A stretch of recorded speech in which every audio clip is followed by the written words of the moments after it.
more bad government in Nigeria. Nigeria what? The only media that have been consistent speaking against the bad government and for the purpose for reformers. Nigeria what? Yo!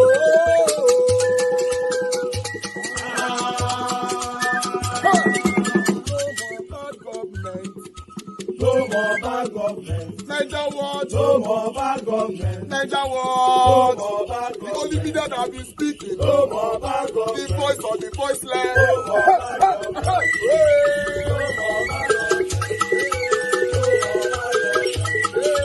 No more bad government.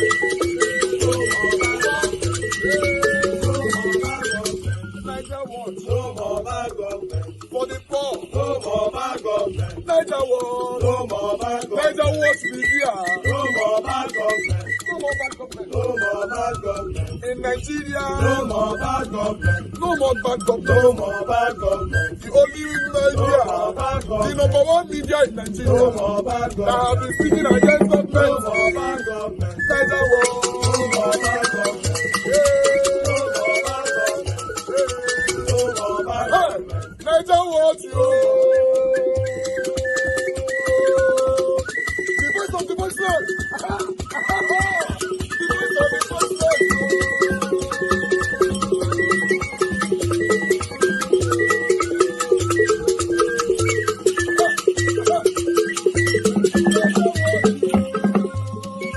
Voice for the voiceless. Voice for the voiceless. Niger what media? Voice for the voiceless. Niger what media? Voice for the voiceless. The only media that have been speaking against bad government. Being consistency since 1944. Voice for the voiceless. Voice for the voiceless. Umuwame. Voice for the voiceless. Umuwame. Voice for the voiceless. Voice for the voiceless. Voice for the voiceless. Voice for the voiceless. Voice for the voiceless. Voice for the voiceless. Niger what you? We have been seeing all you guys have been doing, and he recommending to everyone in Nigeria, saying that you guys are the number one. Niger what you?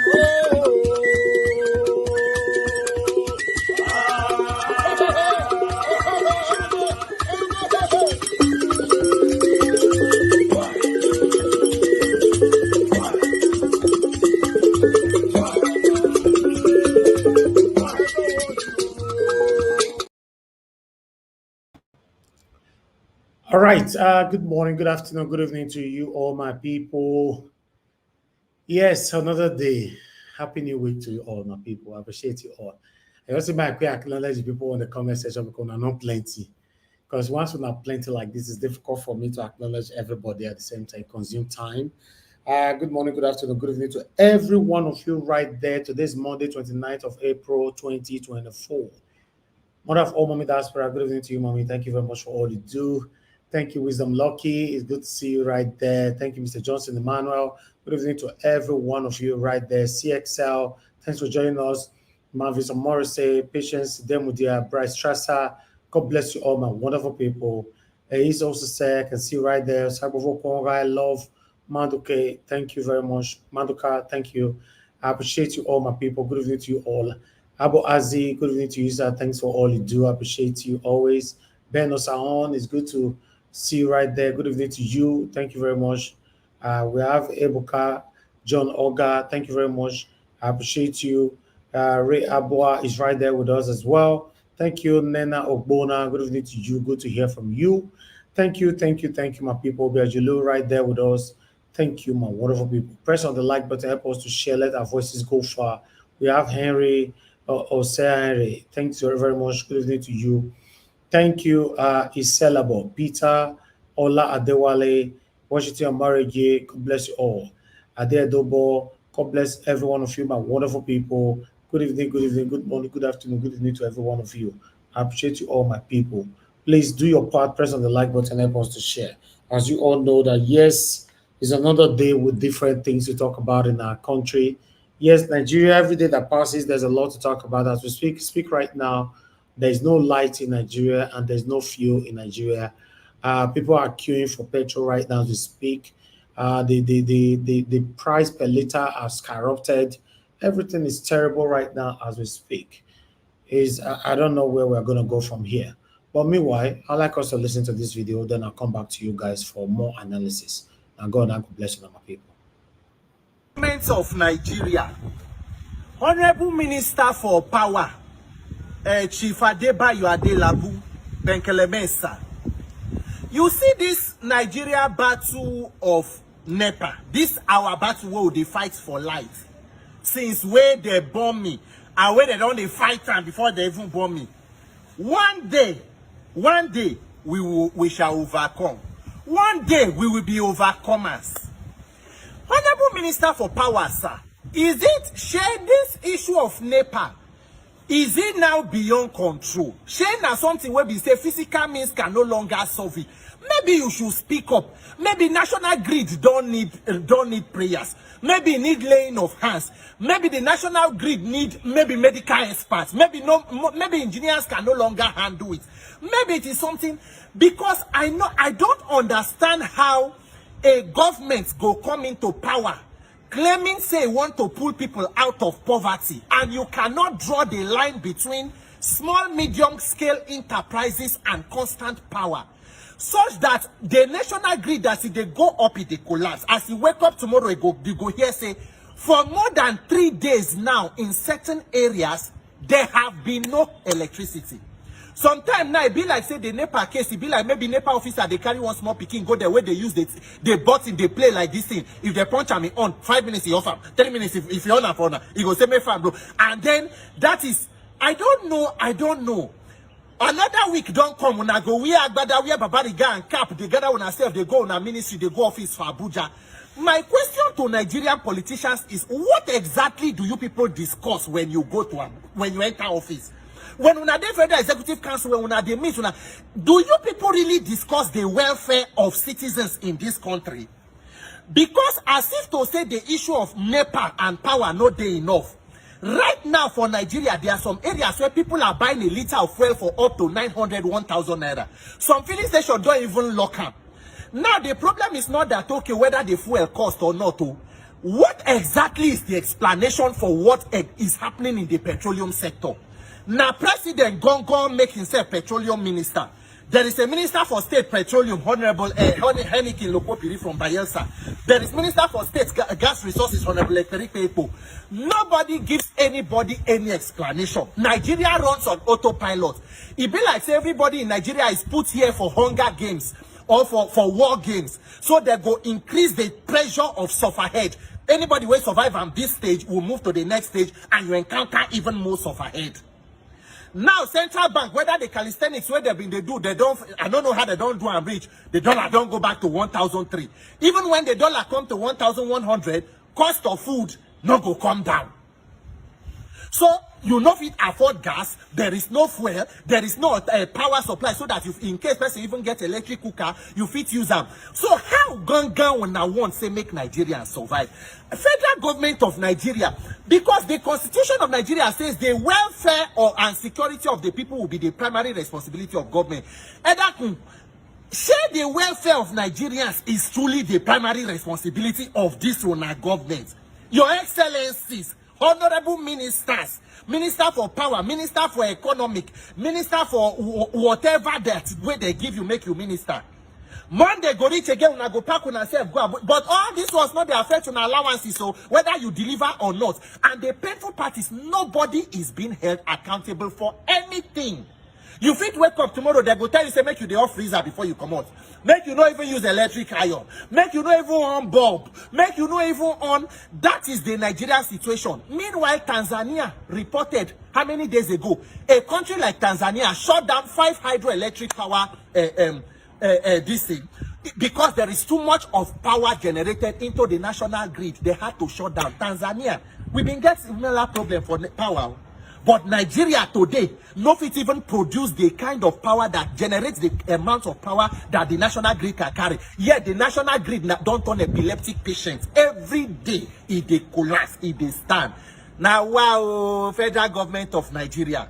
Maybe if everybody die, or if depression keep people start to they die when they pick their body for road, maybe you will wake up. But God forbid, say for this country, we will die here. Me, I will live in this Nigeria, and Nigeria must work in our lifetime.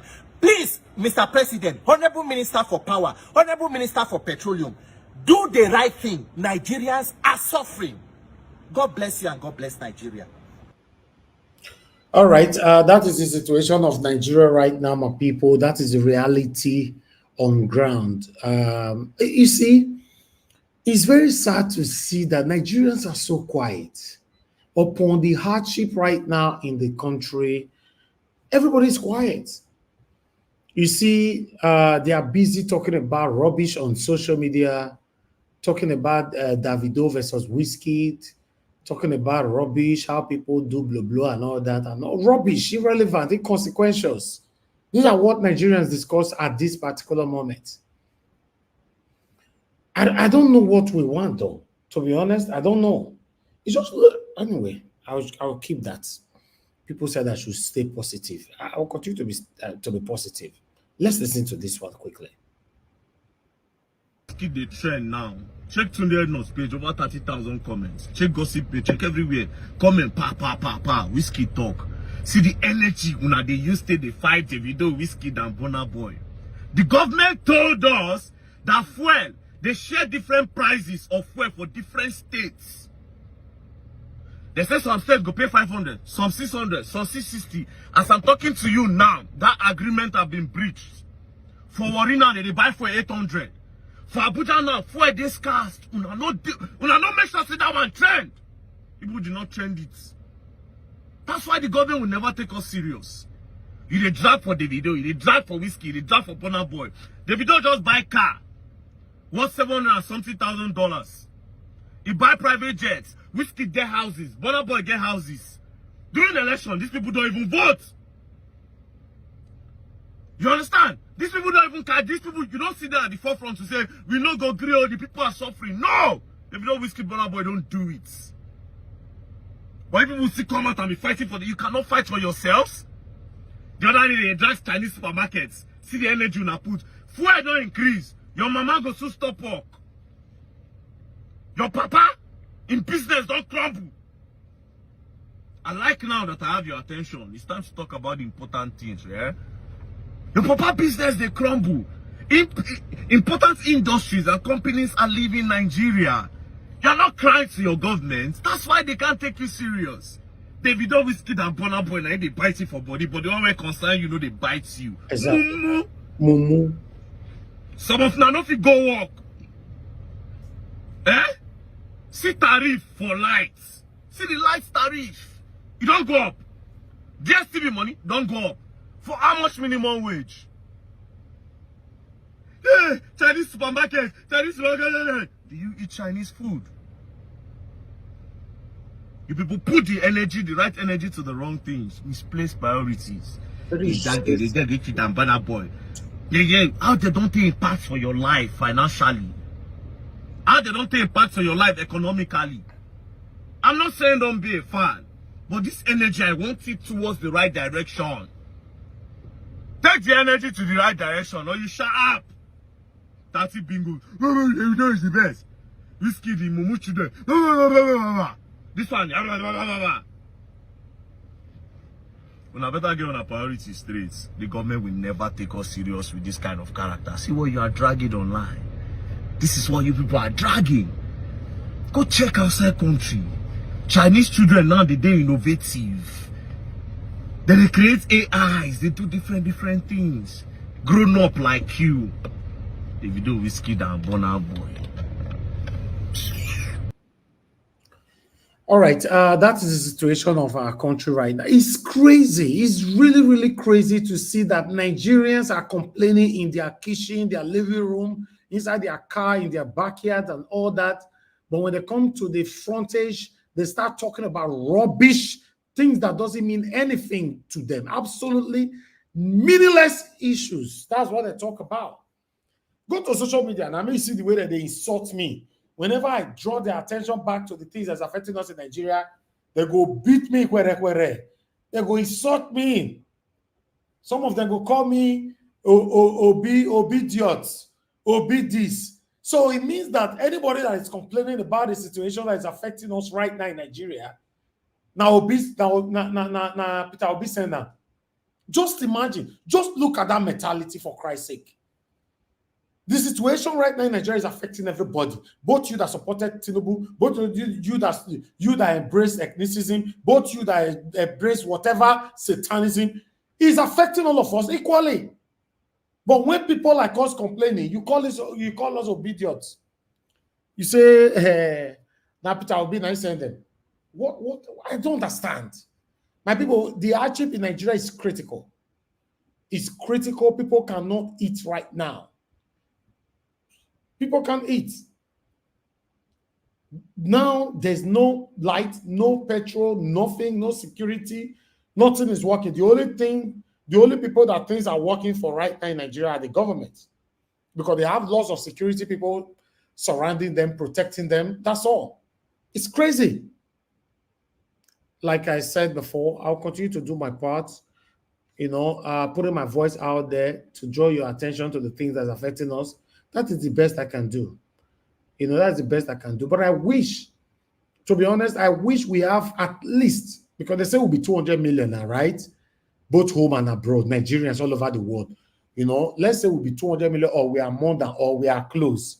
If we get only 50 platforms, for example, only 50 that is consistent, talking about what is affecting us right now in Nigeria, are you telling me that this government will not do something? How many people they do what you and I they do for this platform? How many people that is consistent like this? So people will have excuse now, make I not work, make I not do this, or make I not do that, or may I go that for Nigeria matter, or may I go that. But people are still losing their lives though. You have a platform, you are using it for something else. Talk about what is affecting us is a problem. It's a long way to go, man. I don't like saying that, but that's what it looks like. Good morning, good afternoon, good evening to you all. For those of you that are just joining us right now, I appreciate every one of you. Divine Cross, thanks for joining us. Faith Wilfred, thank you very much. Kate Morris, M. Wasmore, Mike Akionbari, my brother, thank you very much. Evie Jack, thank you. I appreciate you all right there. Please help us to press on the like button. Amaka E, thanks for joining us from X. I appreciate you. Lighthouse, thank you very much for your wonderful, encouraging messages. Obviously, Matthew, thank you. I appreciate you. Adelaja Ogumbi in the building. Appreciate every one of you right there, my people. I'd like us to listen to Oshomole. The former governor of those states, Senator Comrade Adams Oshomole, he need to plenty, but Naim, I want to talk to also. Let's listen to this quickly. I wanted to listen, I like to learn, and I like learning every day. I wasn't invited, Kuka didn't invite me, because I didn't call myself Eric. But I saw an advert yesterday, that was why I came. Nothing to do with politics. I just thought I should come and learn, because I'm in the Senate, I like to listen and hear what people say. On the floor of the Senate, when people were talking of Northern senators, Southern senators, Eastern senators, and Western senators, I am on record, I say that I am just a senator of the Federal Republic of Nigeria. I am not saying it here, I said it when it matters, on the floor of the Nigeria Senate. Number two, I did hard calls to speak about a month ago, that he tried to understand our security challenges that we face. We must locate the details of the failure of political leadership, and I mean political leadership, including potential politicians here, who have resources to do all of those things that are convenient for them so to do, but refuse, they lack the will to make what I consider to be the most important investment, namely to resolve that never should a child be born in this country and deny the access to go to school. And we must not make laws that we don't have the political will to enforce, and identify the Universal Basic Education Law, under which every child ought to go to school, and if a family or a parent deny the child the right to go to school, there are penalties. How come no parents have been brought to before any magistrate court or alkali court or customary court and is charged for that offense? And I said, as a former governor, I was a member of the National Economic Council, where state governors, some state governors, I must emphasize some, argue that they do not have the resources to pay 50% subsidy in order to ensure that the children of the poor go to school, even where those governors are sending their own children abroad. And one thing we shouldn't do, sir, is that when we talk and you don't mention name, everybody becomes a suspect. If you are afraid, given the fact that you are very vocal, you are independent, you cannot be dismissed, you cannot be promoted or demoted. If you are afraid to mention the name of a governor, a former governor, who breached the law, and a city governor who used immunity to cover a governor that lost immunity, where will the courage come from? This sophistry of saying we can name the child of a poor man who's still a goat, but we are afraid to mention the name of a big man who breached the law, that for me is at the root of our problem. Number two, Bishop Kuka, I also think that religion has been added to our burden of problems. When people preach that if you believe in our Lord Jesus Christ, he will deliver you from poverty, that's a lie. We know it. And I see them. All right, let me come in here, my people. And I know so when it comes to that, I like to come in. I talk about these pastors just about less than 72 hours ago here. When you see, you know, whether you like it or not, we know that, yes, we criticize these politicians, but Oshomole are one of the people that, yes, we look up to do the right thing in the country. When you see these people come out to talk about some of the things that we talk about on this platform, then you're beginning to ask yourself, were they listening to us? That's one. Or two, is it coincidence? That's two. Or three, is it just natural that, yes, people have the same mindset or thinking or understanding like you? You see what I talked about 3 days ago here about some of our satanic pastors. This is what Oshomole want to tell you guys right now. Because I talk about it here. Some people, although not only few, let's say 2% that disputed me, even the people that I know on this platform that are dedicated Christian understand me. The only area that they queried me was when I generalized that all the pastors are saying and all that and blah, blah, blah. Yes, I return that because I shouldn't generalize. We have good pastors, but it's difficult to find. If we are talking about the good pastors, I'm not sure they are the front runners. Yes, with the situation we are facing right now, tell me, which of the pastors are speaking for us? Tell me, you that is listening to me right now, is your pastor speaking for us? Is your pastor coming out, boldly to call out the government? No, your pastor cannot dare. Let's listen to what Oshomole have to say. Who breached the law? That for me is at the root of our problem. Number two, Bishop Kuka, I also think that religion has been added to our burden of problems. When people preach that if you believe in our Lord Jesus Christ, he will deliver you from poverty, that's a lie. We know it. And I see them every day. And I think Falana made the point that people are setting up business centers and they cover themselves by saying they are pastors. And in every donation that is being made in church, when a big man dies, that is where Reverend Fathers and pastors, we identify these people to remind us that the church has not been completed. And all those who are to donate are invariably public officers. From their salaries, everybody is contributing to the confusion that we find ourselves in. And I was worried by one word you used at the beginning. You see, I'm sorry, guys, that I'm pausing. I'm so happy to see that, yes, I'm one of the people that have criticized Oshomole so much on this platform. But for me, my kind of person is that when I see what is right, I will say it, even though I've criticized you. This is one of the best videos Oshomole have appeared on, if not all his life, or for so long. Listen, the problem we have in Nigeria, I believe religionism is the number one. Some of you might not accept it. They are number one. You cannot be telling people to do things in a certain way for them to be blessed. How is that possible?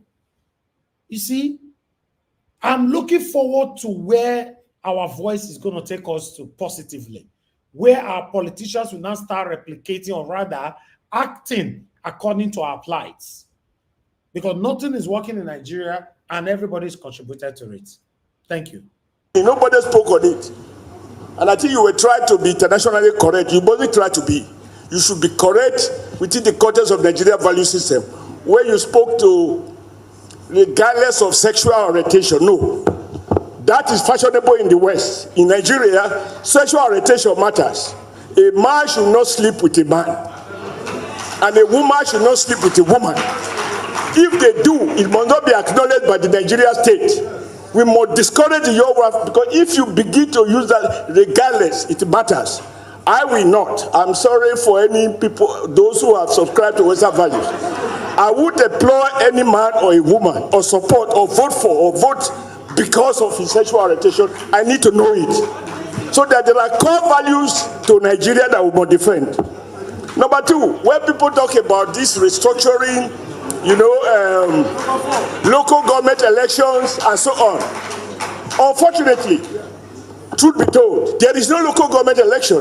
There is no local government that is elected. You can speak to the formality where results are written, or where blatantly no pretext was made, and therefore people are just put into office. You don't need law to enforce this. When I was chairman of APC, I told President Buhari, invite all the governors and invite the National Association of local government, and ask the governors what are they doing with the allocation that is given to them.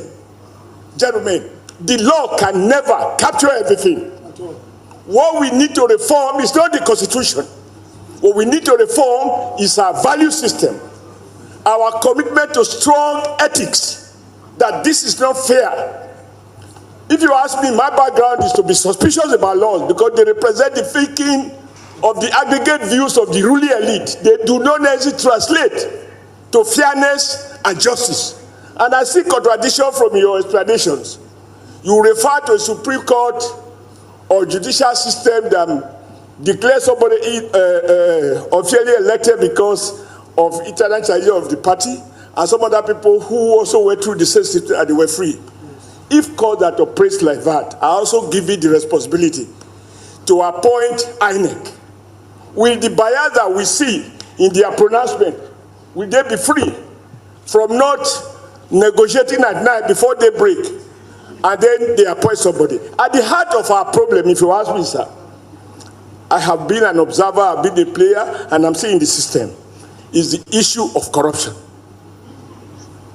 Whether whoever appoints, I never knew until Mr. Trump became president of the US. I didn't know that a US president can hire and fire the chief of CIA or the FBI because of the way in which a CIA man was reported to have tapped and listened to conversation of US president. And he knows that he can be fired. So it is not about the law. It's about a society where people seek to defend privileges, defend their jobs, even without knowing the purpose. If you are not ready to die for something, you will die for nothing. And the current efforts by his administration to manage Nigeria's foreign exchange market were necessary steps that prevented the country from going into bankruptcy. Tinubu, however, acknowledged that the subsidy removal was difficult, but argued that it was in the best interest of the country. Concerning the question of the subsidy removal, there's no doubt that it was a necessary action for my country not to go bankrupt. One, to reset the economy and the pathway to growth. It is going to be difficult. But the hallmark of leadership is taking difficult decisions at the time it ought to be taken decisively. That was necessary for the country. Yes, there will be blowback.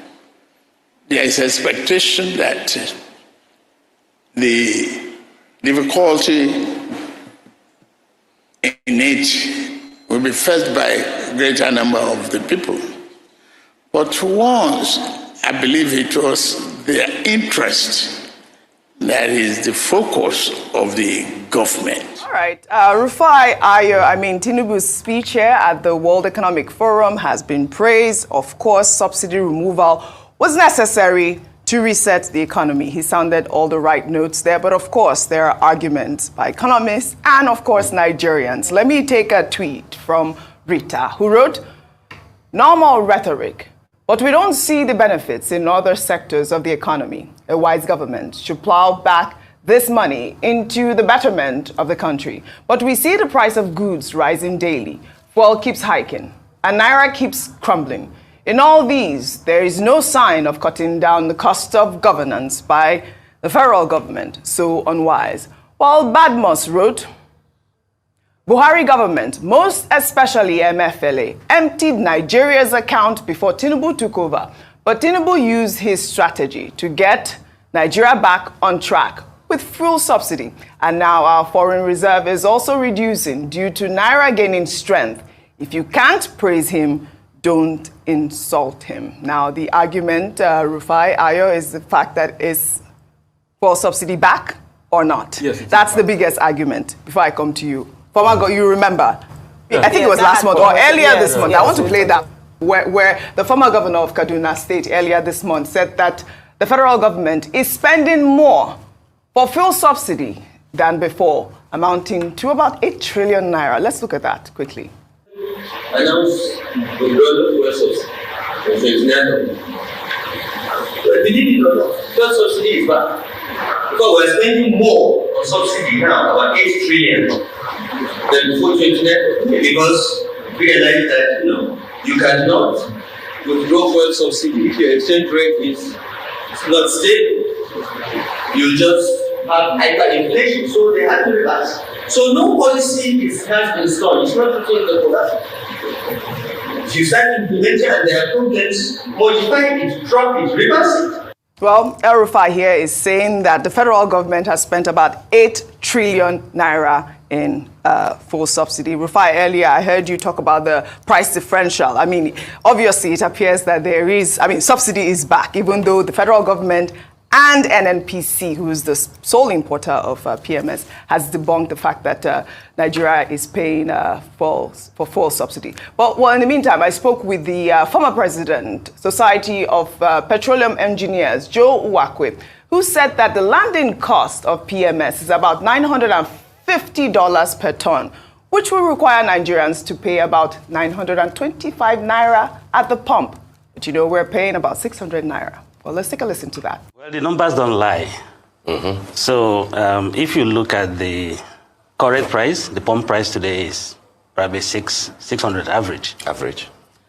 To land it in Nigeria today at $950 a ton will require that you pay 900 naira at the pump. Really? A little bit above, actually. So if you think of the premium that you pay, maybe $10, I'm assuming the lowest premium, which is $10. Yeah. If it's 15, you'll pay a little bit. The pump price will be, I would say, $9.25, something like that. So, yes, we are paying subsidies. All right, that is an expert. So it appears that the differential could be about, 300 naira at this point that the federal government is using to subsidize fuel. I don't know if that answers your question a little bit. No, it doesn't answer my question because you don't have empirical variables. Yeah. So that's just a variable based on its own assessment. It's not an empirical variable, except the NNPC. And I think the last time Mele Kyari came here, I asked him to give us the threshold for the empirical numbers. He wouldn't, for the calculation of even the landing cost vis-a-vis the cost of the pump, but he wouldn't. But Oji, let's go straight to it and let's do some, mathematical analysis this morning. Number one, 5 things. Or let me say 3 things President Tinubu should have done before removing subsidy. Number one, get to sort out the empirical variables that make up the calculation of the NNPC as regards the landing cost vis-a-vis the cost of the pump. Get to understand the empirical variables of the liters consumed per pump in Nigeria and the ones that goes out in smuggling. Thirdly, a forensic audit of the hitherto systems in the NNPC, digging past to many years to be able to ascertain what is going on. 4, blocking the sources of crude oil theft in partnership with some IOCs and some local collaborators, which, yeah, they say Tantita is trying to do, but crude oil thefts are still increased. 5, constituting an international forum to be able to track Nigerian stolen crude. Agboniyiwa, that man, former Edo lawmaker, used to come and show us data of how we used to track these things about the crude. 6, what he should also have done is to be able to get scenario-based planning and empirical studies of various scenarios of phased removal of petroleum subsidy removal with different percentile thresholds to be able to ascertain the impact on, number 1, inflation, welfare of the citizenry, and collective development of Nigeria. Different scenario iterations. If President Tinubu had done all of this, I will go on the street and give him all my support. But he didn't do them. At first, we don't know by scenario-based account the knock-on effect of inflation before we removed petroleum subsidy. Secondly, we don't even know how much we are consuming per litre vis-a-vis what is being taken out in smuggling. Third, we have not fixed the problem of the customs and all this route at which people go take our petrol out. If you sorted out all of that, then you can go ahead and remove subsidy. You should also tell us the variation at which the cost ballooned from 2019 at about 350 billion to over 1 trillion in 2021. Anyway, they said variations post-COVID, increase in crude oil price and everything. Those are the fundamentals we're asking for the president to be able to get right, and the empiricals before you. So if you didn't do all of this and you say you need to take the tough decisions, but you didn't solve the problem of crude oil theft. That's why you've removed subsidies. Now we're building refineries. We've got Dangote refinery. Dangote can't get this crude from here. So he has to go import West Texas Intermediate, still use our forex to import that because he can't get his crude from here. We're doing 1.2 according to OPEC. Let's leave condensate aside because condensate is condensate. Anyway, people say we still make revenue from condensate. But 1.2 straight on OPEC value. Yeah. We can't meet our OPEC quota. So we've not solved those itinerant problems and we pulled out subsidy. And that's why it's with these few points of mine I'll be able to align. I say subsidy removal, and I submit to you this morning, without any form of equivocations, that subsidy removal was not a thought-out decision. And what President Tinubu was saying at that forum was just him saying what he said. All right, Rufai, you have dished out your fundamentals. Let me take another tweet from Jeremiah, who also proffered some solutions. He said that full subsidy removal wasn't necessary. What were necessary are: 1, cut down on frivolous government spending; 2, block all government revenue leakages; 3, eliminate crude oil thieves, which Rufai alluded to; 4, fix local refineries; 5, institute sound public financial management systems; 6, stop nepotism, put round pegs in round holes, engage competent hands in public service. As we are speaking, Ayo, of course, you know that we are, people are queuing up for fuel. There is no fuel right now. It's not just in Abuja, because I see the headlines. I was driving down Awolowo Road as well in Lagos. There, you know, there's no fuel at this point. But let me take this reaction from Abiodun, who wrote, filling stations are closed. There are fewer cars on the road. Several stranded students by the roadside. The few ones selling are selling at cutthroat prices. If you are lucky to get commercial transportation, you have to be ready to pay more than your initial fare budget. Look, I mean, a quick summary from you before we... Very quick one. We talked about the fact that the impact of fuel... for his children's tuition. All over the weekend, Yahaya Bello's media office released a statement debunking claims made by the anti-graft agency, saying that no amount of blackmail will make the former governor go through the back door, while alleging defamation to his character. The 10-point statement reads in part: 1.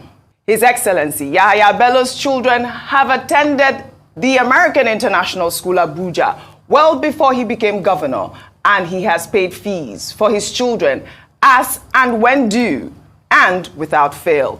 2. His Excellency Alhaji Yahaya Bello did not pay the sum of $720,000 as alleged by the EFCC chairman or $840,000 as is being bandied about on the internet.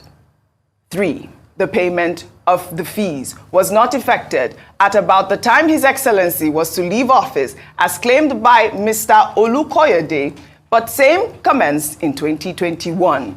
4. Alhaji Yahaya Bello did not pay the fees of his children with monies from the coffers of the Kogi state government. 5. When the EFCC approached the American International School Abuja to illegally recover funds legitimately paid by Alhaji Yahaya Bello and other family members, a member of the family challenged the EFCC's unlawful acts to recover funds legitimately paid. The FCT High Court held that AISA could not lawfully and unilaterally refund to a third party, including the EFCC, fees paid by parties to the suit. Now, let it be known that... Okay, guys, I'll stop this right there because I want to quickly come in. I don't want to miss that.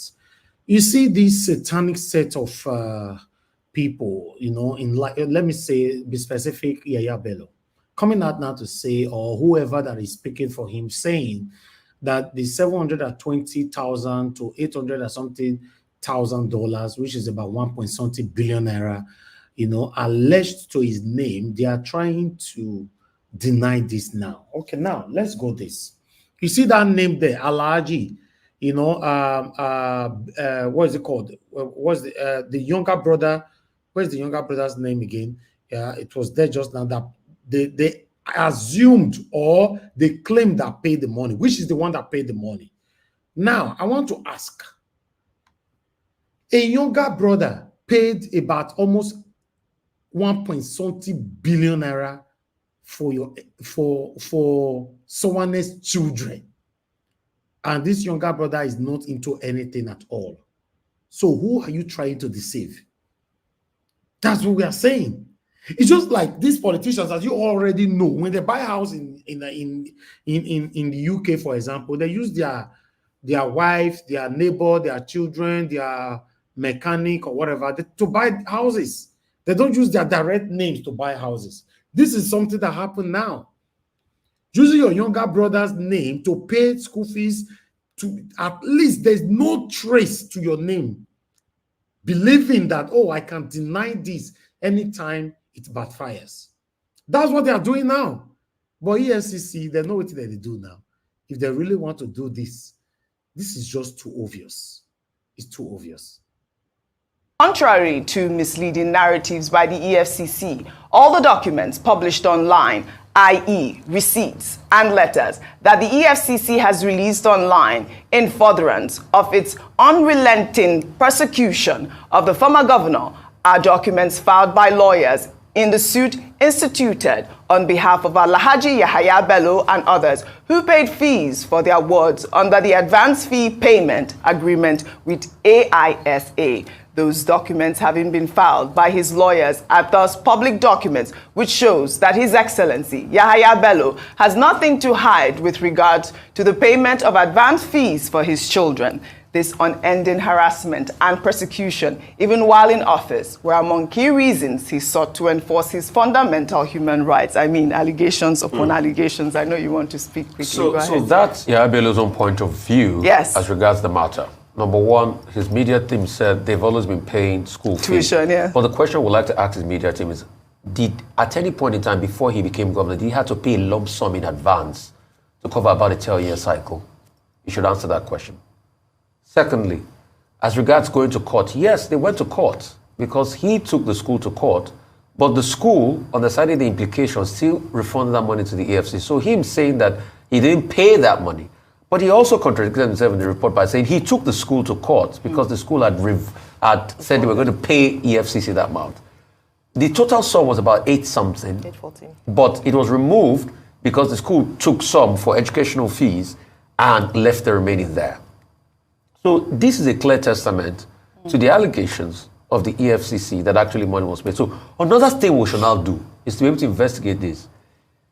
Probably we should ask to see his deposition at the Code of Conduct Bureau, the asset he filed that he had before he became governor, and juxtapose that with the potential to be able to pay over $800,000 for a 10-year cycle for his children's fees.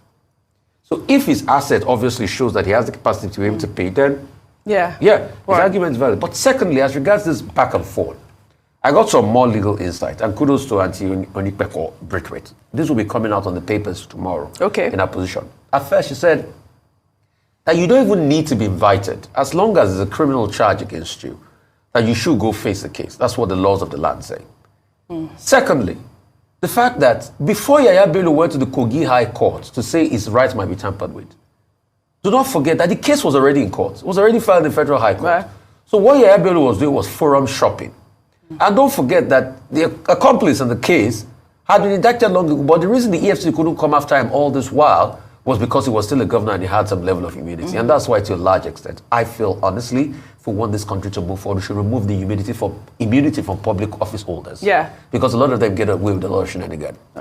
So that all of this they are saying, that most of the people that come to defend him on television forget in a hurry that before Yahaya Bello went to the Kogi High Court, and that's what we're talking about, courts of coordinate jurisdiction, to get that judgment, that the case was already filed in court. There were already about 17 or 18 or 19 charges against him already.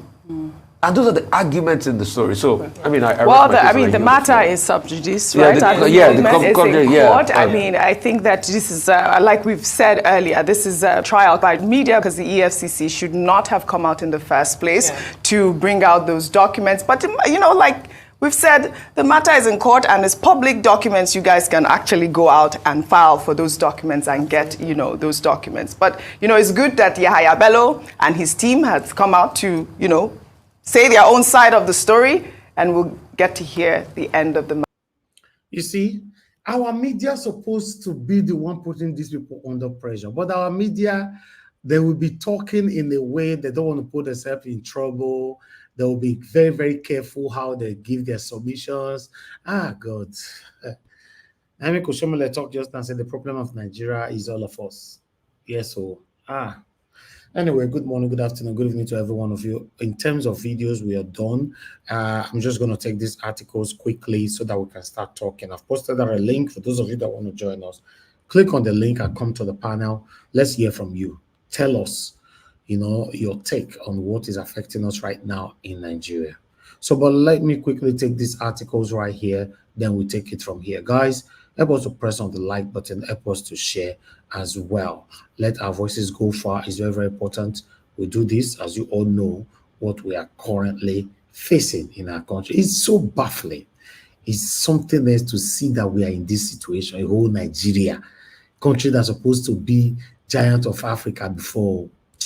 Now, wow. I don't even know whether we still be giant of anything now. I don't even know. Now, wow. Anyway, my people, do your parts. Press on the like button and let's do this together. I appreciate every one of you. For those of you that are just coming in right now, I appreciate every one of you right there. Now God bless you now. But I said in terms of video earlier on that I'm done. I think I wasn't right on that. I have a 30 seconds video here for you guys before I tallied it up with article, you know, coming from Governor Obaseki. We have decided that we will move minimum wage effective May 1 to 70,000 naira.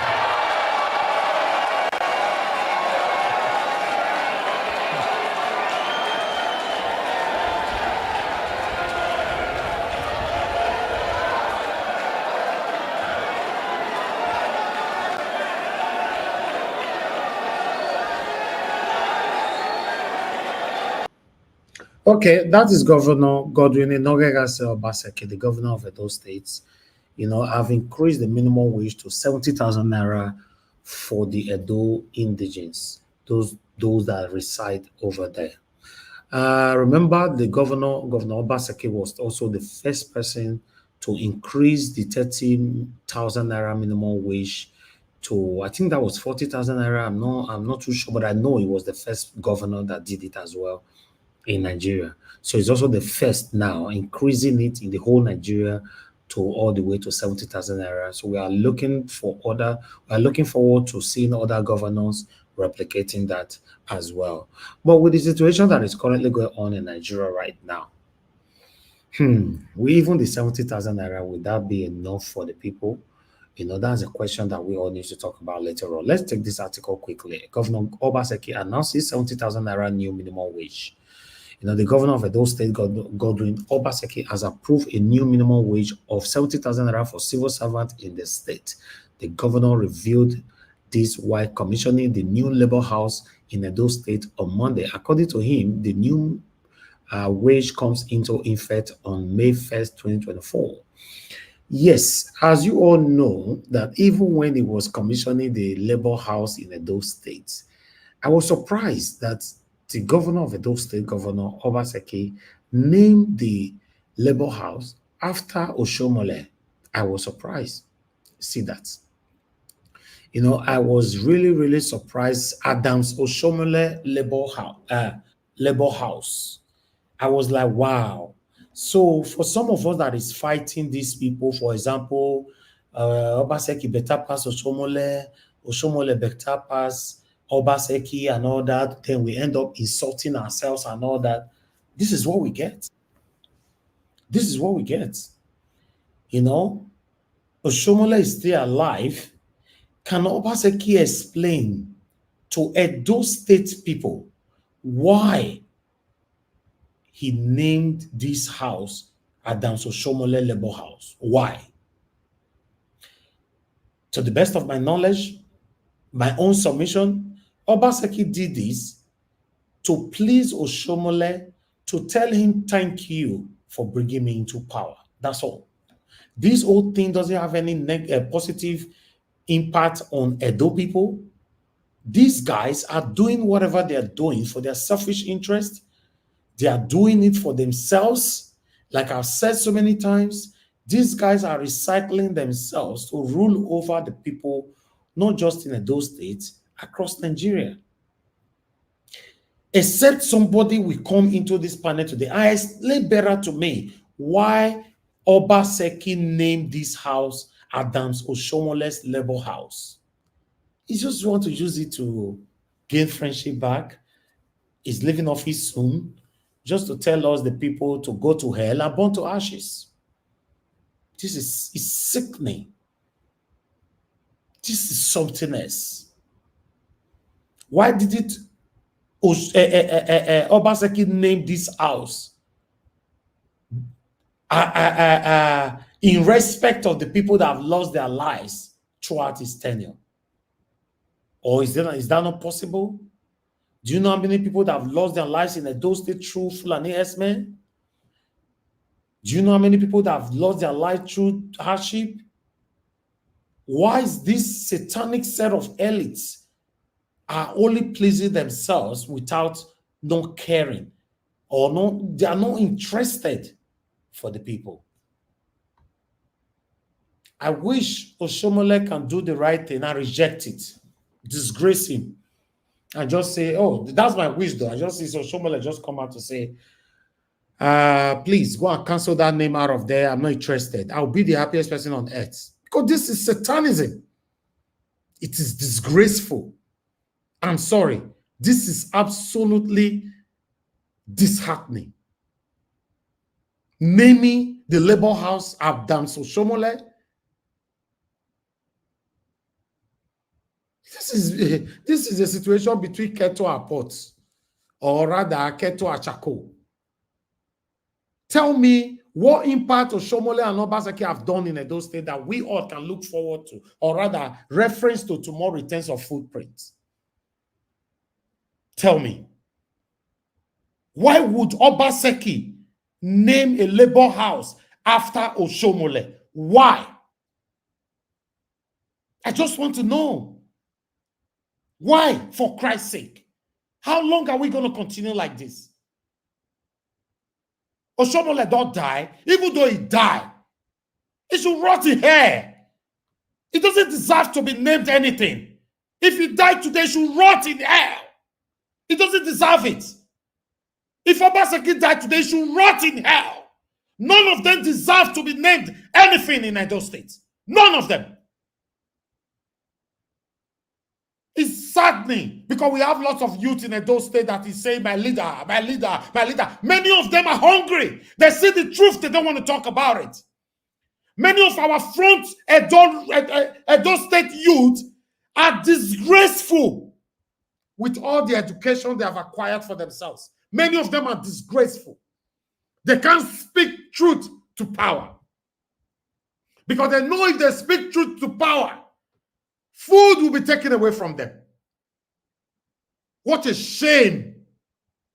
What a disgrace for Obaseki to name the Labour House after satanic Adam Soshomole.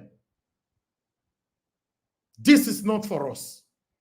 Edo people, it's not for you, it's not for me, it's not for us, both Edo people, both that lives home and abroad. This satanism, these practices of satanism by Obaseki and Oshomole is not for your sake. It's for their selfish interest. These people are satanic. You named the Labour House after Oshomole. It's a question I will continue to ask myself because I need an answer. I don't know. Maybe I might probably succumb to it. If somebody will be able to give me a proper understanding and illustration why this was done this way. But as for now, this is categorized as satanism. Now let's come to the 70,000 naira minimum wage. I applaud him.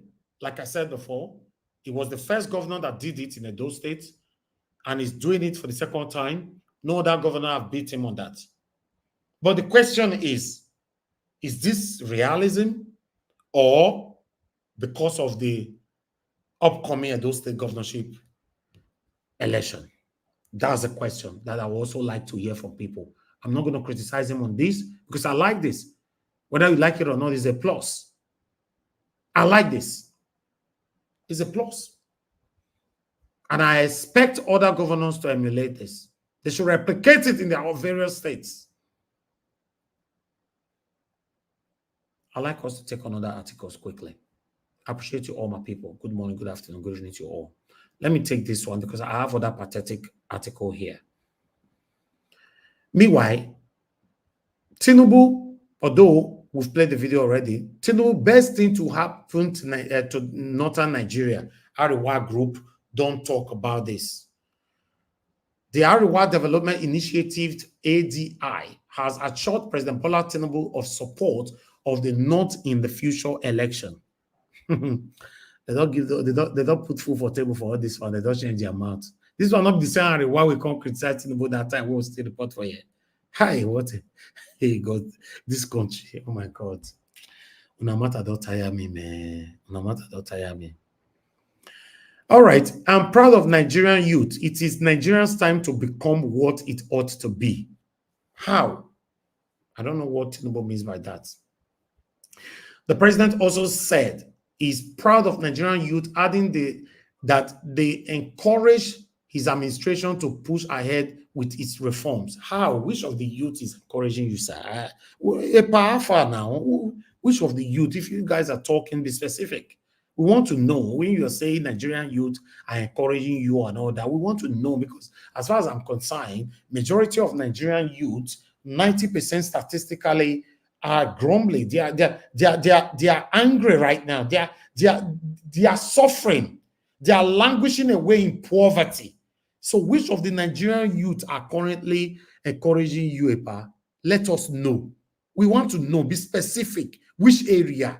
Which local government? Where they come from? So that we know these people. Eh? Let's move on. I'd like us to take this one quickly.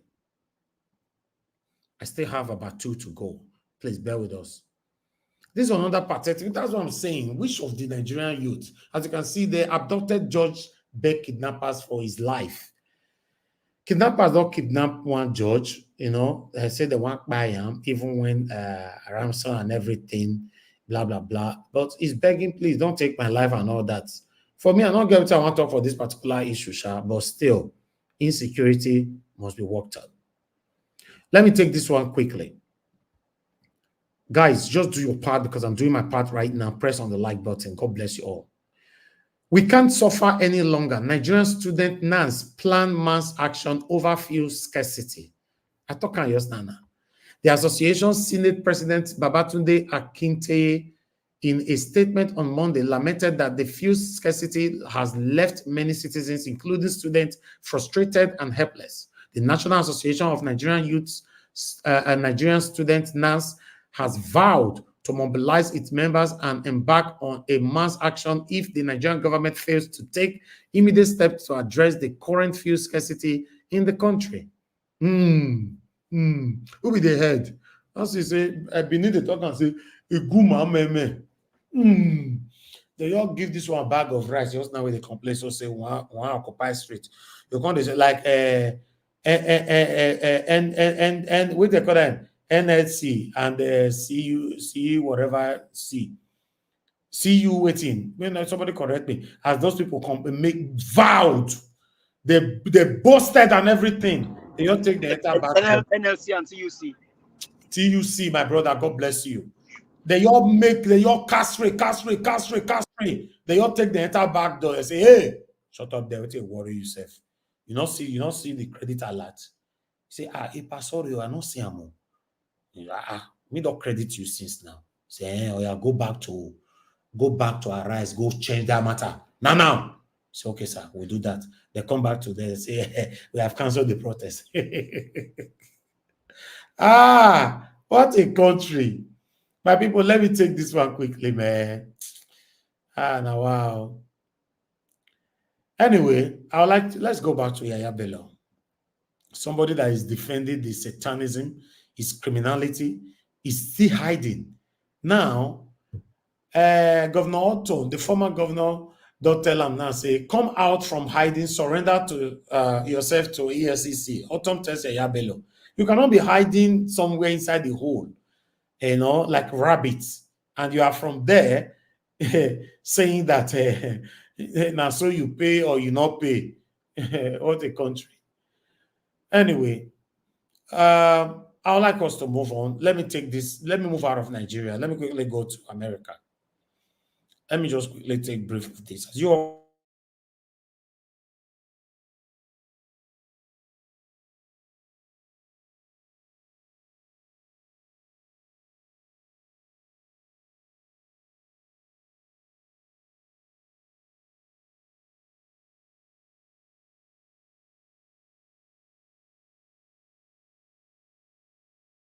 % of Republicans call Trump to time in office a success, while just 73% of Democrats say Biden's has been a success so far. Okay, good morning, good afternoon, good evening to every one of you. That is all we have for you guys today. I think it's time for us to start talking right now. Before I come to callers, for the first time, I'd like to do this. Callers, I'll come back to you guys later. Let me take one or two panelists, then I'll take calls. Yeah, I've been prioritizing you guys now for the past 4, 5, 6 months, if I'm not mistaken. But we want to calm down. Let me start with my panelists today. I appreciate you all, my people. Do your present like button. Wait till they happen. Nobody don't buy me coffee today.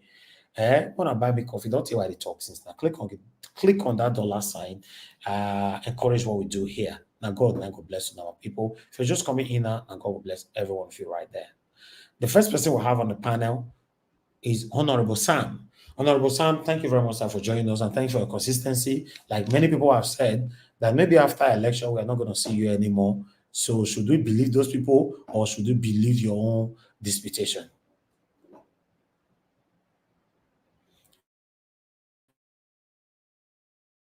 The idea of joining panel and you are not close to your gadget, we don't like it here like that, Honorable Sam. It's not a good thing at all. You just use your gadget to join the panel, then you travel to Oluku, and your gadget is on the screen. It's not what we encourage here. If you're on the panel, you're on the panel. When we call you, we expect people to answer us. But meanwhile, I'd like us to move on to Black Panther. Black Panther, thank you very much, my brother, for joining us. Good evening to you. Please talk to us, sir. Good evening, Naija. What?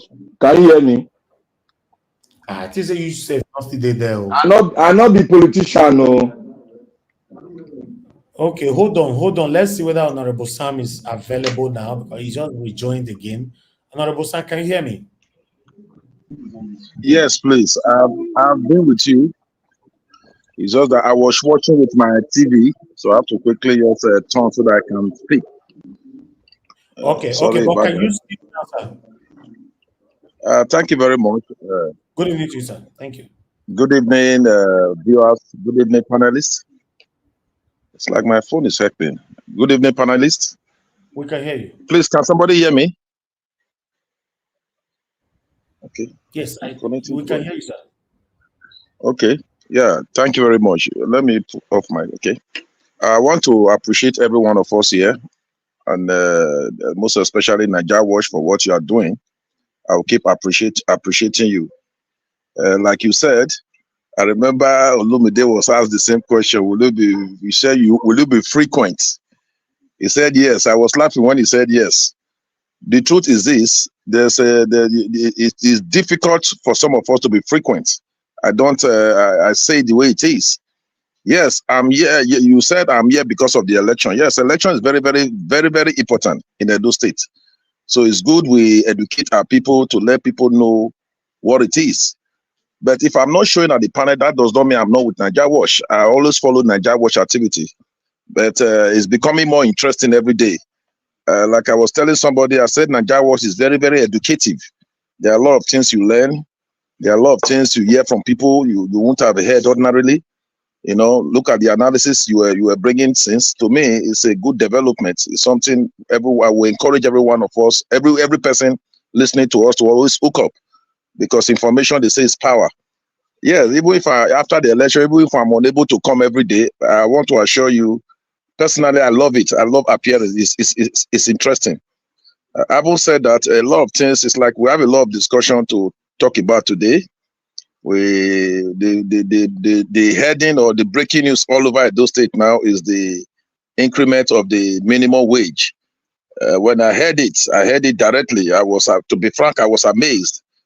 I was so delighted to hear such an amount, 70,000 being paid. Suffice to say here that before the increment, Edo State has the highest minimum wage in the federation.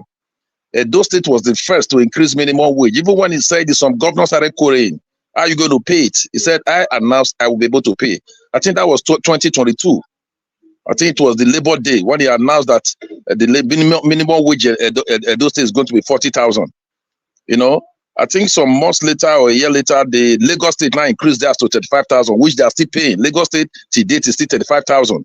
And Edo before now was 40,000. And it's on record, it's on good record. From that day he announced to this very moment, Edo State worker receives salary between 25th and 27th of every month.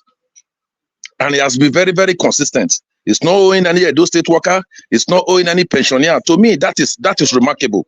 It's commendable. And I believe if you were at the Labour House today, you see the jubilation, you see the smile among the Edo State workers. You know, apart from the edifice that he donated to them, he built for them. That's about the best Labour House in Nigeria. It's the best Labour House in Nigeria. Record has shown that it's the best. So you see the jubilation, because when your workers, even in your private organization, when your workers are happy, it reflects in their outputs. It reflects in whatever they are doing. You know, for you to say less 70,000, it means level 1 officer. That's the least paid worker without any qualification. You understand? It means as far as you are a Edo State worker, your salary, your take-home salary, the minimum take-home salary is now 70,000. That's the least that can be paid. You know, to me, is something we have to appreciate. It's something we have to appreciate. Personally, I'm very grateful. I'm very grateful. I want to thank God for what he has done. I appreciate Obaseki for that. It means he has the workers at heart. He has proved it in different ways. In different ways, that a Edo worker to him is very paramount. It's very paramount. That's what you've seen in their environment. What are the things worker needs? Once your salary is okay and you have a good working environment. If you go to secretariat, before now, what we call Block D was a hideout for criminals. Hideout for criminals. But today, look at Block D. You can compare Block D with buildings you see elsewhere in the advanced country. Whatever that is there is modern state-of-art facilities. That's why it's dead at Block C. And Block A, Block D, Block C. You understand? And all the edifice there, you know, he did this to make workers to be comfortable. Everything computerized. Before now, you see files, dirty files everywhere, smelling in the civil service. But today, it's a new ball game. You know, I believe the public sector controls the private sector. When the public sectors are not doing well, invariably, it will affect the private sector. When you empower the public sector, invariably, you are empowering the private sector. It's like that all over the world. So to me, what Obaseki did today is commendable. And I know all those state workers, they are all jubilating. They are all jubilating because they never expected it. You know, like one of the workers that was interviewed said, that's the main reason we call it wait and see. First, when they came to some of them, they've not been to the building before now until the day it was commissioned. When they saw what was there, state-of-art facilities, you understand? The building alone, the facilities alone is mind-blowing. You know, they were still jubilating on that, only for him to just start and announce 70,000, from 40,000 to 70,000. Like I said, 40,000 was the highest before now in Nigeria. Lagos State, you know, has the highest revenue, Lagos and Kano. But today, Lagos State is still paying 35,000. Second to Edo. I see that's not enough because the man is looking at it's not in competition. He would have said, after all, I'm the number one in the federation. No worker can complain. After all, I'm the number one. He never look at that. He increased it from 40,000 now to 70,000. So to me, if anybody should speak against this, it means I don't like using that word. What you say, satanic. You know, each time you use it, I laugh. You know, it means the person is being influenced by Satan to speak such negative words to the governor.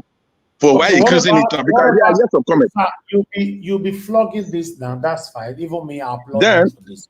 Move on to the building. In your opening speech, I heard you talking about the wide name after Adam Oshomole. Yeah, it's a known fact by everybody in Edo State that there was rancor between Adam Oshomole and Obaseki. You understand? So one would be wondering, why should you name it after Oshomole? To me, what he did is remarkable. It shows that this man is not in any way victimizing, trying to victimize, trying to say, call what is white black. Whether we like it or not, you cannot mention the word labor in Nigeria, Labour Congress, without Adam Oshomole name being mentioned. We cannot measure it. You mention labor without Adam Oshomole. I can still remember 2004, when the federal government was trying to introduce tax law. There was the NSC president.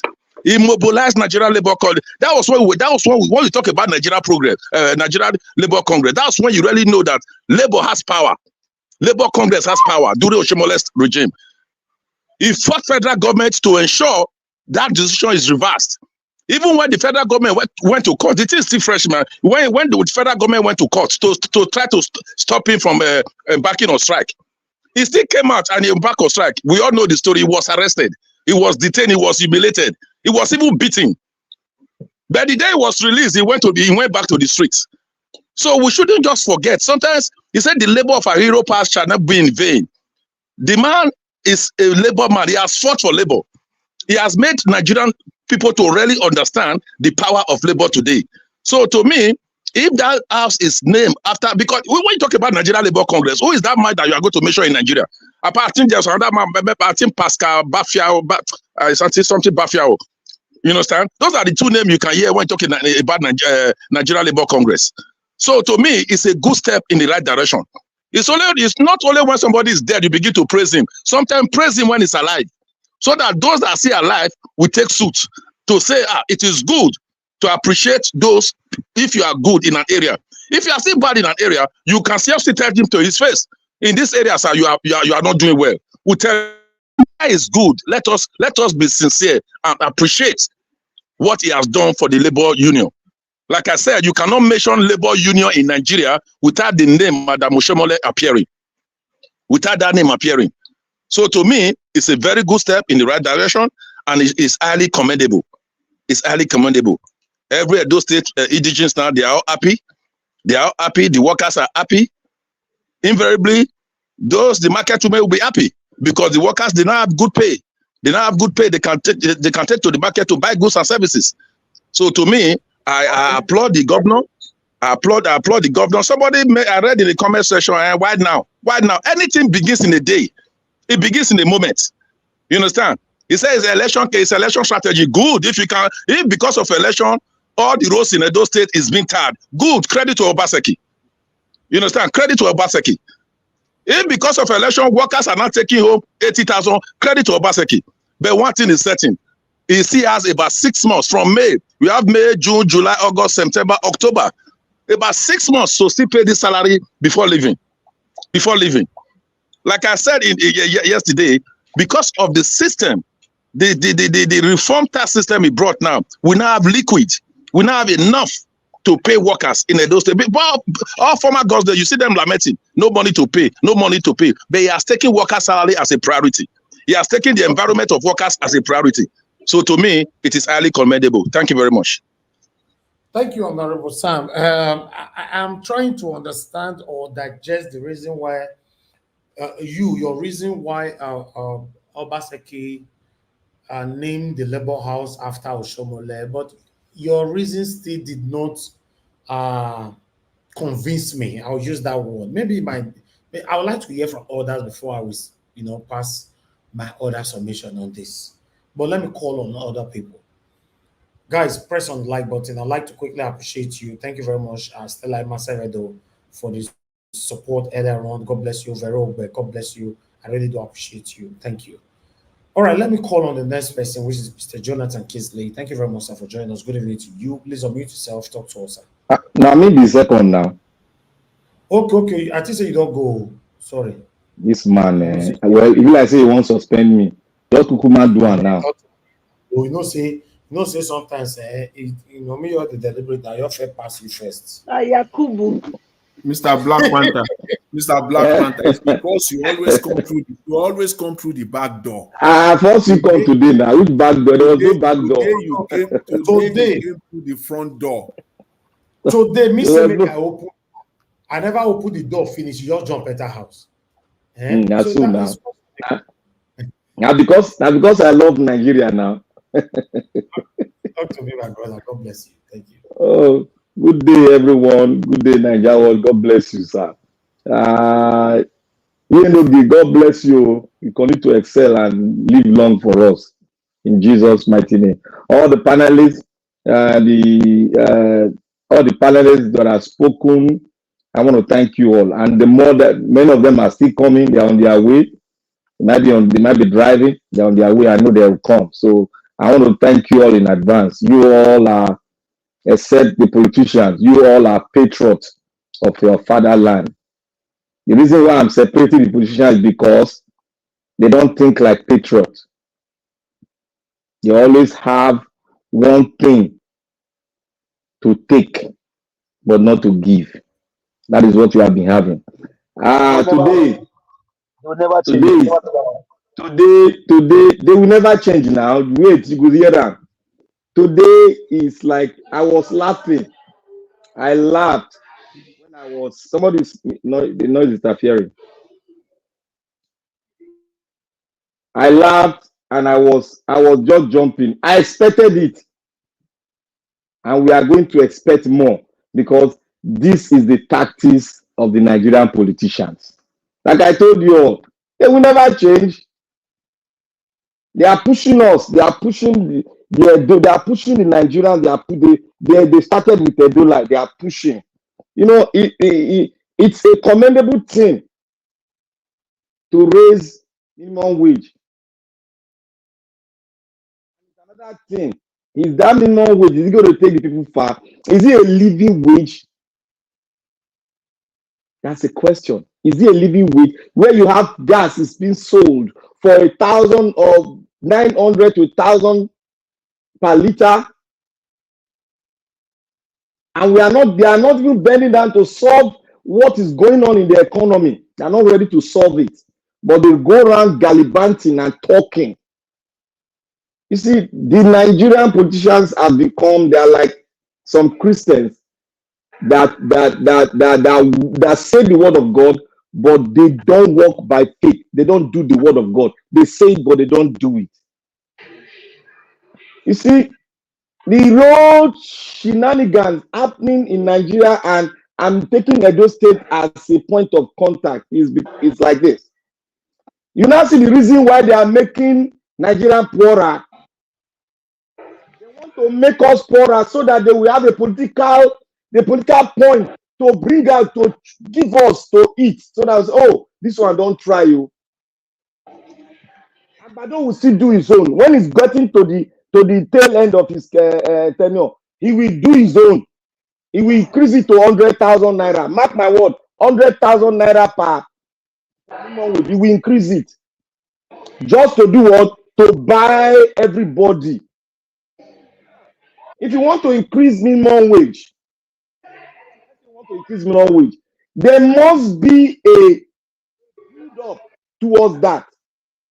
There must be an economic build-up towards that, so that you can balance your voice. We are losing your voice. Your voice is going on and off, on and off. Remove this thing when the plug for your phone. Throw it through your window. Na network, not be my earpiece. Okay, go ahead. Can you hear me now?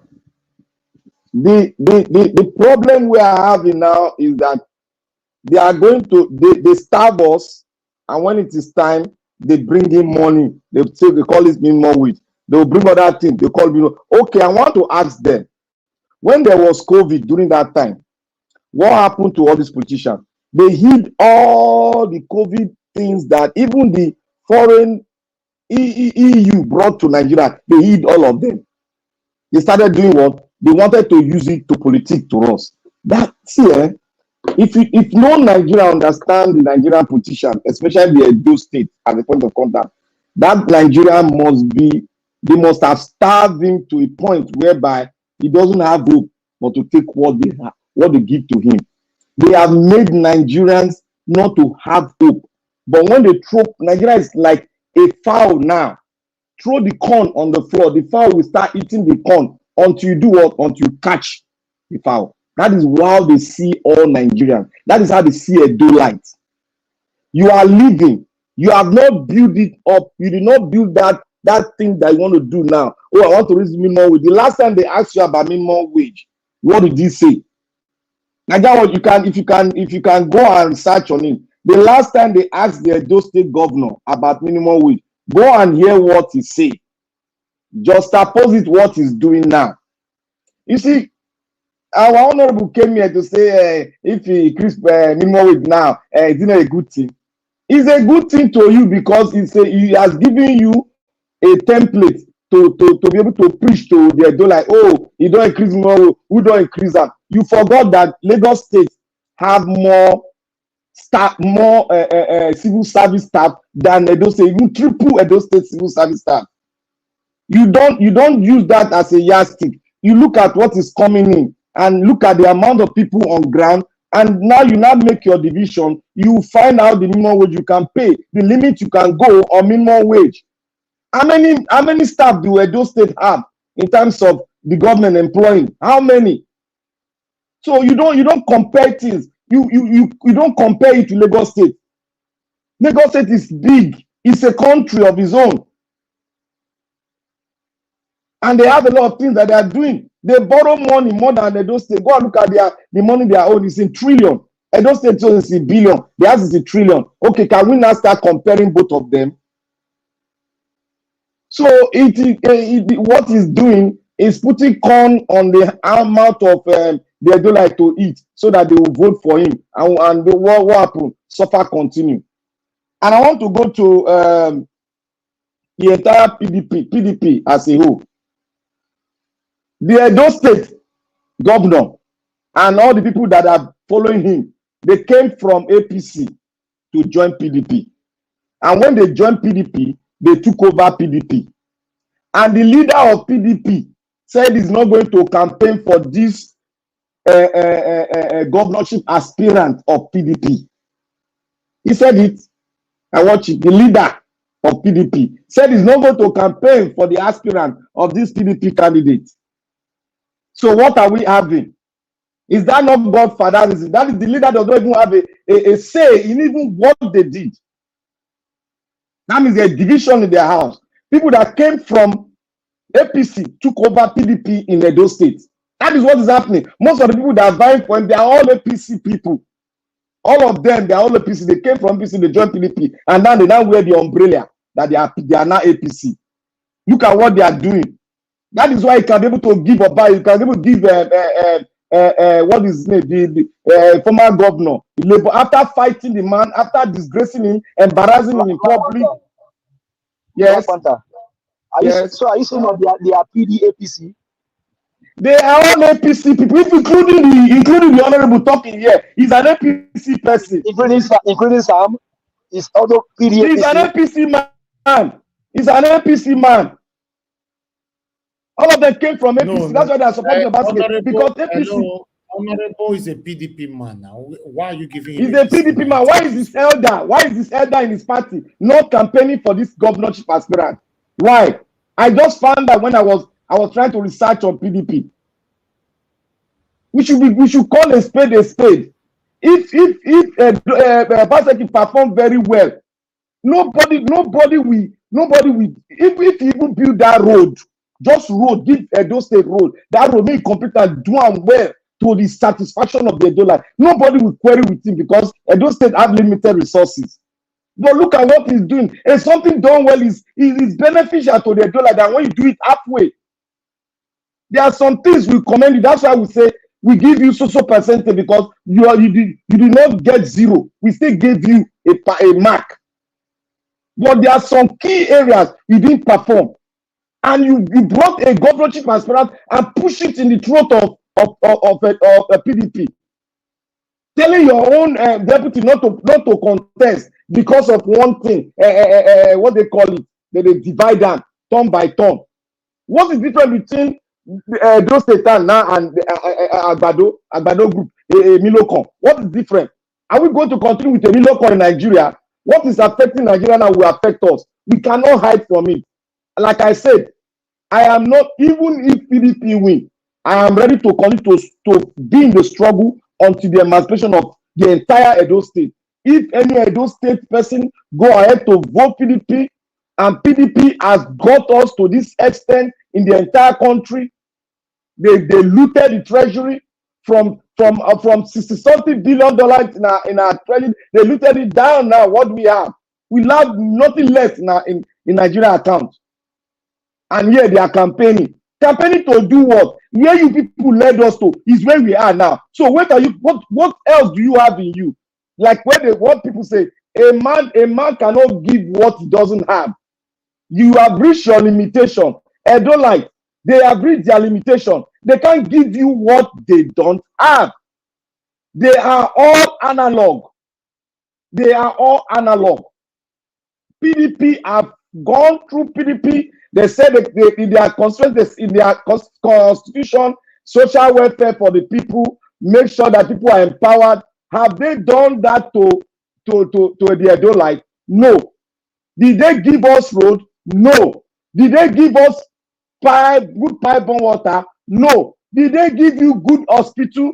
Can they come out to boast of good hospital that the poor man can fund it by his own self? Have they done that? No. You can't build a structure and you expect before I could collect a card for the hospital, I will pay 8,000 naira. Who is going to be able to afford it? Is it the farmer you've driven out of farm that has no security? Or is it the civil service people that you've raised their minimum wage? Can they afford the hospital bill? Is hospital bill, is it free? Are you subsidizing it for the Edo Life? Anything done in Edo State, I don't know why the government does not pay attention on the welfareism for the people. They always keep on looking at how do I raise the IGR of a state. The only thing they know, this analog people they know, is to increase the tax. Just is to increase the tax. But you are not increasing the inflow of companies, low-scale companies into your economy. You are not doing that. There is no road, there is no water, there is no light. Tell me how we survive it. without not engaging in corruption? Tell me how. To survive in Nigeria as a businessman, you must engage in corruption because you won't find profit. Banks are bringing dividends of they are bringing out profit now. The question you ask yourself, where are they getting all this profit? From these poor masses? Is it from these poor masses? Look, if Nigeria does not change, look, there is no window out for us until we change the foundation before we can start breathing a good air into our system. But what is happening in Edo State, Edo-like, I am warning every Edo-like, sit down, watch, let us listen to all of them. But PDP has failed up. They are rotting. APC, let us listen to them before we start analyzing it. And let us listen to Labour. We have heard Labour. He has given us all what we want. He spoke on the fundamental things that will affect the average man on the low ladder. That is what we want. What will benefit the average man in low ladder. Thank you, Mr. Najawa. And I hope every day like we don't learn lesson. If not, we will continue to learn the lesson until they take everything out of our hand. Thank you, Najawa. Thank you. All right, thank you, my brother. I appreciate you. Good evening to you. Your name and where you calling us from? Hello, good evening, Mr. Najawa. My name is Osaze, and I'm calling from Edo State. Okay, Mr. Osaze, talk to us, sir. Yeah, thank you. I will just say this: my Edo people, my Edo workers, who can not fall for this leak and honey something. Why now 70,000 minimum wage? Why now? Few months to go, 70,000. That's to tell you there is more to that. If now they decide to say, okay, 70,000 naira, why they not do one since? My Edo people, I will tell you now, my Edo workers, who can not fall for it? Who can not fall for it? If they can give 70,000 now, why did they start it from the beginning? That is to tell you there's something that they are hiding, they don't want to let people to know. Or when they ask them, how much will their own take home pay at the end of the month? This will not be waiting they will just use to treat people. Edo people, open our eyes. Open our eyes. So okay. Carry on what I would cry be happy for open our eyes. That's make I just let you know from Naija Watch. Thank you. Thank you, Mr. Naija Watch. Thank you. God bless you. Thank you very much, sir. God bless you. Thank you, sir. Thank you. Okay, that is Mr. Osaze right there, calling all the way from Edo State. You know, you see, Edo people make an open an eye. I have Sonny Okosun on the phone. Thank you for calling in. Good evening to you. Please talk to us.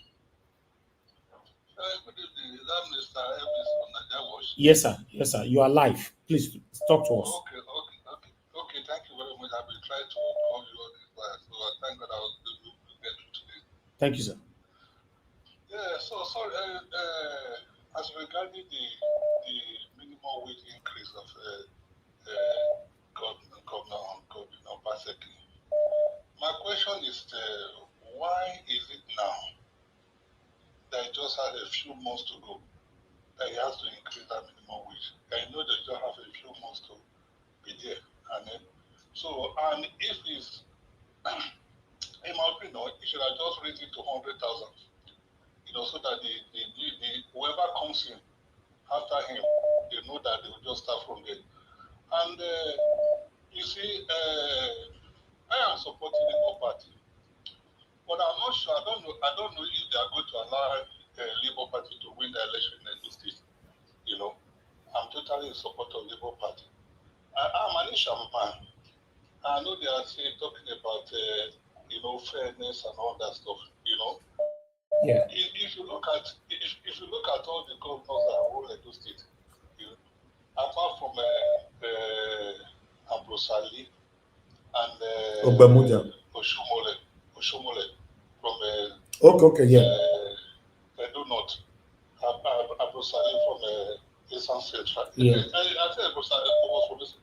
Those two governors, they did well. They did really well. If I'm sure Alfred would have do well, but I'm rooting for this man of the Labour Party, Barrister Olumide Akpata. I listened to him yesterday, and he spoke very well. I can be contributing to your program every time, because I'm in London, Okay, I watch your program every day. tea every time. You know, even though I don't buy you coffee, but I do like it from time to time. Thank you, I sir. want to say to you that my brother, you are doing very well. God will bless you. They do good work. You know, they show us in your mind that the two we say we want to see. You know, to make me develop interest in the do politics. I have to say that. I have to just say this to you right now. You know what I mean? So, thank you, sir. And God is going to bless you. God will continue to bless you. Amen. Even I make my wife also develop interest in the do politics. My wife said, "You are watching everything today." I said, "Which I will do?" You know, it giving me, you know, feedback on what is happening in my state. You know, God bless you. Thank you, sir. God Thank you, bless sir. Okay, sir. God bless you, sir. Thank you, sir. All right, Mr. Shimize, thanks for calling in, sir. Good evening to you. Please talk to us. You have 3 minutes, Mr. Shimize. You're not. Thank you, sir. Good evening to you once again. We can hear you. Thank you, sir. 3 minutes. Okay, congratulations to us again. Thank you. Thank you. I nearly collapsed on Saturday. I agree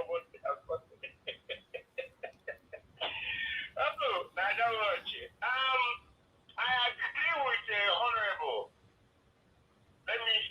I agree with him. Mr. Sam, I think that's his name. I agree with him with Oshomole. In fact, Oshomole is the.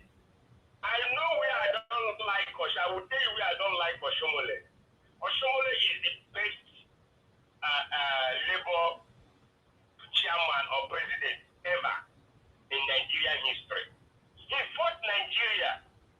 He disagreed with Nigeria. In fact,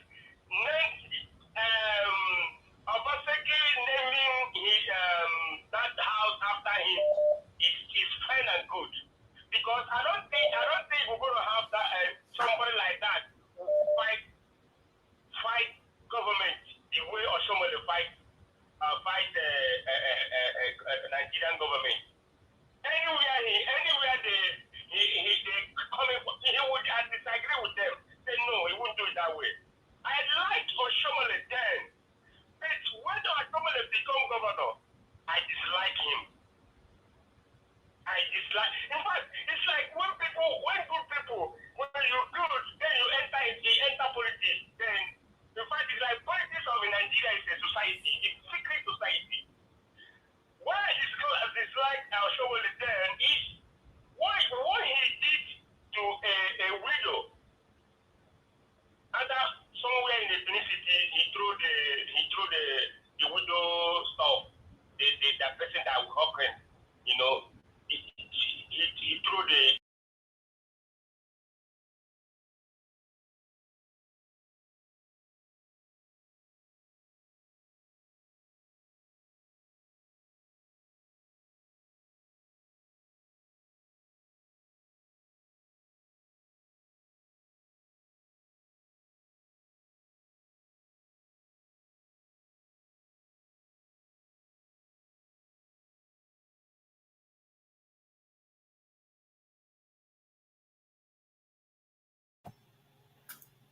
Hello, are you guys still there? Yeah, we are here. It's like we're here. We can't hear anything. We've lost him. Yeah, we lost Nigeria Watch. So can I just take over a little bit before he comes, if you allow me, guys?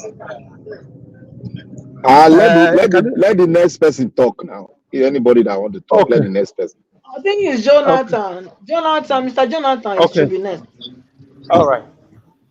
Okay. You're no gay. There. Madam Patricia, welcome. You went on sabbatical leave. You are now back. I was, Madam Patricia, I was greeting you 2 days ago. I didn't know that you left the panel again. You came briefly and you left. Oh, sorry.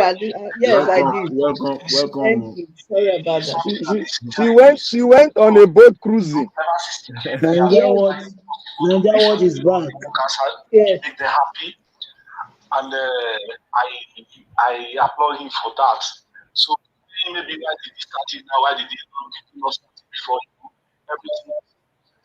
Government is a process. So I come up, we still continue from where Obaseki stopped. And the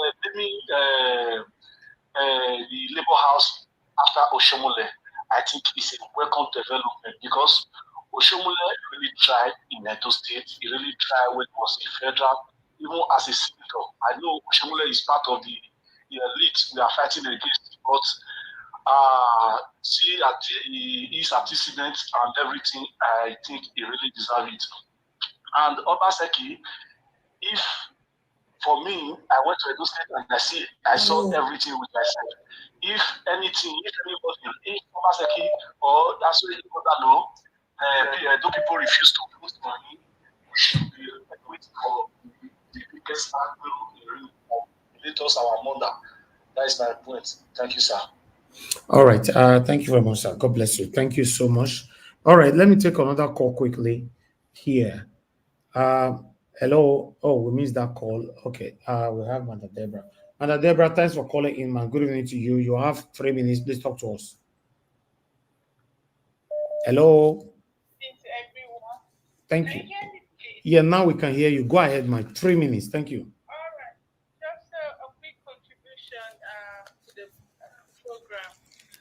Regarding what Governor Obaseki is trying to do, like you said, is a good thing, but at the same time, we have to look at the timing. I think this is just a political, just something to gaslight people to vote for his candidate or to vote for the person that he's trying to push. How can you just few months to when you're supposed to leave office, you're increasing salary, a minimum wage to that effect, and you're about to leave office? What if the person coming in cannot continue to pay? It doesn't make sense. You've been in power for 8 years, then the remaining a short time for you to leave office, you increase minimum wage just to gaslight the people to thinking that okay, oh, he's done something good. To me, I see that as a bribe. It's like somebody wanting something from you. All along, the person does not care about you. Then because he wants something from you, he's not offering you a bribe so he can get what he wants. But it's up to the Edo people to understand that this is politics. Because how come he didn't do it all along? So it's now he wants to care for the people now that he's about to leave office. This is exactly what Tinubu will do as well. When election is coming close, he will now increase minimum wage just to deceive people to accepting him back in the next 4 years. Thank you. And then he will do what he likes. So it just my own take in all these things is that this is just a deceit. I don't see it as something that is real. If he really cared about the Edo people, he should have demonstrated it all along. It's not when it's close to election. Thank you. Yeah, that's all I wanted to contribute. Thank you so much, Mr. Elvis. Thank you, man. God bless you. Thank you, man. Thank you. All right, Mr. Chooks, thanks for calling in. Chooks Obibweze, it's good to have you on the phone. Talk to us, sir. Yes, we can hear you, sir. Good evening to you. Go ahead, 3 minutes. Yeah, good evening, Mr. Elvis. Good evening, panelists. Good evening, everybody watching, and of course, those on the comment section. Thank you, sir. Yeah, I want to quickly talk on, the increment in Edo State. You see, I was very disappointed when the Honorable says commendable. Just like the last speaker said, what if the person coming in cannot continue with the program? Because if he had done this earlier, he would have set a platform, means of getting this money for a while, so that when the person comes in, he can continue from there. If you stop paying, then the people knows that it is his fault. But within 6 to 7 months, he's going to leave office. I consider that as a bribe. And they say, Honorable, please, it is time to educate Nigeria. This very platform you are on is a platform that educates Nigerians. We cannot continue to allow politicians to do this kind of thing. Because what it means is once they drop this on the table, we should stand up and jump and start to congratulate him. No. It is their job. We hired them. They need to do this job.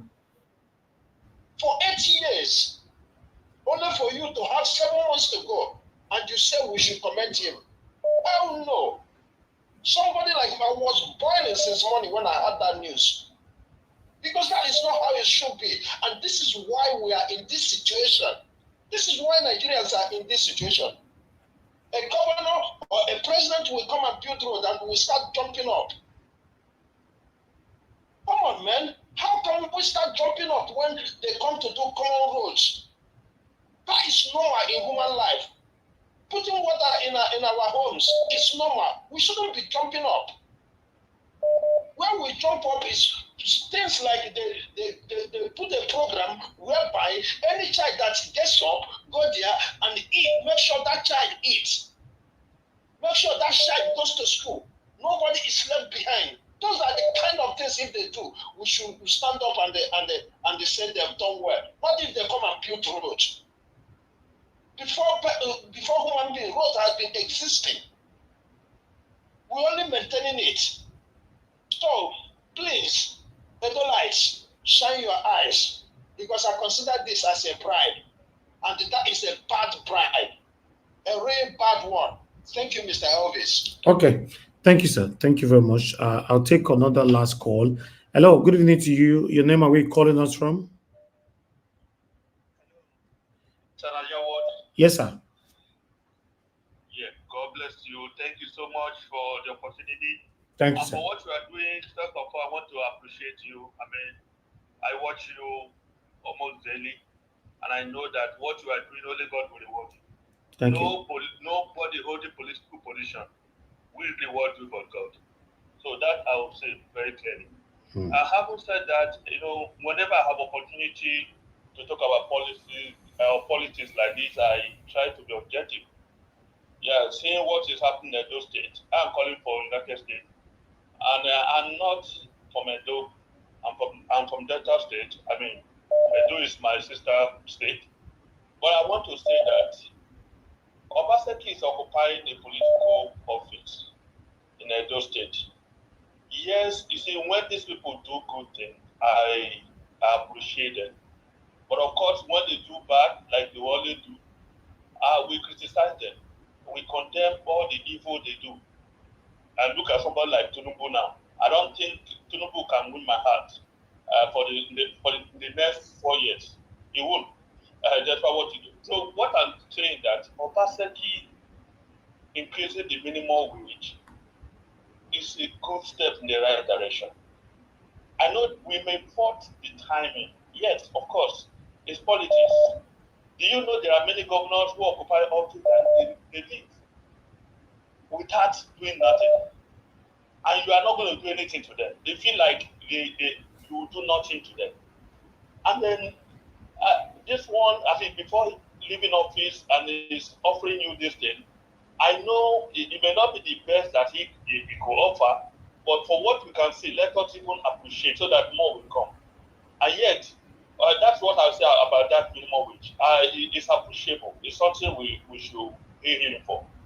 I'm talking about the Labour House naming Oshomole after that Labour House. I also appreciate him for that. You see, this politics thing and fight, you don't fight in grave. I mean, he may have issue with Oshomole, and that doesn't mean that, he should continue to issue, recognize the fact that Oshomole actually brought him up in politics. Oshomole even allowed him, supported him in the first term. Whatever fight you have with him, before you leave office, try to honor this man. For what he have done, he have laid, it's an example, it's something to copy, it's something to appreciate him for. So, once again, I give him kudos for that. Oshomole actually, he merited that in a way. You understand? He had fought, he had labor, he has struggled for labor, and now he's in Edo State, and this is the man that he brought up, and he is naming that house after his name. And for me, it's okay. We should not let it slide and give him kudos for that. So thank you. The problem is Thank you, like, sir. Tinubu. Okay, my time is done. Yes, sir. Yes, I want to appreciate you. I don't want to talk beyond my time. Thank you so much for the opportunity. God bless you. Thank you, sir. God bless you, sir. Thank you. Thank you. All right. Your name. Hello. Turn down your TV, please, if you want to speak to us. Your name and where you calling us from? Yeah, I'm calling from Manchester. My name is Jackson Ojan. Thank you, sir. Go ahead. 3 minutes, quickly. Are you hearing me? Go ahead, sir. Yeah, I'm just talking about the Obaseki increasement of the minimum wage. It's a very good development. Yeah. So anybody can call in anything about election, about politics. No, nothing like election. When they increased it the first time to 40,000, what people say? People didn't say anything. So if we now increase it to 70,000, it's a new development. We need to be happy about that. And those people know the right people for them to vote for. Nobody will tell those people who they are going to vote for. And those people know the right person they are going to vote for. That's all. That is all I have to say. Thank you. Thank you, sir. So we have to thank Obaseki for doing that. It's a good development. Let it carry on. Thank you. All right. Thank you, sir. Yes, sir. Thank you, sir. Good night, sir. All right. Mr. Bennett Ogbede, thanks for calling in, sir. Good evening to you. Please talk to us quickly. Hello? Mr. Bennett, go ahead. Good evening to you, sir. Please talk to us. Good evening, Mr. Elvis. Good afternoon from this side. I really wanted to speak about this 70,000 naira increase, Obaseki increase for those states workers. I think it's a good thing, because at the end of the day, we as a people, we don't really know what we want. If the guy not increase, I won't feel say no increase. He increase now, almost was the saying right. Listen, man, I live in America. I live in America. Most people when they talk, so one of them they are abroad. You know, when Biden entered 4 years ago, tax credit one of us collect from America. I'm not talking about bribe.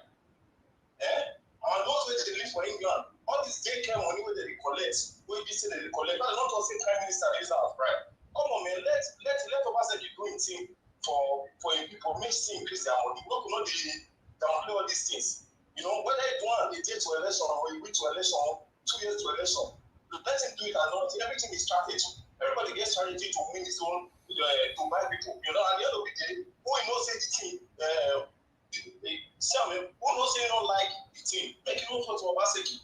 You know, the end of the day, we listen and they just say this one, you know, good, you know, good. Man, 30,000 is a big money added to somebody's salary. You know, you understand. So the one of a labor house, you know. So let's call this way. For me, I don't like somebody, but that name is, you know, Ushomole deserves it, because at the end of the day, we can't mention labor without mentioning Ushomole's name. You know, if you come to America, I live in Houston, Texas here, you know. If you go to the history of America, the name George Bush is not really a good name, you know, in so many people's ear, because at the end of the day, they caused this Iraq war, and forcibly enter Iraq and do so many things and kill so many people. But at the end of the day, man, the international airport we got here in Houston, it's named after, you know, it's named after George Bush. You understand? So let's leave all this thing and let's focus on the meeting. Tell people what they need to hear and what they need to do, not castigating you know, Obaseki that increase the salary. We don't like money. You understand? People are living from hand to mouth. At least 30K is still something. You understand what I'm saying? Okay. So when they talk from abroad, because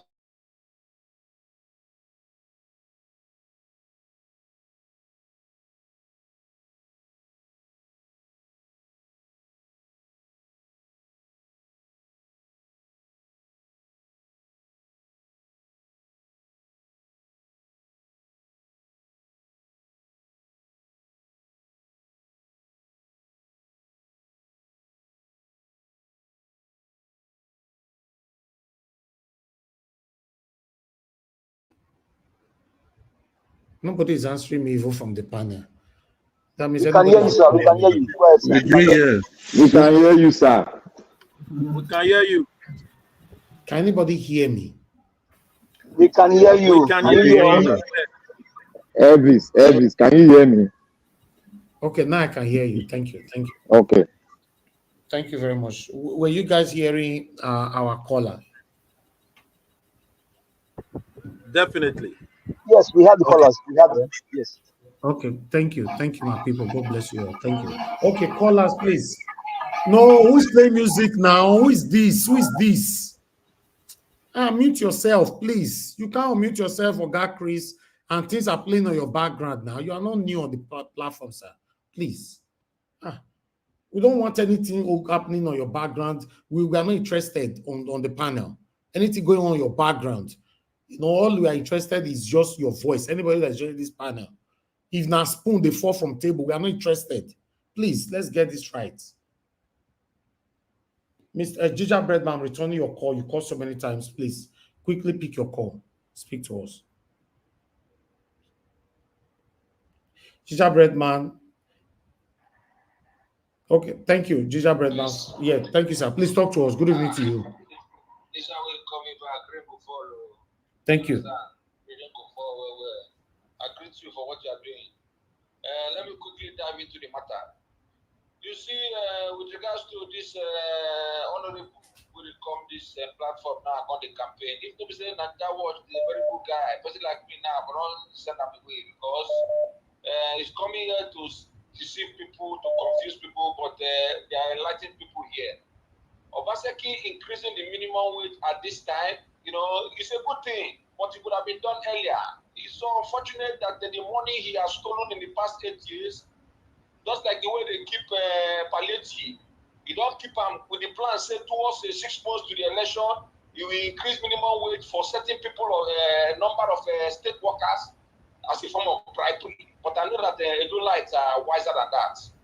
I don't know if people come here and say Oshomole is the best NSC, this thing. Oshomole is a criminal. We know him very, very well as when he was NSC president. So when you are talking about Oshomole is the best NSC president, we can open the books. We have the books. It's not as if it's not photocopy. We have the right books that to show that Oshomole is a criminal. You understand? And the Obaseki naming that place after Oshomole is for 2 reasons. Either one, either you don't plan to make Oshomole die because the person don't die. Now they take name something after. So maybe they plan RIP for the guy. Or secondly, him Obaseki now is leaving political office, and Oshomole is still in the political arena. He's a current senator sitting with APC, dining with Tinubu. It's just a way of mending fence.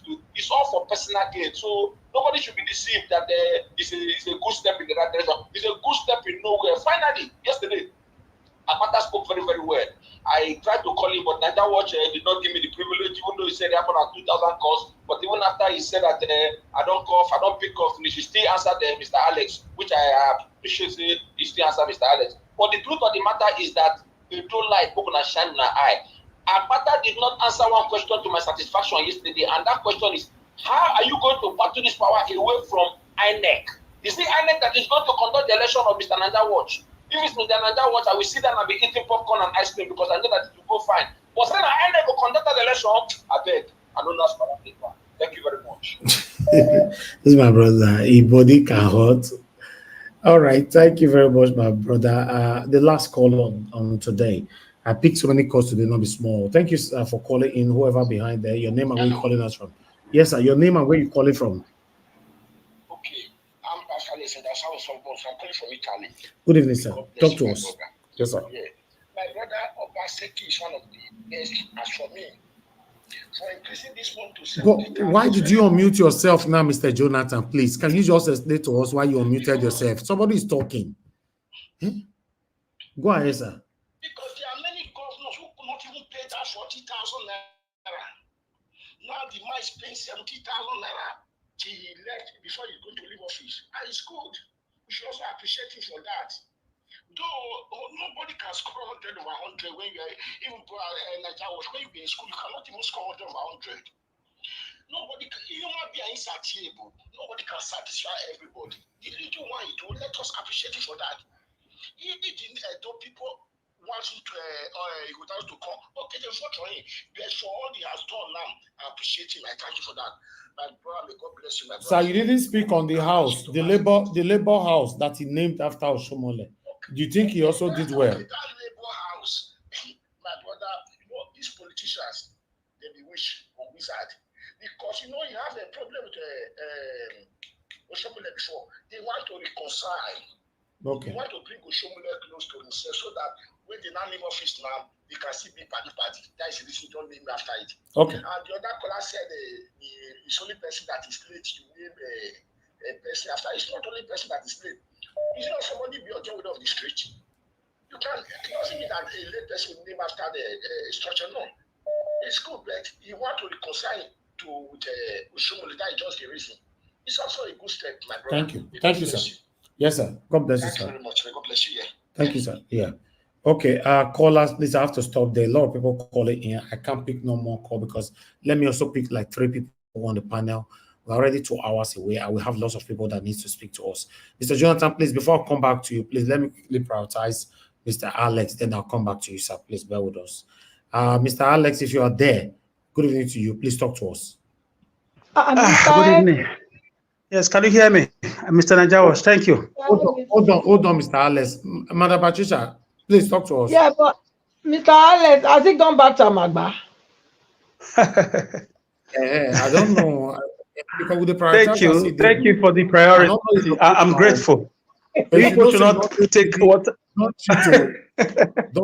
Najawas, thank you for prioritizing me. Allow me to talk. I can't be giving out where I am every time for my safety. Number one. Anyways, thank you, Mr. Najawas. Madam Patricia always say thank you. God. Let me start with Obaseki increasing 70,000 minimum wage. I'm sorry, guys. I'm so sorry. Hey, I'm sorry. Let me laugh in the language of Kabakaso. The clown or the jester that was taken from Greece to the ancient Roman Empire to make Caesar to laugh, to amuse Caesar and Mark Antony. So God, when you had time to walk, you refused to walk. You were demolishing people's houses. You were dragging what I don't know with the palace of the Oba of Benin. You were busy, chasing opponents. You were busy traveling around the world, doing what I don't know. What are the results of the trips? Because each time there's a protest, the governor is never around. He's never around. Nigeria Watch, if there's any protest, the governor came to receive protesters in government house. Give me that video, and I will come here to apologize. Now they want to increase money as what? For what now? Now they break, our local balance. Oh God. Oh my God. No. These are political clowns. You see how a governor and his team, they turn themselves to clowns to make us to laugh. The Bible says, he that sits in the heaven shall laugh. Man, it's such a shame. When you have time to build mini stadia, small stadium across the 18 local governments, when you have time to build markets, standard markets for the women across the local governments, you have time to create at least bridges, even if it is 1 or 2 flyovers, to decongest, the local government that is already, populated with people, with cars. Edo State is gradually becoming Lagos in terms of traffic. You have time to do everything, but now why are you increasing minimum wage? Are we fools? You turn us to beggars. You are using the Tinubu way of ruling Nigeria to rule Edo State. Give them palliative. They've turned a whole Edo light, the ancient Benin Kingdom people, they've turned them to beggars. Beggars. Oh. Such a shame. Our great Obas will be turning in their graves. Such a shame. Such a shame. Why are you increasing? Okay, what do you want people to read? Which meaning? Which meaning do you want people to read to you 3 months to election? Which meaning now? When you were busy watching Fulani herdsmen rape your citizens, you never made a statement against it. You never made a statement. You never did. Never. You never did as a state governor to say, my people, we are hearing what is going on. We are sorry. We are on this situation. This cannot happen. When I'm a governor in this state, I reject it. I call on the federal government and authorities involved to call all the Fulani herdsmen into the, no one statement. No one. Now you are increasing. So we are now money mongers. We are now money mongers. You are showing us secretariat, buildings. I'm not against what you are doing, but what do you want people to read? Which meaning? Are we that dumb? Are we daft? Oh, this is the last kick of a dying horse.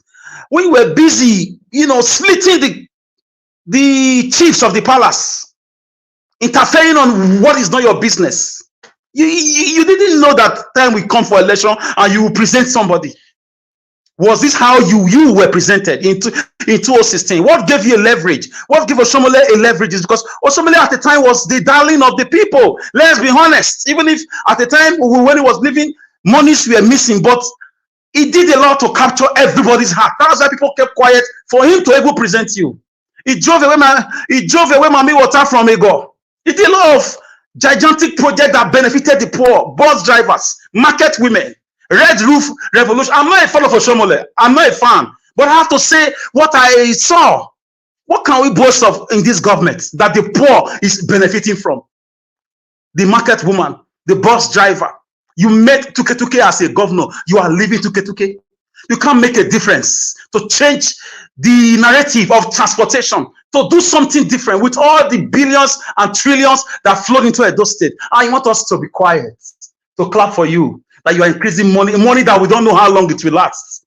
We don't know your motive because you are leaving now. You've fought everybody that stood by you. You fought them, money, left, right, center. APC, PDP, AFCC, all of them, you drove them out. Those that voted for you, you demolished your houses, took over their lands with trivial accusations, government land. Now, you are now running etasketa, paying people to come on different media platforms to lie. People have been made promises. That's why they're in different platforms to lie, just to put in a few words, to do damage control. Development do not hide. People who are developing, they don't announce themselves. People announce them. Alex Otti did not announce himself. Peter Obi did not announce himself. People announce, even if you put in a few words, but people have already gone ahead of you to present what you are doing. So I just look at this political shenanigans, this man that calls himself a governor for 8 years. Oh God, for 8 years, we can boast of something mind-blowing. In any local government, no one new stadium. They are still painting and using the old stadium built in 1960-something, 1970-something to collect money. They are paint structures that are rotting, that have expired. They'll go and repaint it, they will renovate it, they will collect money. Oshiomhole did it, Lucky John did it, Osumba was trying to do it before he was kicked out. Obaseki and Shaibu did it. They used 6 billion naira to renovate our stadium instead of building new ones across the local government so that young people can go and engage themselves in sports and discourage them from drug abuse and youth restiveness. But he was busy flying around America today, Singapore tomorrow, UK next tomorrow. Now you want to bribe people with 70,000 naira minimum wage. Hey, those are not stupid. When you were busy, ignoring us, we still survive. We survive without you. Our brothers and sisters in diaspora did not leave us alone. I want to thank the diasporans. Thank you for standing by us. Nigeria Watch, I want to advise you. You may not take it. I don't have right to tell you how to live your life. But please, if next time any government come to power by hook or by crook, and they are punishing those, I will advise you to stay clear. Because not all of them, but most of those, after crying, after suffering, after losing their houses, after going to prison unjustly in the hands of a government, few months to elections, they start joining the same government against you. That's what they are doing now. That's what they are doing. You see them littered around different media platforms. Allegedly, monies and promises have exchanged hands. These are people that were crying when the governor was busy taking people's land in the name of government land. When the governor was quiet, when herdsmen was kidnapping most of their family members, all these people were crying out to you, sending you videos, pictures. Help me now, help me broadcast. Nigeria Watch, help us, land grabbing, help us. Nigeria Watch, help us, insecurity, help us, bad roads, help us. They are all joining the same oppressor that was busy using whips and scorpions to rule them. Few months to election, bread and butter have gone out. And everybody, most of them have changed their mouth. They've changed their reggae music into Osayomore Joseph. May so rest in peace. Anyways, I just want you to lay back and make your decision. But next time, allow the government to show their shege, political shege. Because I'm surprised how we still have people, although I'm not really surprised. Adolf Hitler had followers. Hitler did a lot of atrocities. You know, Leopold of Belgium, that murdered 10 million Congolese in Zaire those days, had followers. So I'm not surprised. People are always there to set their conscience. Promises have been made to them. I dare any of them to give us landmark project, landmark, not buildings that anybody can do, not to Bermudia abandoned projects. Paying salary is not an achievement. Paying pension is not an achievement. It's not. Don't give me that. You promised Gelegele Seaport. Where is Gelegele Seaport? Where is Gelegele Seaport? You use Alagodaro to call it to loot Edo money. You sign Edo best what's it called, MOU with different companies to train teachers. Each teacher was trained with over 2-3 billion naira for 4 to 5 years. A lot of scam, a lot of fraud. We are all aware, and then those will vote their choice. I thank God that everybody is becoming aware politically because of the social media. I thank God. So a man will fold his hands for foreigners, marauders, to rape his own sisters, his own grandmothers who are living in his own state without making a statement. And you still have people joining this man to say he did well. He did well because of 70,000 naira. 70,000 naira. I'm not surprised. Najawash, Oshomole for me should be behind bars in a normal country, but we don't live in a normal country. We live in an abnormal country where people, you know, sing your praises immediately you make money. Oshomole also have followers today. I'm not one of them. The guy borrowed money before he left office, about few days. Who helped him to borrow money? Obaseki. Waterstone project, 30 billion. Oshomole stole that money. Obaseki promised to probe him and bring him to justice. He did not do it. So we should not die in their war. They are friends. We should find a way to stand our ground and reclaim our land from these people who do not care about us. Thank you, Mr. Najawash. All right, Mr. Alex, thank you very much for your submission. Thank you for putting your voice out there. Let me quickly move on to Mr. Jonathan now.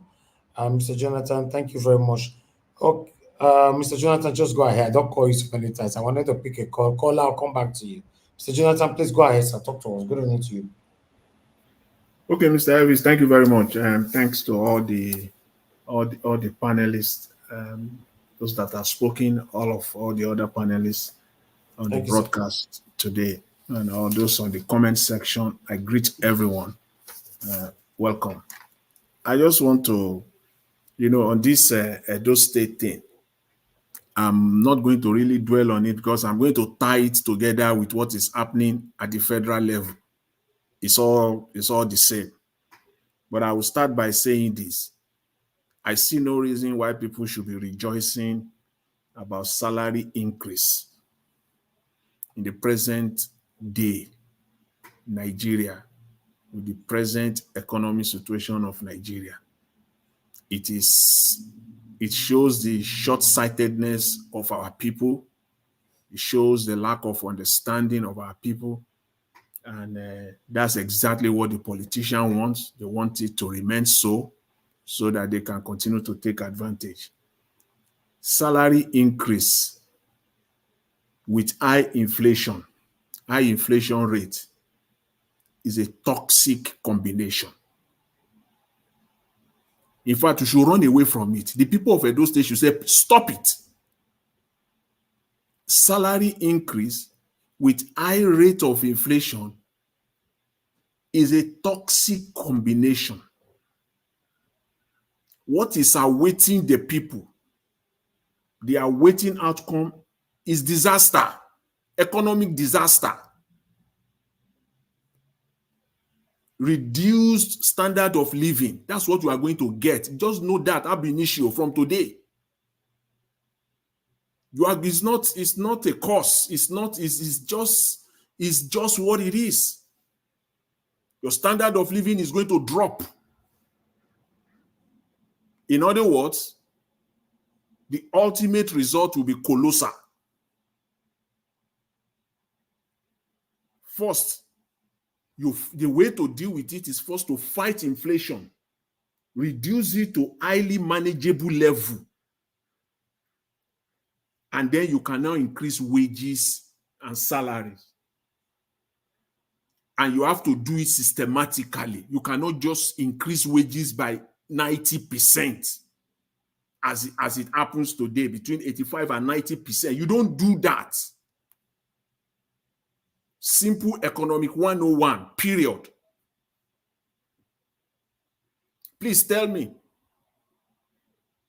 how will the trader, the market woman in Edo State, how will that woman, those women, those hardworking women, how will they get their own increase? The Gary seller, how will she get her own increase? The rice seller, how will she get her own increase? How will the transporters get their own increase? How will landlord, those pensioners that they depend, their livelihood depend on the rent that they collect, get their own increase? All of them is only one answer: increase. They will increase the cost of rice. They will increase the cost of gari. They will increase the price of the cost of transportation. The landlord will increase the rent. So at the end of the day, we call it wash.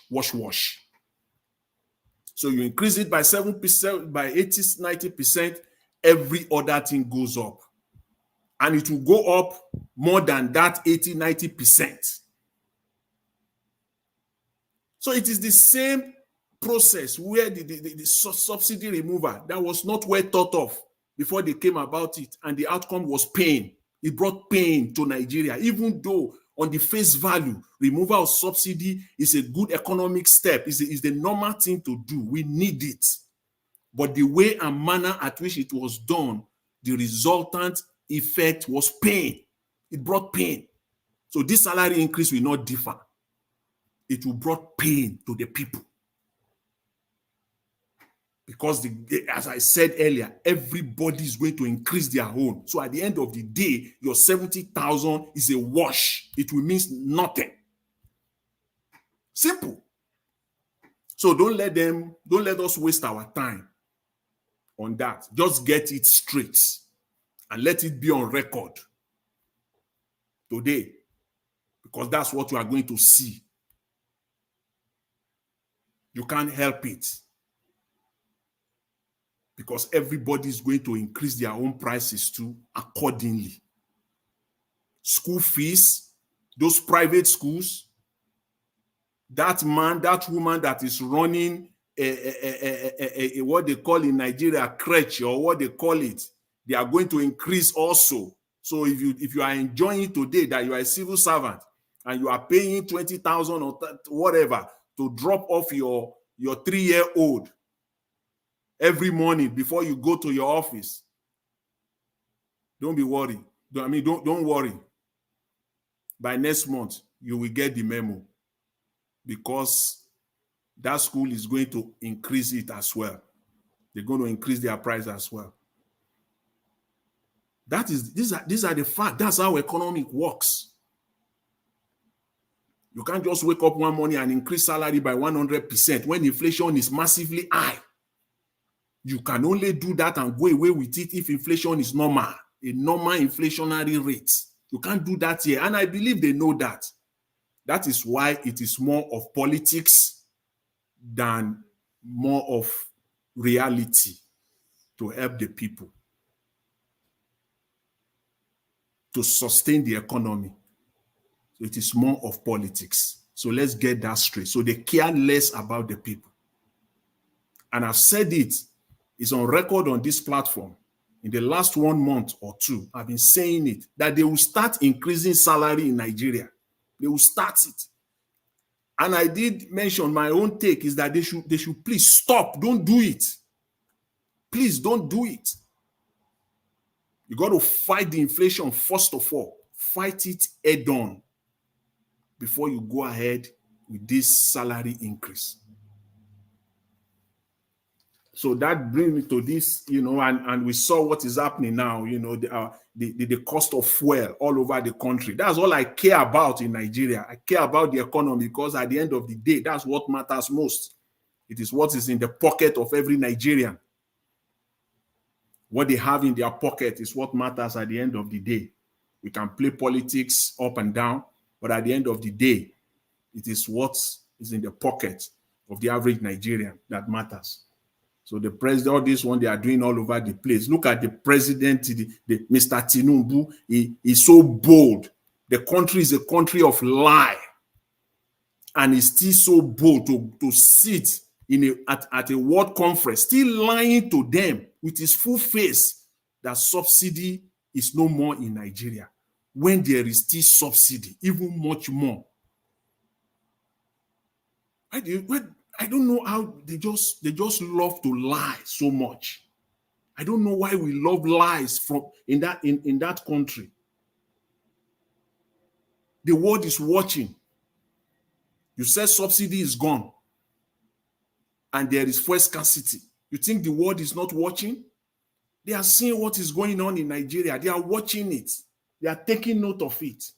It's a disgrace. It's a national disgrace to the country that the country of Nigeria, with the massive natural resources that God has given us, there will still be what is called scarcity of fuel. People will still be running, queuing on the road to get fuel. In fact, what people are even saying that the cost of petrol should be 900, that is even still conservative. The cost of petrol should be about 1,200 naira. That's what it should be. We've said this for the last 6 months that subsidy is on. Eventually, they started coming out. Now they've come out now that, okay, it should be around 900. The real price should be about 1,200 naira. That's what it should be. Because you cannot, are they for that Christmas? Do they import the fuel in then to come and distribute it to Nigerians for free? Are they not going to make profits? So where's the differentials coming from? Of course, it's the government that is giving them back the difference. It's simple.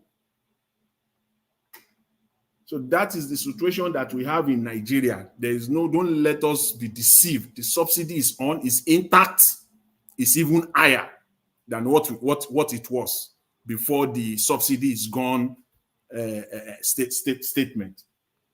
So let's make no mistake about it. On top of that, the mineral resources is being stolen out of the country on a daily basis, massively. In commercial quantity, they are stealing the mineral resources of this country out on a daily basis. And because some governors are benefiting from it, they allow it to be going on under their watch from their state on a daily basis. Many mineral resources are being taken away from this country because they have been paid. They are benefiting from it at the detriment of the Nigerian people. So for me, it is this man. There is no, as it stands right now, there's no real hope there for us, especially when you have to come. First of all, they must come clean. You have to come. Mr. Jonathan, give me 10 seconds. Remember, okay. Lithium, 40 trucks of lithium was confiscated by EFCC. Remember that. So that is what is going on. Yeah, that is what is going on in Nigeria. They are doing this. That one that you talk is just a tiny, it's just a tip of the iceberg. What they are ravaging, what they are stealing out of this country. I'm talking. I said at a commercial level, trucks upon trucks loaded every day from the north central to the northwest of Nigeria, from Sokoto, Kaduna. What they are taking out of Nigeria come to the central, the north central, Niger and Taraba. What they are taking Plateau, we know the reason why they are buying the people there, so that they can take control of the resources. If you know what they are taking out of Nigeria on a daily basis, you will know that crude oil is a child's play. Crude oil is a child's play. And we have a government. So that is just where we are. So for me, I don't really let people just get this straight about this salary increase. I'm expecting politicians to play their politics come May 1st. I think May 1st is in the next 2 days or so. I'm expecting it. across board, maybe even from the federal government. I urge them not to do it. I beg them. I plead, please don't do it. It is hard. Please face inflation, fight inflation, reduce inflationary rate, and then you can start. If you want to increase salary, make it match it with inflation, 2% every year, 3% every year. As we are reducing the inflation, we'll be increasing the salary. So if inflation comes down by 2%, we'll increase salary by 2%. We'll also increase salary by 2, 3, or 4%. We'll be doing it like that gradually, so that within 1 year, this 70-80%, we'll have achieved it, because we'll have also reduced inflation from 30% to 15%. That's 50%. Also, you will have increased salary also by the same 50%. But you are doing it in a systematic way, not in a way that it will dampen the economy further. And I listened to the video you show where Rufai was analyzing the same issue of subsidy in Nigeria. I don't know what Rufai is waiting for. He said he's waiting for empirical fact. From who?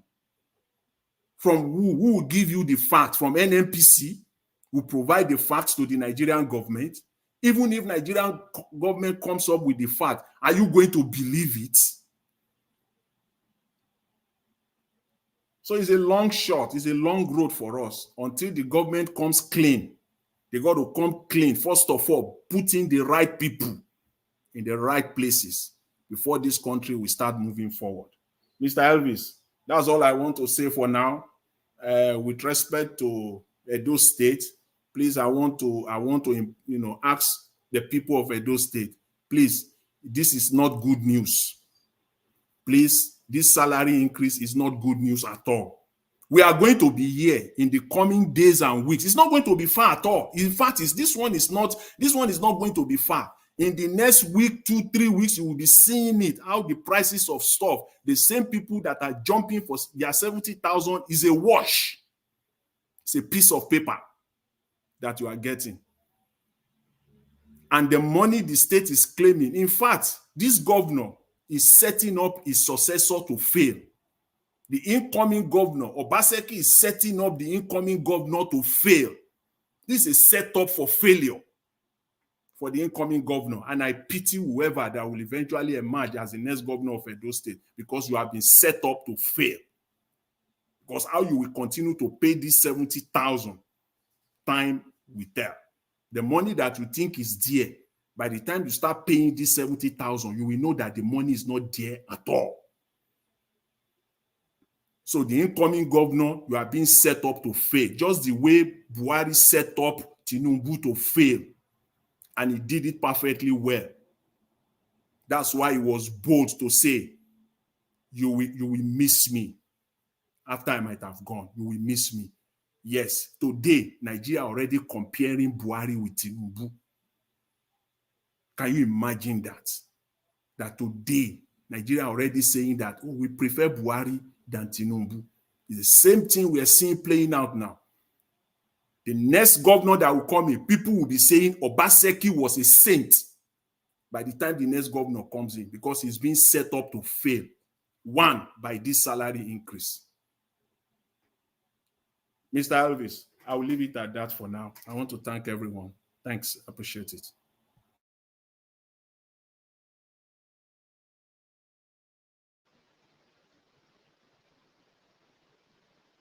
Okay, it's like Mr. Elvis is not. Hello, can you hear me? Yeah. Yes, we can hear you.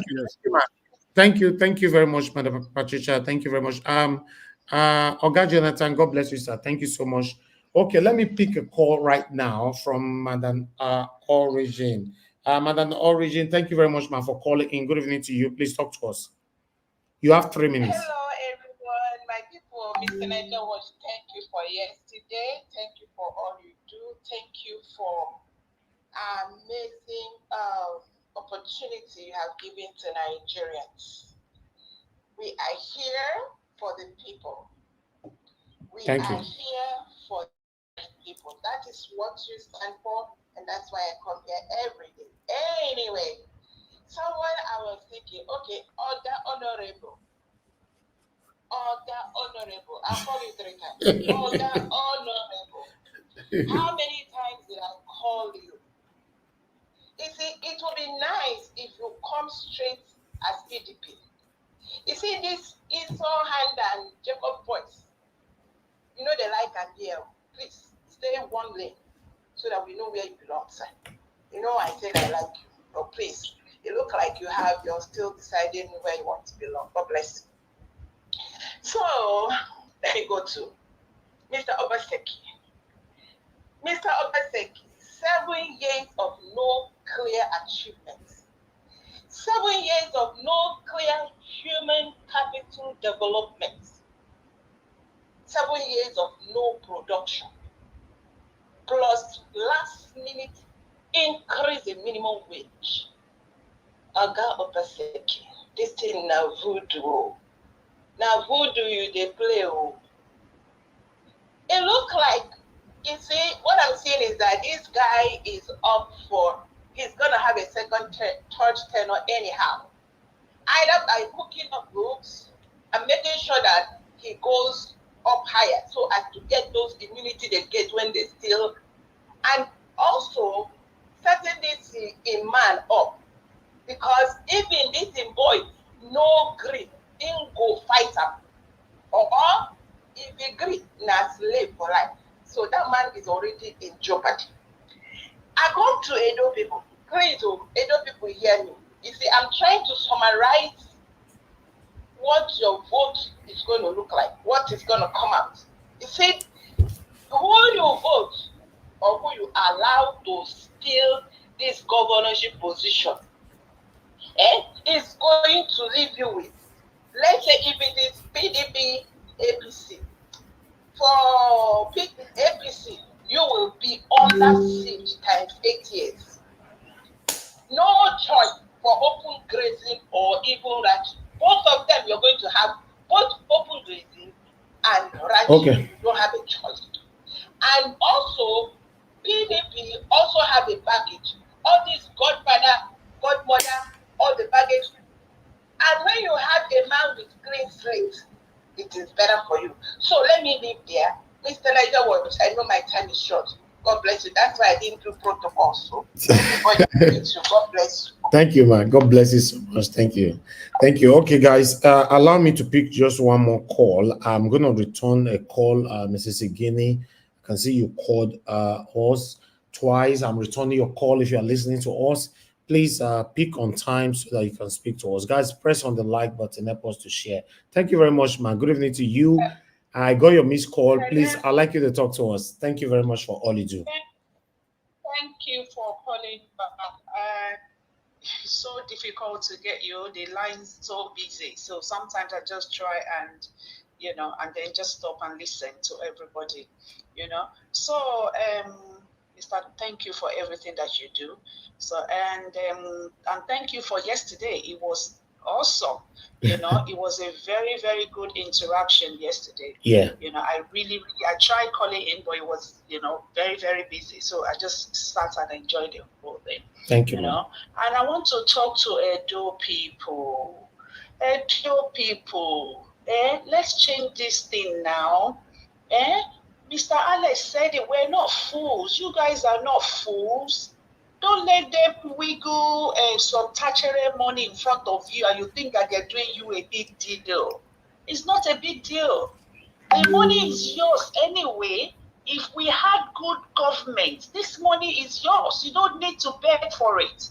Edo people, let's change this whole PDP, APC things. Let's change it so that we can see visible changes. Edo people, please, let's change it. Let's change hands at least. Let's see. Let's remove these people that are jumping from one place to the other. If PDP is not okay, they jump to APC. If it's APC, they jump. Is that what we want to keep doing? Just to cover themselves? Look at what is happening to Yahaya Bello. He intentionally put someone there to cover his ass. Let's change, let's remove all these people so that we can move forward as a country. Nigeria has money. If we have good managers that can manage this money, not people that be putting the whole money into their pockets and keeping some to bribe police, bribe judges, bribe, just to keep their lifestyle going on. Edo people, shine your eyes. Let's change things. That's all I want to say. Thank you very much for what you're doing. God bless you, man. Thank you very much. Thank you. Okay, callers, I'm done. I would like to go back to the next person on the panel so that I can get through to everyone. Madam Patricia Tagbojomi, after you, they'll come to Abdul Malik before. Mr. Elvis. Oh, you left and you came back. I'll come to you. Give us a minute. Yes, I'll come back. Somebody's already talking. Okay, I'll come back to you. Good evening, everyone. Thank you, man. Good evening to you, man. Please talk to us. Thank you. I want to say shout out to everybody on the other side, which is the comment section, of course. Then, of course, my mommy diaspora. Good evening to you, and thank every one of the panelists, those that have spoken and those that are yet to speak. It's been a great time so far, but I'm going to be very personal with this, my submission today, because of what Mr. Sam is doing here. I don't think this is a platform for his propaganda. I don't think so. So, due to the way he's been speaking, I've been listening to him, and I think he's here to deceive the gullibles. But we are here to enlighten people and to speak truth to power. So I don't think there's a place for him. Yeah, though he mentioned he liked this place and because he's learning a lot. But if you're learning a lot, then you're supposed to know that this platform is not for people to come and lie and deceive others. We are here to tell people, to inform people with the right knowledge so they can make the right choice, not to come here and deceive. So please, I want to beg you to desist for this deception, because I don't see any reason why you come here to deceive people. Okay? Obaseki had how many years? 8 years. It's now the last 7 years and 6 months, and then it's coming out with 70,000. Anyone that is applauding these people for this evil they are doing, I think you are satanic and you are wicked. Because how do you really survive in that Nigeria with 70,000 or even whatever, 150,000? I don't even think it's enough. So for anybody to be saying that he has done well because he's finally increased their money, I think you are wicked. You are evil. You that is speaking, can you live with 70,000 in Nigeria? Can you? If you can't, why would you think that other people should live with 70,000 in a whole 30 days? How is that possible? And especially those, I'm highly disappointed in those of you that are living in diaspora and supporting this wickedness. It's absolutely, utterly wickedness. Can you survive in Nigeria with 70,000 in one day? Most of you? No. So why do you think another fellow human being like you doesn't deserve that good life that you are enjoying? You all have the same wicked spirit, hence you can applaud such wickedness. I see it as wickedness. How much is the commissioner receiving? Are you there to serve or to be served? So what are we talking about? Why should anybody be glad? And I dare to say that they pay those people who are applauded.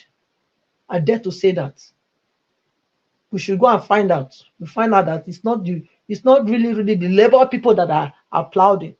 They are the people that you've paid to be shouting that kind of having that jubilous what they call it, shout that they announced 70,000. When you are living at the 11th hour, You come to say you are increasing their salary. At the 11th hour, that's when you say you increase their salary. People should be jubilating. Please. Nigeria matter the tired person. You know, because I don't see any reason. Now Shomole, okay, now he's trying to make is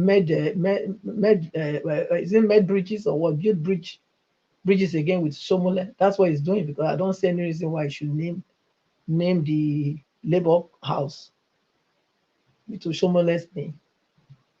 I can't see any point in that. You know, like Mr. Evis rightly said, there are many people that lost their life. Why don't you say, why don't let me labor Fulani Esme strife in what they call it, attack in Benin, Labour Congress or whatever, Labour House? Why? You know, something that defines the time that he was in power and what happened. He could have used that as a name to remind the Benin people what happened. Not to Shomole. It was Shomole within this how many years that he was ruling. No. So why Shomole? Is Shomole so good if that's the case? Is Shomole not among the bad people that are oppressing? Okay, he fought for. He said they are saying, people are coming out and say that yeah, he was a good activist for the Labour Congress. Okay, but now is he not among the oppressors? Which side is he now? Which side? Can somebody tell me which side of Shomole is now? Is he among the masses? Is he fighting for the masses? Or is he among the oppressors? So what are we talking about? Please, we shouldn't be deceiving ourselves. But I said I was going to be very personal. So, Mr. Sam, please, people like me detest your speech. You can't come here to deceive us. So, this is not the place. Give me 10 seconds. Find another platform to go. Mama.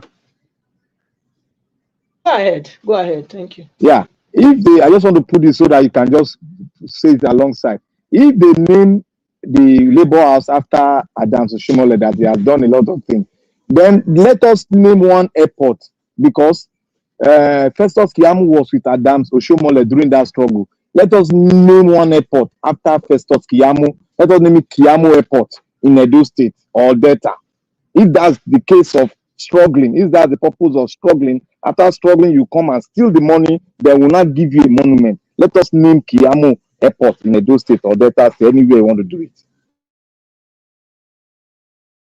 Exactly, Mr. Panset. Is it not Panset? No, it is not Panset. This Panther, Black Panther. Now Black Panther be that now.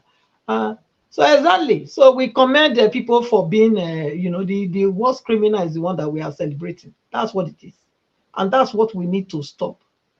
That's why we are here. We are against every such attitude or posture. So you can't come here to be selling that to us, Mr. Sam. With all due respect, we are here to fight corruption. We are here to make Nigeria a great place. So don't come here to deceive. Madam, do you want me to face you on this panel? Do you want me to face you on one-on-one on discourse? If you are here to discuss issues, discuss issues. You have your right to believe.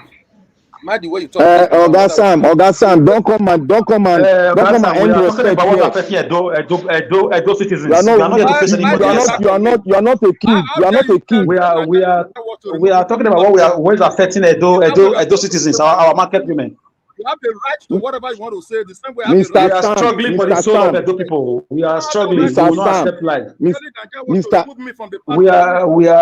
fighting for the soul of Edo State. Mr. Sam, she has the right to say you are deceiving people.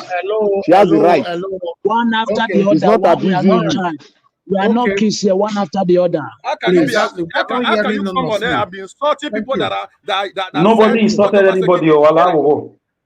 You don't speak like that. Hello. Thank you, Oga Sam. Thank you, sir. Thank you, everybody. Thank you. Everybody can be talking at the same time. Nobody's hearing nobody. Yes, I will say this. Mother Patricia, if you want to pass your submission, you have right to that, but you don't have right to tell people how to talk as long as they're not breaking the rules of the platform. Although you have right to oppose them, disagree with them, but you cannot tell them how to talk. You cannot tell them to stop what they are saying, so you know the rules of the platform. So, but if they are breaking the rules of the platform, that's another thing. But somebody coming in here to say, for example, they are supporting Mother Patricia because Oga Chris is not happy because the person supporting you, now be saying, don't ever say you are supporting Mother Patricia again. No. The platform, the good thing about the platform is that if anybody that comes here to try to mislead the people, we have wonderful people here that will oppose them respectfully, so yes. Honorable Sam, the word, do you want me to face you here? We don't use that here at all. We are not here to fight. We don't fight here. The platform does not accept words like that.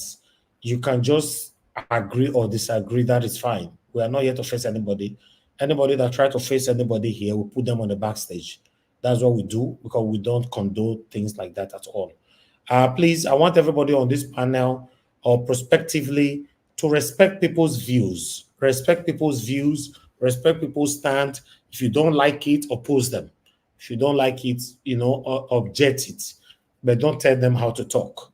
Everybody cannot speak your language. Mr. Niger Watch. Yes, sir. Mr. Niger Watch. The bone of contention, what he's saying is that he's saying he's deceiving, and it's not a bad word. And it's not an insultive word. That was what she was saying. Deceiving. Deceiving the voters. First, I listened to her kindly. First, it's not a bad word. And honorable, you are not here to say people are insulting you. They are not insulting you. They didn't put your name. Maybe you didn't listen to her. Every time you make us scared, since you are, I think I'll put honorable in my name now. No. When you are speaking, be civil. Be objective. You don't throw attack. You comment whatever I'm saying. You don't throw attack on me. I have a right to say what Obaseki did is right. It's my right. It's my opinion. Honorable, please let me come to you. When they come back to you, you will have the opportunity to express that. Black Panther, that word is saying child's play with that. I will not mention your name. When I'm talking to you on this platform, even though I'm not mention, you should know that I'm talking to you. So we should take that all out. What I'm saying is this: we can oppose and reject anybody's submission here, but you can't tell them how to speak. Don't tell anybody next time you must make sure you say it like this, for example. No, it's not what we do here. Everybody cannot just think. We were only practicing that when we're supporting Mr. Peter Obi 2023 presidential election. We lock it 100% on just Labour Party. At this moment now, the platform is open for anybody to come in and speak while you are here to oppose them, agree or disagree. If we're still locking it for just Labour Party, we're not supposed to even bring Dr. Aso Ngodaro here. It would have just be Ole Olumude Akpata that would have been here. Please, let's understand that we are here to listen to different views. Let's hear it. Let people even come here to expose themselves. Even though they want to say, somebody called in the other day upon what we all are facing right now, that Tinubu is still doing the best ever. So you expect me to hang the phone on him just because he said Tinubu is doing the best? I can't do that. I allow him to speak. It's only when he started disrespecting, give us a mandate, that's when I have to drop the phone on him. Because he was insulting, give us a mandate. If he was not insulting, give us a mandate, and he's just telling us that Tinubu remain the best, Tinubu remain the best, I want to ask him why, how, where. That's what we need to be doing. Not that I will not be telling you, sir, in case you call next time, this is how you need to talk. You must not talk like this. You must not talk. No, we don't have that right to tell anybody how to talk on this platform. Thank you very much, everybody. I'd like to move on to the next person. Thank you. Let me move on to Give Us a Mandate. Give Us a Mandate. Thanks for your long wait. Please talk to us. Good evening to you. You have 8 minutes. Thank you very much. Hopefully you can hear me clearly. Yes, you are good. You are good. Thank you very much. Once again, greetings to you, to your family, Mommy Diaspora, our panelists, comment section, greetings to everyone. A well done job yesterday. On my side here, I clap again. Hopefully, you can get the sound of my clap. Thank you for yesterday. Yesterday was great. Yesterday was good. Yesterday was heartwarming. Yesterday was a blast. Yesterday was a time to lecture, a time to actually make people understand that governance is not rocket science. Governance is not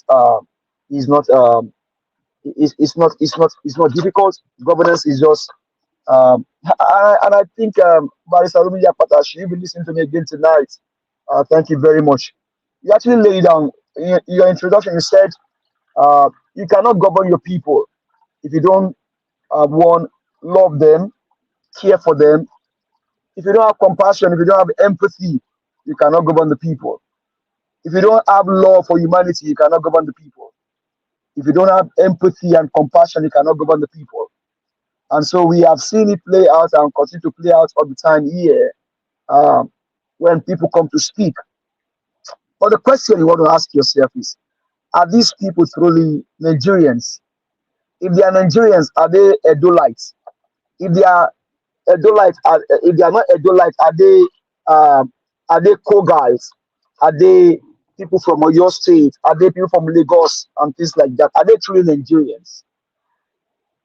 And so when you ask yourself those fundamental questions, then you can probably know where to put the people when they begin to speak. A leopard cannot be different from his skin. If you take a pig to the restroom or to the bathroom, clean that pig properly. In fact, use better cologne on the pig, wear glass for them, put them inside room and parlor. The pig go still go swim and say he won't go rubbish himself. That is how these politicians are.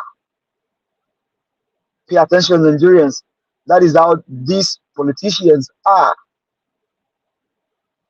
They are wicked, they are evil, they are demonic, they are satanic, and they are above all heartless. They are heartless. And Patricia, you asked a fundamental question. How many of them, in quotes, they call themselves Honorable Excellency, my leader, my leader, my leader? How many of them can live on 70,000 naira? I bet you know what? Most of them, that 70,000 naira is what they used to fill their gas, fill their tank to go to lounge on Saturday evening. Either to go and press blow or to go suck blow. Now, that 70,000 naira now is good for the ordinary man, but it's not good for His Excellency in quotes, for His Honorable in quotes, or for my leader in quotes. But the 70,000 naira is good for the common Edolites or common co-guides. And I think Mr. Jonathan, he laid a foundation. What they are trying to do is to cause a multiply effect. What is happening now, Edolite, pay attention, is a multiply effect of what? Of inflation, because it will have a ripple effect, so it will have multiplier effect. As soon as that announcement was made, the woman that sells kuli kuli, or that sells wara, or that sells stash by the roadside is already dancing. Why? Because she will basically just go ahead and increase. She will just increase the cost of her goods. And so everything now is a multiplier effect. And it is not positive, it is negative multiplier effect. And I don't know how to call it. Maybe I should say awkward or backward to compare this minimum wage increase to the child tax credit that was given to Americans. It is awkward and backward to compare this minimum wage that Obaseki did to the child tax credit that was given to Americans. I don't know how. So sometimes I just wonder how we reason sometimes. I wonder how we reason. This was Amaji. It's a laughable thought from that person that called it. A laughable one. My brother, the last time I checked, Black Panther, you live in Texas. I live in Texas. Everyone live in Texas. So it is awkward to compare the child tax credits to the minimum wage Obaseki is giving. Hey, Nigerians, you love your oppressors, oh Nigerians. You truly love your oppressors. So all of a sudden now, Obaseki gave 70,000, and you guys say, oh, he has done well, oh, he has done in the first place. Madam Edini, thank you very much, ma. The next question I will ask is, how is my barrister Mike Edini doing? Please, our greetings to him. Particularly say, give us Amadi's greeting name. You just told them the truth. The money in the first place belonged to you, Light. Now somebody is giving you your money, and you say, even if you don't owe that for the past 4 years, now you want to come out. If you give me, he'll do well now. Hey, who Nigerians, who bewitched you? Who bewitched you now? If Alex talk, I don't understand. Dr. CM go talk, I don't understand. At least if Black Panther talk, we're not supposed to understand because his name is Black Panther. That one an African name. Eh? Who bewitched you now, Nigerians? So all of a sudden now, all the struggle of Mr. Elvis, Edigi, upon Obaseki, all the dollar way come out and come cry Obaseki, and Obaseki put our eyes up for the bottom. Today now, Obaseki is now doing good, and we are not celebrating him because saying they give us our own money. So the 7,000, how many of them are going to pay 7,000? Hey, I don't even know what to say again. No, I don't know. But Patricia, at least you went home some weeks ago. Maybe you can tell us how it was in Nigeria when you were there. Maybe you can just tell us if that 70,000 that it was enough to cook a pot of soup for you when you were in Nigeria. Nigerians, manage your expectation. Black Panther say something. These politicians, they no go change. That's why me, I don't give myself now. Say me, for my dictionary, no more honorable, no more excellency, no more my leader. For my own dictionary, all of them, they are addressed by their name, either Mr. or Mrs. Because I don't see anything good in them. They are just evil and satanic. They are wicked men from a pit of hell. And now they will not tell you, Obaseki has done good. Oh, it's in the Bible. Pray for the leaders in power. Hey, we know their tactics. All that he's doing is just political garbage and garbage. If you like, fall for it. If you like, open your head. If you like, don't open it. We will continue to speak here as much as we have the breath to speak. To let Nigerians know the truth. Because only the truth they say will set you free. The simple question is, these governors, these people that call themselves excellency in quote, honorable in quote, are they able to spend 70,000? How many days will it take them to lavish 70,000 naira? How many days? And you are giving somebody 7,000 for 30 days, and you are applauding yourself. In the first place, should they even applaud you for paying minimum wage? Should they applaud you for tying road? Should they applaud you for providing water for your people? If you are not wicked, it is your people you are giving water, and you want them you want them to come and bow down in front of your house and say, "Oh God, you have done well, oh, for your own people, oh, your people. They are not strangers, oh." Are these people, are they truly Edolites? That's my question. Are they truly Edolites? Are they truly Edolites? Are they Oyo people? Are they Kogi people? Are they Anambra people? Are they Koga? That's the question. These guys are wicked. They are evil. 70,000 naira. When somebody has gone to pay over 720,000 US dollar for his own children's school fee up front, and for 8 years, he couldn't pay worker salary. He couldn't pay worker salary. Obaseki is about to leave in 6 months. He's playing politics and they are clapping for him. Oga, we know you. Your narrative, your lies will not sell on this platform. Whether you are doing it by proxy or you are doing it by whatever means you are trying to do it, we know the truth. And the truth will set us free. So, Edo people, when I don't hear from the real guy yesterday, Olumide Akpata, he don't speak to her. In fact, the guy went as far as speaking pidgin English. You can't mix them with better Benin language. Can't even tell you I'm going to change things. And you can't see the parambolate. Want to declare for these people that are about to leave this PDAPC? I don't like. I am here to tell you, the man for the job is Olumide Akpata. His name is Barrister Olumide Akpata. Don't let anybody deceive you. They're about to leave, and you will see most of them going from one platform to the other. All they are doing is they want to cover their tracks. They bought to steal. They bought to loot. So they know that if they leave and somebody different come to power, their ears should be opened. They know say somebody different come inside the power.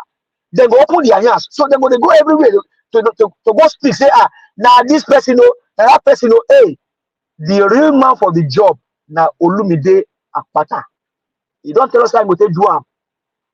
You don't tell us. So, Edo people, make we just change things. For the past 16 years, how many Edo Peking go say they don't see good governance from Obaseki and Oshomole? My people, manage your expectation. Whatever they give you belongs to you in the first place. More so, this money that they are giving to you, it will have ripple effects and it will be worse. At this point, Mr. Elvis, I say thank you again. Dr. CM, thank you for being the co-moderator yesterday. We appreciate you. And on the panelists, Mr. Jonathan, thank you for coming in. And everyone, we appreciate your efforts. Let's continue to stand on the truth. Only the truth will set us free. See, we are all passionate here today because of our people. I am fortunate to live in Texas, not because I am the best person on earth. No, it is just the grace of God. And so that same grace you enjoy, whether you are in UK, you are in Dublin, you are in Canada, please extend same to our people back home. Let's say the truth. Let's chase away this evil man that goes from one place to the other to go deceive our people. Please. Thank you very much. I yield the floor.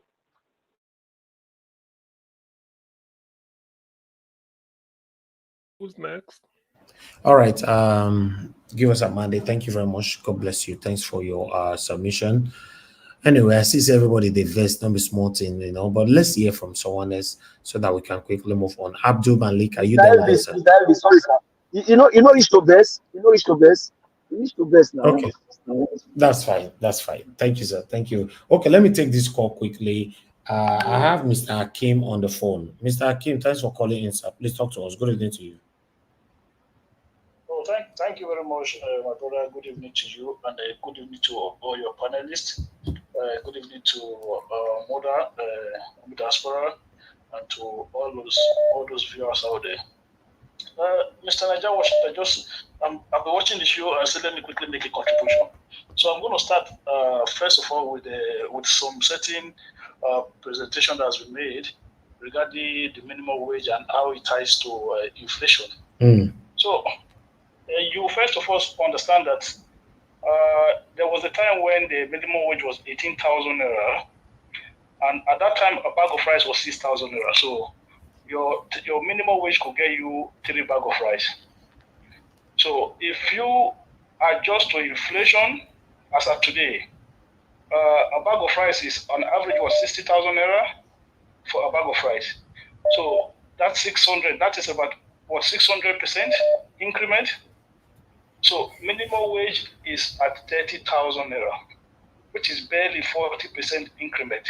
So if you was to follow that principles of inflations, wages stroke inflation, the minimum wage should be around 180,000 naira as we speak right now. So, but it is not there. Going to 70,000 naira is very good. And I don't understand this idea that it is politics. And that was, you remember on this, I don't know if the show was on at the time. It was at the same time when Oshomole was leaving that they implemented the 30,000 naira minimum wage. This was the same thing people were saying. Oh, it's politics. Or if they want to buy people's votes. How is Obaseki? How is the next government going to pay? The next government have not only paid, It went from 30,000 to 40,000. From 40,000, and the man deemed it fit that the level of inflation today has been astronomical. The level, my brother, if you earn 30,000 naira today, and a bag of rice is 60,000, I want you to reverse the arithmetic back from where I started. Before, it was minimum wage 18,000 and a bag of rice was 6,000. Now your minimum wage cannot afford you a bag of rice anymore. Whereby it could buy you 3 bags of rice before. So do you understand that the purchasing power of the people have drastically reduced? So this idea of bringing up the minimum wage is a good idea. It's a good development. But in my own opinion, I think it should have been more. Exactly. I don't see. Look, the inflation had already bedded in. This idea that the wage increase is going to cause further inflation, that is not how economics work. The problem is the wage is actually chasing inflation as we speak right now. And in my opinion, it's still very, very lagging behind because the level of inflation in Nigeria has been like you've not seen anywhere. So for me, I think it's a good development. And the idea let me just leave some part of it anyway. I'll go to the labor house issue. Look, I understand what people are saying. Obaseki is trying to make fences with Oshomole, but let's be honest with ourselves. As a labor man, when Adams Oshomole was a labor union president, nobody can deny what he did at the time. Nobody can deny it. It's there. So if we have a building in Edo State for the labor union, it is fitting that the man who had propelled the name Edo State under the guise of labor union, Adams Ali Oshomole, comrade, his name should be named. The building should be named after him. Look, there's nothing wrong. I think it would have been, in my opinion, the other way around if Obaseki had named that building after somebody else. For me, I think what he did is the right thing. If he had turned around and said he's naming it after somebody else, Mr. Hakim, that would have, yeah. Mr. Hakim, before I let you go, if you listen to my initial speech on the submission, my monologue, Obaseki increasing the minimum wage, I applauded him for even being the first governor in the whole Nigeria that did it before, increasing it to 40,000 naira, Then I went on by saying that as we speak, Obaseki is still the first governor in the whole Nigeria that have done this to increase it to 70,000 naira, although I would have wished for more.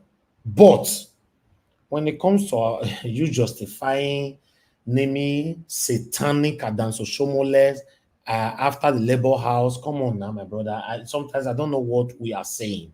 So should we now be justifying satanism across Nigeria just because he was on the front line when he was, labor or whatever he was doing then we just named them? What about you that is doing good thing and many other citizens? So how do you compensate those people? So are we encouraging the young generation to go into politics to embrace corruption so that their name will be named after some other buildings as well? I don't understand. Okay, my brother, look, your view on Adams Oshomole is subjective. It's your personal view. There is nowhere on public record where Adam Oshomole has been deemed to be corrupt or is facing any legal challenges pertaining to corruption. Look, you know me very well, and I'm not somebody who want to fight for people, but I always say it the way I see it. So that's my principle. What did they not go do me? No. Let me correct you quickly, my brother. Hold on. Let me quickly correct you. You've been on this platform for years, my brother. The same Obaseki that is about living office accused Oshomole of a 30 billion water storm project in Edo State, and he went on by saying that he's going to probe. Thank you, my brother. Thank you. He failed, and he came back again after 6 months and I said he most certainly probe Oshomole for the 30 billion naira water storm project. He failed again, and we have all of them on this platform, and you are aware. So what are you saying that nobody have ever called Oshomole out for corruption and all that? Was Oshomole probed? That's what you should be asking. Someone like you should be calling out Obaseki. Why didn't he probe him? Yeah, but that's a different discussion. No, it's not a different discussion. The same person that, no, hold on, my brother. The same person that vowed to probe Oshomole is the one naming Oshomole after a building now. And you as a youth, as I am, we should be celebrating that, right? No, I'm not saying. I'm saying, look, for the work. Look, I think you are conflicting both issues. They are separate things. Oshomole, look, that is the building that was built for the Labor Union Edo State branch, right?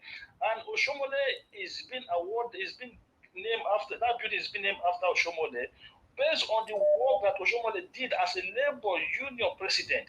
It has nothing to do with his time as a governor. It's just based on his reputation and as his time as a Labor Union president. But my concern, my dear brother, is the same governor that accused Oshomole of looting, stealing 30 billion Waterstone project, naming the same person for a building. Is that right? For me, I think the way you are putting it, for me, I will not put it that way. If Obaseki have anything against Oshomole, let him probe the Oshomole administration. And if he didn't do that, that's a failure on his own part. So I'm not going to come here and then judge Oshomole. No, I won't do that.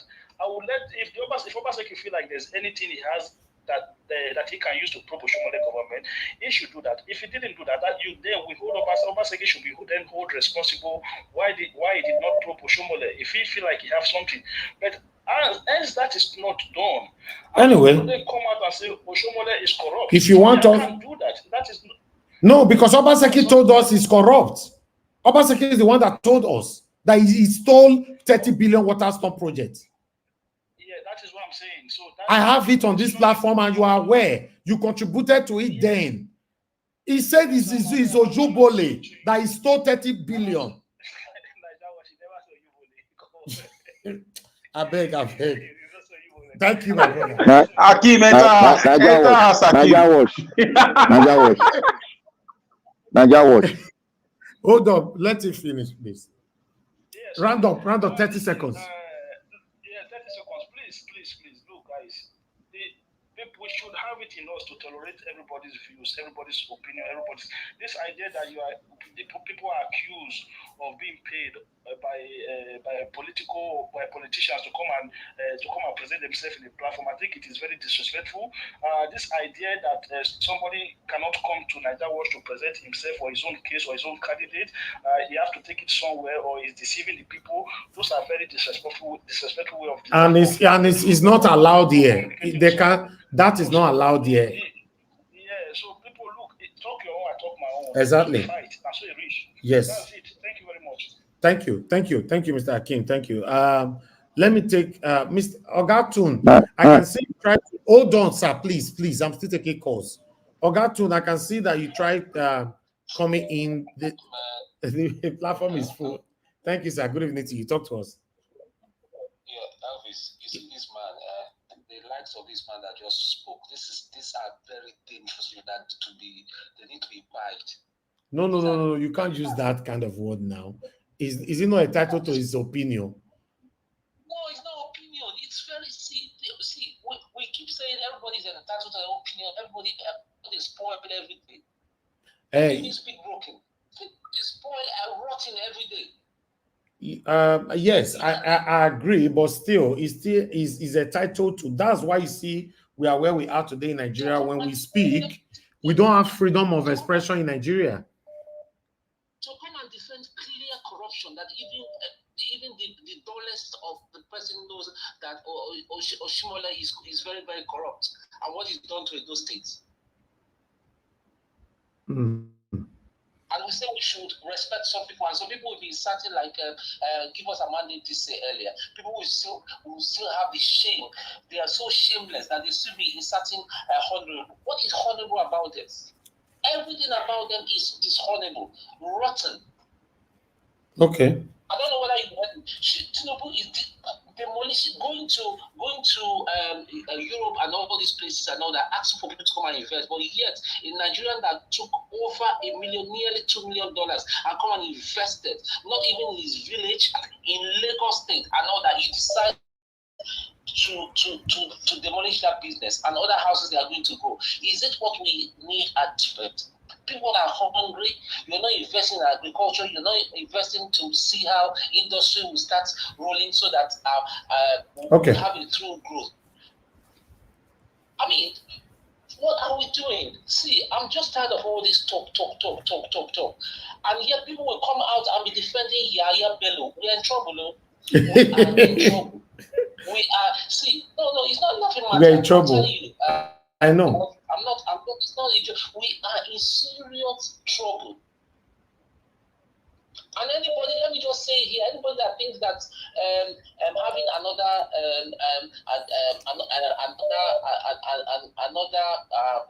country and all that, everything will magically go away. It's not going away.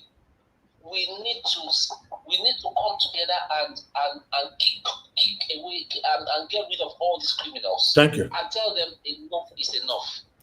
Thank you, sir. Thank you. Thank you, Ogaton. Thank you very much. Thank you. All right. Good evening to you. Your name and where you calling us from? I'm sorry, you can't be talking to us at the same time we are hearing your telly. Is somehow we don't do that. I'm sorry. Hello, can you hear me? Yes, sir. Thank you very much. Please talk to us. You have 2 minutes. Good evening to you. Yeah. Good evening. I'm Jackson. I'm back. You know what we call because of that woman, whether it's Madam Dana, Madam Patricia, I don't know, the woman will speak last. Okay. What do you use for people with their abroad? Say, who with their abroad with the support of Obaseki? Nobody support of Obaseki. Me, I'm not the support of Obaseki. I just only talk, say the money will increase.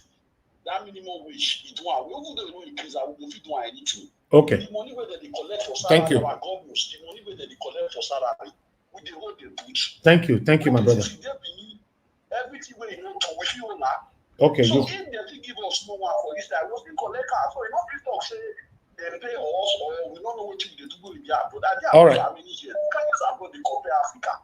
Okay, you've passed your message. Thank you, sir. Thank you. I believe she said that because you there abroad, they support the governor where they Nigeria say it did well. That's all, you know. So that's why they are calling you out. I won't say it did well. For increasing that 70,000 minimum wage, okay. All the other system for Nigeria, how many governors don't increase their money? No governor. Okay. Obaseki does one. Let's increase that to 40,000 minimum wage. No governor do one for Nigeria. Okay, sir. Let's move on. Thank you, sir. Thank you very much. Thank you. Yes, sir. Yes, sir. Okay, callers, please. Let me come back to you guys again. Okay, Mr. Adewale James, I'm returning your call because you've called so many times. Please pick your phone now, please. Thank you, sir. Good evening to you. Talk to us. You have 2 minutes. Thank you, sir. Thank you, Mr. Harris. Thanks for calling me back. I just want to address the caller is Mr. Akim. Please, that is not only being disingenuous, it's so mischievous. That's just who he is. I don't know what the heck he was talking about inflation, that the increase does not matter. Everything he said there was what they call, as Joe Biden will call it, malarkey. I don't know what he was talking about. That is deception at its very best. Perhaps he didn't know. Mr. Jonathan, you suppose they panel where you can't go, where you travel go. Sorry, the thing just took me. I don't know what happened. It's like some people. It's like because some people want to. I don't know. People will get people off so that they can come and talk rubbish. I just don't know. Hey, Mr. Jonathan, that they all put for one corner. So. Sorry, how? I don't understand that they did to him. They all put that for one corner. They did it for me. I told you that they did. Remove that wash where we put Mr. Jonathan. They do it to me. I report to you. Say a lie. They don't do it to Jonathan now. Oh, that your network not good. Let make a comment. Jonathan too they criticize Tinubu. Which network no good? You want them about IT? Which network no good? Not gonna tell me about ITL, I beg. Oh, somebody did now. Mr. Akim, with his full chest mouth, say nobody has called Oshomole to order, so there is no need to say he's corrupt. Does anybody have to say he's corrupt before we know he's corrupt? Has anybody, Buhari today, nobody has called Buhari out. Okay, Mr. Jonathan, find your way to the panel. Thank you, sir.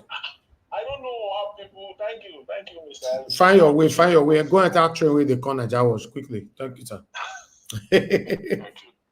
All right, callers, please allow me to move on right Mr. Elvis. You see, let me say okay, go ahead, sir. Mr. Elvis, you see the problem we have in Nigeria. Illiteracy is one of a heck of a problem. Look, a professor will be telling a secondary student that this math is wrong. The other secondary student will telling the professor that it is wrong.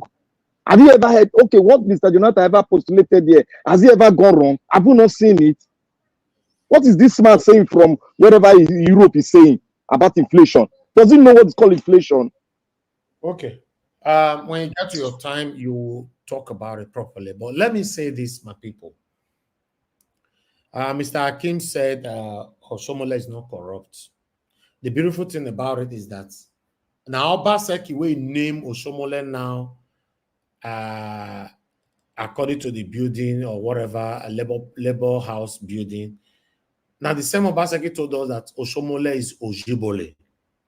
He said he thieved 30 billion water storm project. Obaseki, they tell us. I have the proof. He not talking once, so my people. He talk the first time, 6 months or 1 year later, he can't talk again. He said, lie, he must probe 30 billion. But after they can't do wuru for his house, we don't know how they take I was here. Yes, I was here. You are right, sir. After they don't do wuru for his house, we don't know how they do the wuru. Obaseki can't stay silent. As you and I hear the talk, so Obaseki is muted. That 30 billion water stop project, Obaseki don't be talking about them again. Never. In case some satanic set of people they listen to me now, you want to doubt me. In fact, I'll be waiting for you to doubt me. Put me on the test to play the video for you, and I show you lots of articles where Obaseki talk and say, 30 billion. I'm not saying 30 million, 30 billion. So, my people, unfortunately, now the same person, you know, now, some people left the panel. Unfortunately, if you come back, you don't feel it again. I don't put the people with the backstage inside. Unfortunately, the same person where they say Oshomola thief 30 billion water storm project. Because you know, for this platform, they talk about BO. In case you want to sue us, we'll know, say, you know, if you sue us, we know where the carry they come from.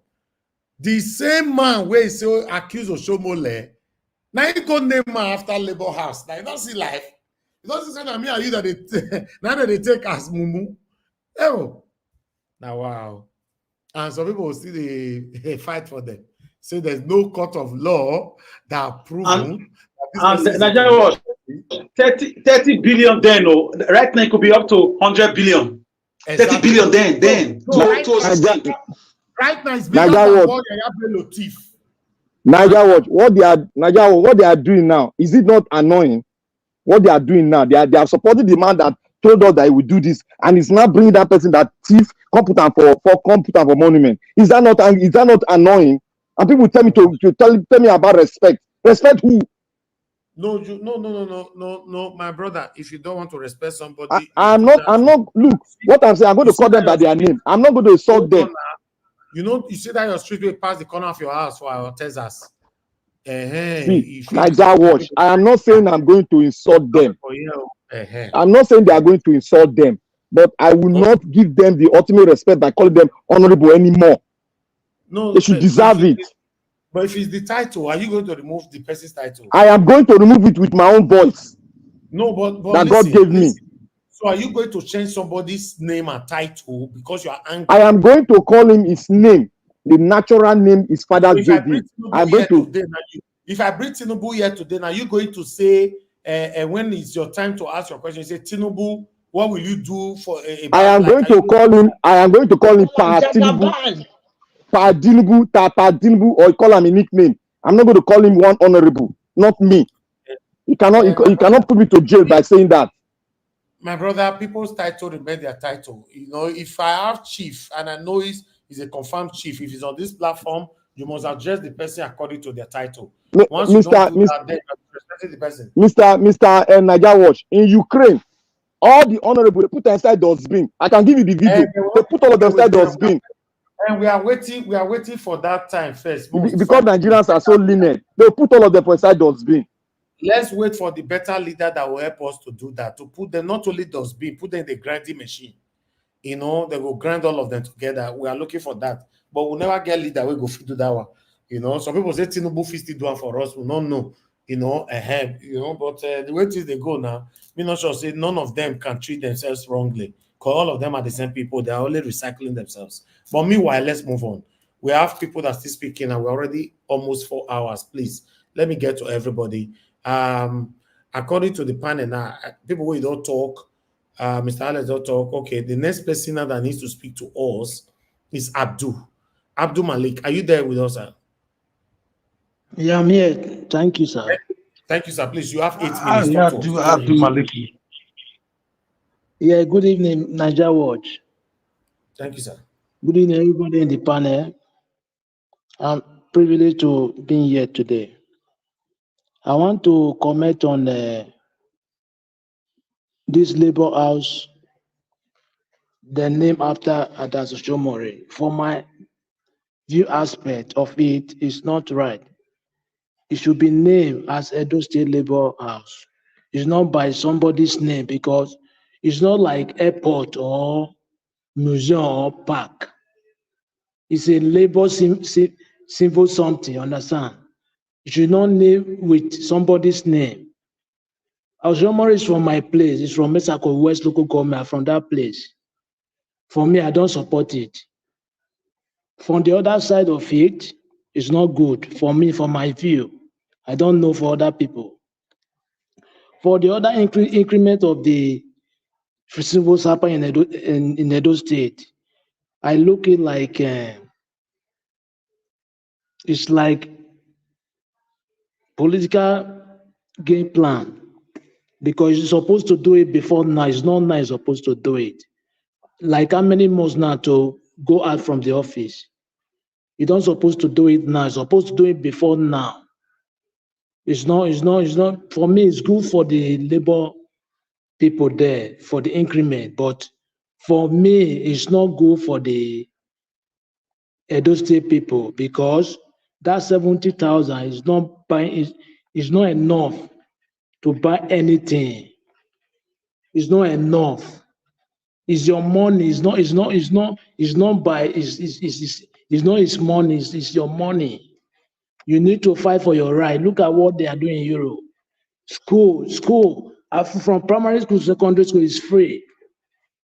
It's free education. It's only university you pay for. You only pay for child feed. That is child food, feeding food. That is the only thing you pay from primary to secondary. Only university you pay for. It's not. I don't know what they are doing in that country. The judiciary arm of government is not working. The executive is not working. The legislature is not working.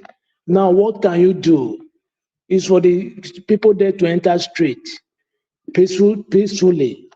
It's not by violence, peacefully. Because even though you go for the judiciary, they will be against you. Anywhere you go, they will be against you. Now, what can you do? The first time I came to this panel, I tell you guys are doing the right job on air. But the final thing is on ground. They need to finish it on ground. It's not only on air. You guys are doing the right job every day, but how can they finish this job now? It's on ground, physically. Without that, there is nothing. We talk tomorrow till next tomorrow. Things will be the same. There is nothing will be changed. For my own, I don't know because I've seen because nothing is working in that country. How can it increase salary? Look at everywhere in Edo State where rain fall, flooding. You cannot do road, only increment of salary.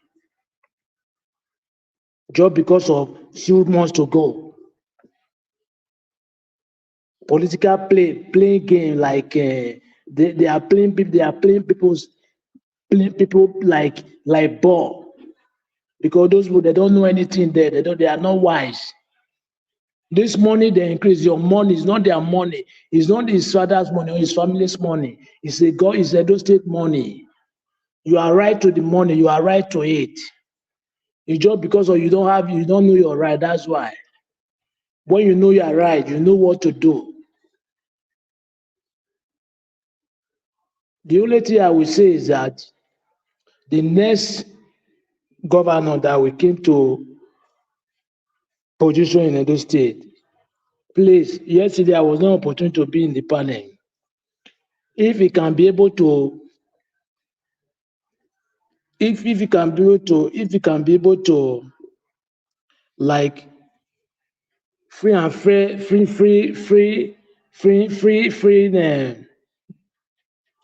education, understand, from primary to secondary, it will be good for people in Edo State.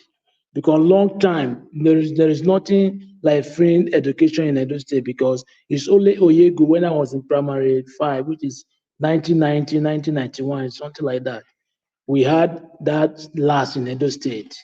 Till now, no governor approved that. What I will say is that let Edo State open their eye. They see what is happening now in Abia State. Now, Abia State, they have constant light, which is another improvement for them. But now, this guy yesterday, I see Akpata, he promised that since they have signed, they have approved, they have federal government approved it, that every state can be able to do their own do their own light, understand, something like that. So he will know what to do about that. What I will say is that the only thing I see is that PDP and APC, the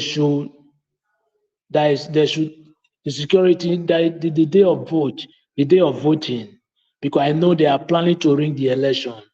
That is certain. It's not by, it's certain. But I see him yesterday. He promised that he have conquered everything. No, he's aware, something like that. But it's not just to say it. Thank you. Okay, Mr. Abdul, God bless you, sir. Thank you for your submission. If you say they are planning to ring the election, nothing is impossible when it comes to Nigeria. So let's move on. Olumide Akpata said yesterday that he's aware. So if he said he's aware, let's be hopeful. I would like to move on to the next person quickly on the panel. Everybody on the panel have given their submission except Tio Bala. Before we come back to Honorable again. Okay, we have people on the backstage as well. Okay, Tio Bala, please speak to us. Niger Watch. Oga Chris, are you there? Yes. Yes, I am. Even with my camera open, when I no see me. Hey, you're a moderator now. Are you a moderator? This one, Oga, you are moderator, so now you go allocate time for yourself. Moderator still get your opinion now. No, make it the moderate. We want to make it the moderate like that. No. Oga CM can allocate time for himself. She be himself one moderate. He can stop Black Panther from talking. You want to be moderate? Continue to moderate now, moderator. No, Black Panther. I tell Black Panther, say, if to say in Biagbero for one area for Guinea, he go hard to dislodge him. Say Black Panther they control one. I forget Papa Bobby's Wabi. If Black Panther they control one motor park of Guinea, we go cut the tail. We go cut the tail. Nigeria never reach to go league. Look at it, they deceive us here now.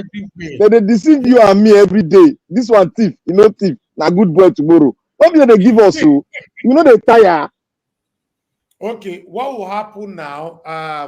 To bring one of the person on the backstage. Anybody where you're there lose their spot now. People with the backstage don't take over. If there is suspecting, I'm going to lose spots. Forget it. I will not lose spots. Never. Mr. Niger Watch. Mr. Yes, Niger sir. Watch. That's a Yes, sir. that's Please, a can very I good ask one. you, Mr. Niger Watch? Yes, sir. Please, can I ask Honorable something? Because last Saturday I was not in the panel. I heard what he said that they should pray Okay, for go ahead. Nigeria. Go ahead. Just Can go I ask ahead. you Ask him something? now. Ask him. Okay, Honorable, sorry to ask you. Please, I'm a Muslim. Understand? when I was in primary 5. I started fasting 30 days till now. I believe in God. I want to ask you one thing because I have asked many Muslim and Christian like Pastor and Mala. Nobody answered me this question. Even the white men that brought religion to our country, they don't practice it like as we are practicing in Nigeria. Let me ask you this: why is it that all the prophets like we had, there is no black person there? Why? All the prophets. No one. How? No, Hello? no one. I thought you said you are a Muslim, I guess.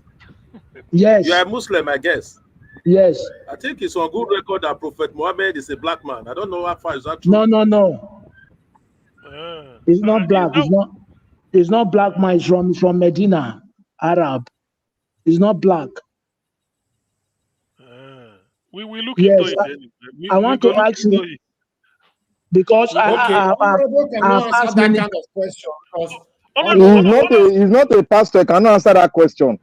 It is God that appoint prophets, not me.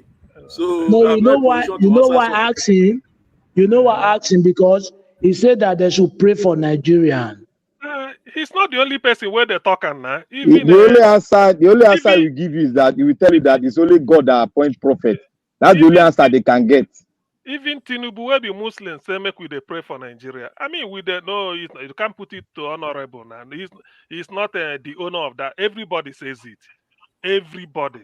So I don't know. Everybody say Okay. it now. It's You true. know why? You know why I Everybody laugh? Because because those people that tell you should pray for Nigerian, even the Bible say thou shalt not steal. Even the Quran, the same thing. Why is it that they go to mosques, they steal our money, they go to church, they steal our money after they say we should pray for Nigeria? We can move on, please. Listen, we can move on. For inside mosque, then they still person item. For inside church, then they still person item. So Abdul Malik, okay. leave that case. I think we said Mr. Chris or No. It's Theobala come to Oga Chris. You know, Oga Chris were playing music before, so that's why I'm punishing him now to continue his music. You know,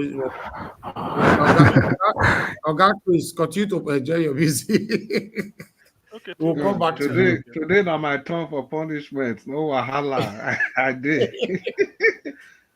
I beg, Theobala, you have 8 minutes, sir. Please talk to us. Okay, thank you so much, Niger Watch and everybody on the panel. Please, I come in peace. So I'm not here to fight anybody. I'm here to, give my own opinion. And yeah, that's just all I came for. And it's for the betterment of Nigeria, not just Edo State.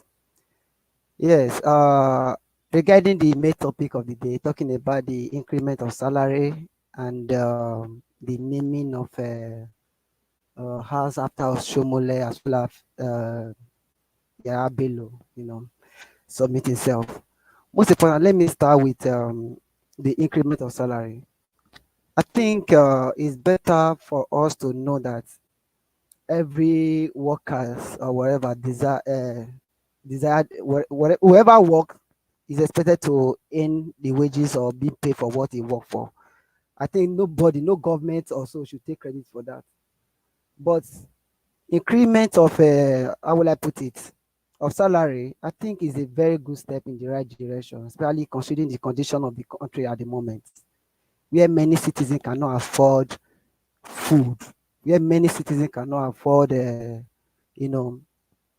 buy food for their children and all of that. And you also note that, for instance, a case he pointed those states, It's a civil servant state. It's not that things are getting to change, to becoming an industrialized state. And in regards to that, I found out that one civil servant in Edo State, at least 3 or more persons depend on that one civil servant. So majorly they drive the economy. Let me use that word. I don't know. So increasing those people's salary, I think, is a right thing to do. Instead of using that money to go and maybe all those governors started buying vehicles and all of that for their cronies or supporting one or two things that is not in the right direction. Meanwhile, they are still doing it, but since they have been able to even put this one in perspective for the benefit of the masses, for me, yeah, I think it's a very good step in the right direction. Some people have the opinion, why now? Why some people say, okay, even if it is not, it doesn't matter. For me, I wish other governors in the states, in the country, can take a step from what the governor of Edo State has done. Like, for instance, in Delta State, Ekiti, and many other places like that.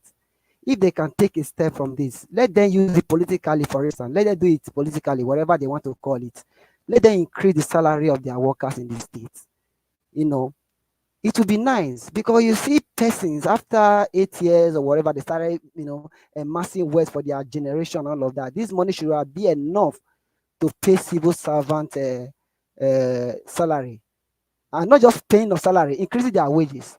I remember some politicians used to campaign with this. I mean, when I get to office, when I do this, I will increase the minimum wage to this and that. Even Showore was one of his own mantra then during 2023 general election. We increased it to 100,000. People were asking, are you going to pay it? And these are people didn't believe it. And Edo State government over time has been the only state in Nigeria, paying 40,000 minimum wage, across the states in terms of the people working for the government, and hoping that maybe other states will take a lead from that by, at least do the same. But majority of them pay deaf ear. They did not do that, and still they will see they did not increase the salary. Then they were not even still increasing maybe other areas of development. They were not still doing it. But we see a governor who have done it before, and again, take another step forward by increasing it to 70,000. This is a very good step, and I applaud him for that. Yes. Recently, I think Edo State is one of the highest internal generated revenue in terms of states, and increasing the salary of their cities, of their workers, I think is not a big deal for them to do. Just as some politicians over the years have been so greedy, me, myself, and I. That's what they have been doing. I think is a right step, because this civil servant, on the other hand, we're able to send their children to school. We're able to, and most of us that lives abroad, when you're on a 5 digits, you play as a god. I want to, you work yourself hard. Okay, I want to be on 6 digits and all of that. So when the salary increase, you will be happy. But when it happens to our own people at home, but you are angry. But the most important thing is that, we should take politics out of this. I believe labor people are among these civil servants that their salary have increased.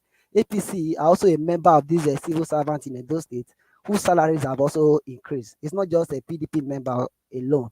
I think it's a good step. We should remove politics out of this. Whenever it is somebody that do something, and we should applaud it, especially in a situation like this. My own opinion, or my own take, is that other governors across the 18 local government, across the 36, they should do the same. If they want to use it to score a political point, no problem. Let them increase it. Nigeria deserve a better wages, they deserve it. Even most of the people cannot even pay 35,000 or 30,000. The federal government are increasing it to. Many of them cannot even pay. And in addition to this, I think why they are also increasing the salary, I also want to speak with the governor. Before you leave office, try as much as you can. I believe you can hear me, to also recruit more. To also recruit more people into the scheme, payment scheme or whatever. At least I think that is my advice for him. And naming that has for with the name of Shomole and all of that, I cannot say much about that, because I really don't know much regarding naming and all of that, regarding all those houses. But whatever thing that is best for the people of the state. I think that is what I'm after. Edo State deserve more, and Obaseki have done his best. Thank for that. Okay. Thank you, Well, say Ogatio Mala. Kakabo, Sadebawe. Thank you. Hey, see them. They don't gather come. See them. Now, yeah, honorable. George, can I interject, sir? No. Let's say Kakabo. You know, can't interject. Bullet point it for now, sir, please. I have someone else that need to speak. Oga Chris. Okay, we have relieved you down from your punishment. Talk to us. Good evening to you. You have 8 minutes. Thank you, sir. Well, good evening. Oh. Finally, my make me keep quiet since may I just obey my punishment without complaint. Good evening, everybody. Nigeria, thank you for yesterday for the efforts of bringing Barrister Olumide Akpata to the panel. Thank you, everybody. Mr. Dr. CM, thank you for what you did yesterday. And good evening, everybody on the comment section in the panel, everybody listening to us from everywhere in the country, home and abroad, just everywhere. Good evening, everybody. Well, I think the issue where they before us is very clear concerning this issue of 70,000 increments.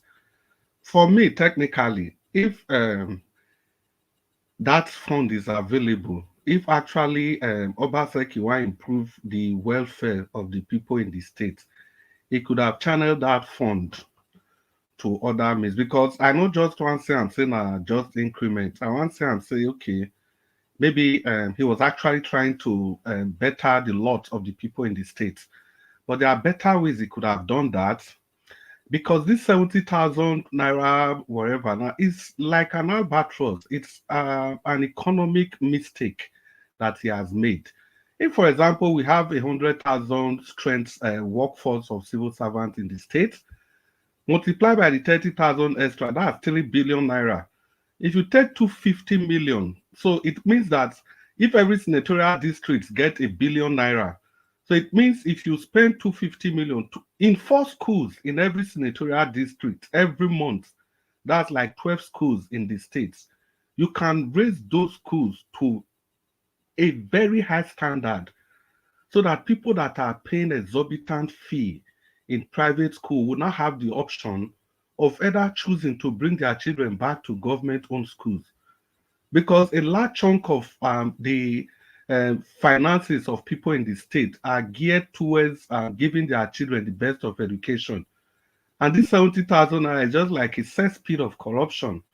Because at the end of the day, you cannot really account for what the funds were used for. You know, how many people do we have in Edo State? Over 5.5 million. So how many people are going to benefit from this largesse? Just a microscopic few. But just imagine if you had channeled this fund into something that's more profitable to everybody, like the school I mentioned now. 12 schools in the states, for every month, they can get that fund to develop their schools, to raise it to any standard. So I thought that's what Obaseki should have done. And let's not twist this thing. It is politics. You know, because I don't like when people come here. It's not just about trying to, everything a governor does, you want to substantiate that. You want to find how to defend it. Like our brother that called Hakim, and unless people that don't know Hakim before, that is his style. He just come to defend the governor, and no matter what the governor does. And again, Mr. Anjao, I think it would have been better if Hakim is on the panel, because he cannot have so much long time on the phone and people are not there to counter him. Well, having said that, let's know that the 70,000 increments, it could have been done better. For now, it's like an economic albatross to the people of Edo State. Therefore, I call on you, my fellow citizens, that today we find ourselves at a crossroad, faced with a stark reality that demands our immediate attention. See, guys, it has been 8 long years since Obaseki attained the reins of power. When he came, what did he promise? He promised you, Lord, prosperity, progress, and a brighter future for all of you. However, these recent actions have laid bare the harsh truth, the harsh reality of the priorities of his administrations, which are namely to win election, to always deceive the people in order to get the sympathy of the people. Now he has thrown this 70,000 naira increment to the good people of Edo State, and the debate is going to continue. People are going to be divided. Opinions are going to be swayed. That is Obaseki's style. It is nothing short of insulting that Governor Obaseki, just mere months before facing a very crucial election, has suddenly decided to bestow a token. It's a token upon our hardworking citizens that have endured everything he has done. It's a brazen attempt to buy votes and curry favor of desperation and highlight the depth to which our political system has sunk. If he truly cares for the people, why now? Why 6 months? Like Honorable said, that the next governor will pay the fee will pay the salary for 6 months. At least that will give some stability. But why now? Why are you setting landmines to the next governor that's coming? Salary increment is a very deep part of an administration. So you shouldn't be making such decisions 6 months before you leave power. You have to leave that for the next governor that is coming. But Obaseki will have none of that. But the audacity of this political charade pales in comparison to the staggering reality of our state's financial predicament. Do I need to tell us about the 600 billion naira that is waiting for us? The 600 billion naira that Mr. Jonathan has succinctly elucidated on this panel, and they tried to counter what Mr. Jonathan said. And Olumide Akpata tweeted the same thing. Olumide Akpata tweeted the same thing. He tweeted the same thing to tell us that that's how much we owe as a state. Now our citizens will grapple with unemployment, poverty, and crumbling infrastructure.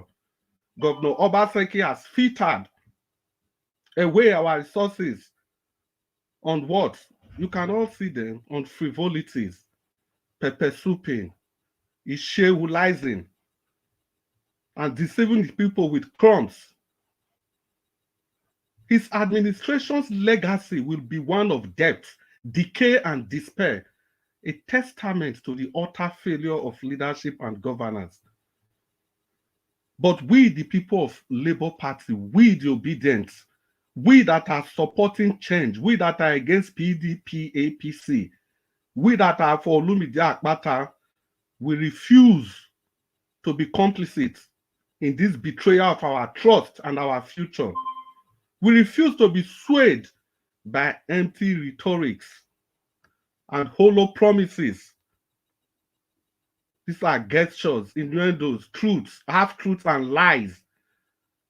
It is time for a reckoning. See, this is a moment of truth. Obaseki has woken up to the harsh realities that election is around the corner. We cannot afford to be part of this. Dear obedience, dear supporters of change, dear supporters of good governance, dear supporters of Olumide Akpata, the time for action is now.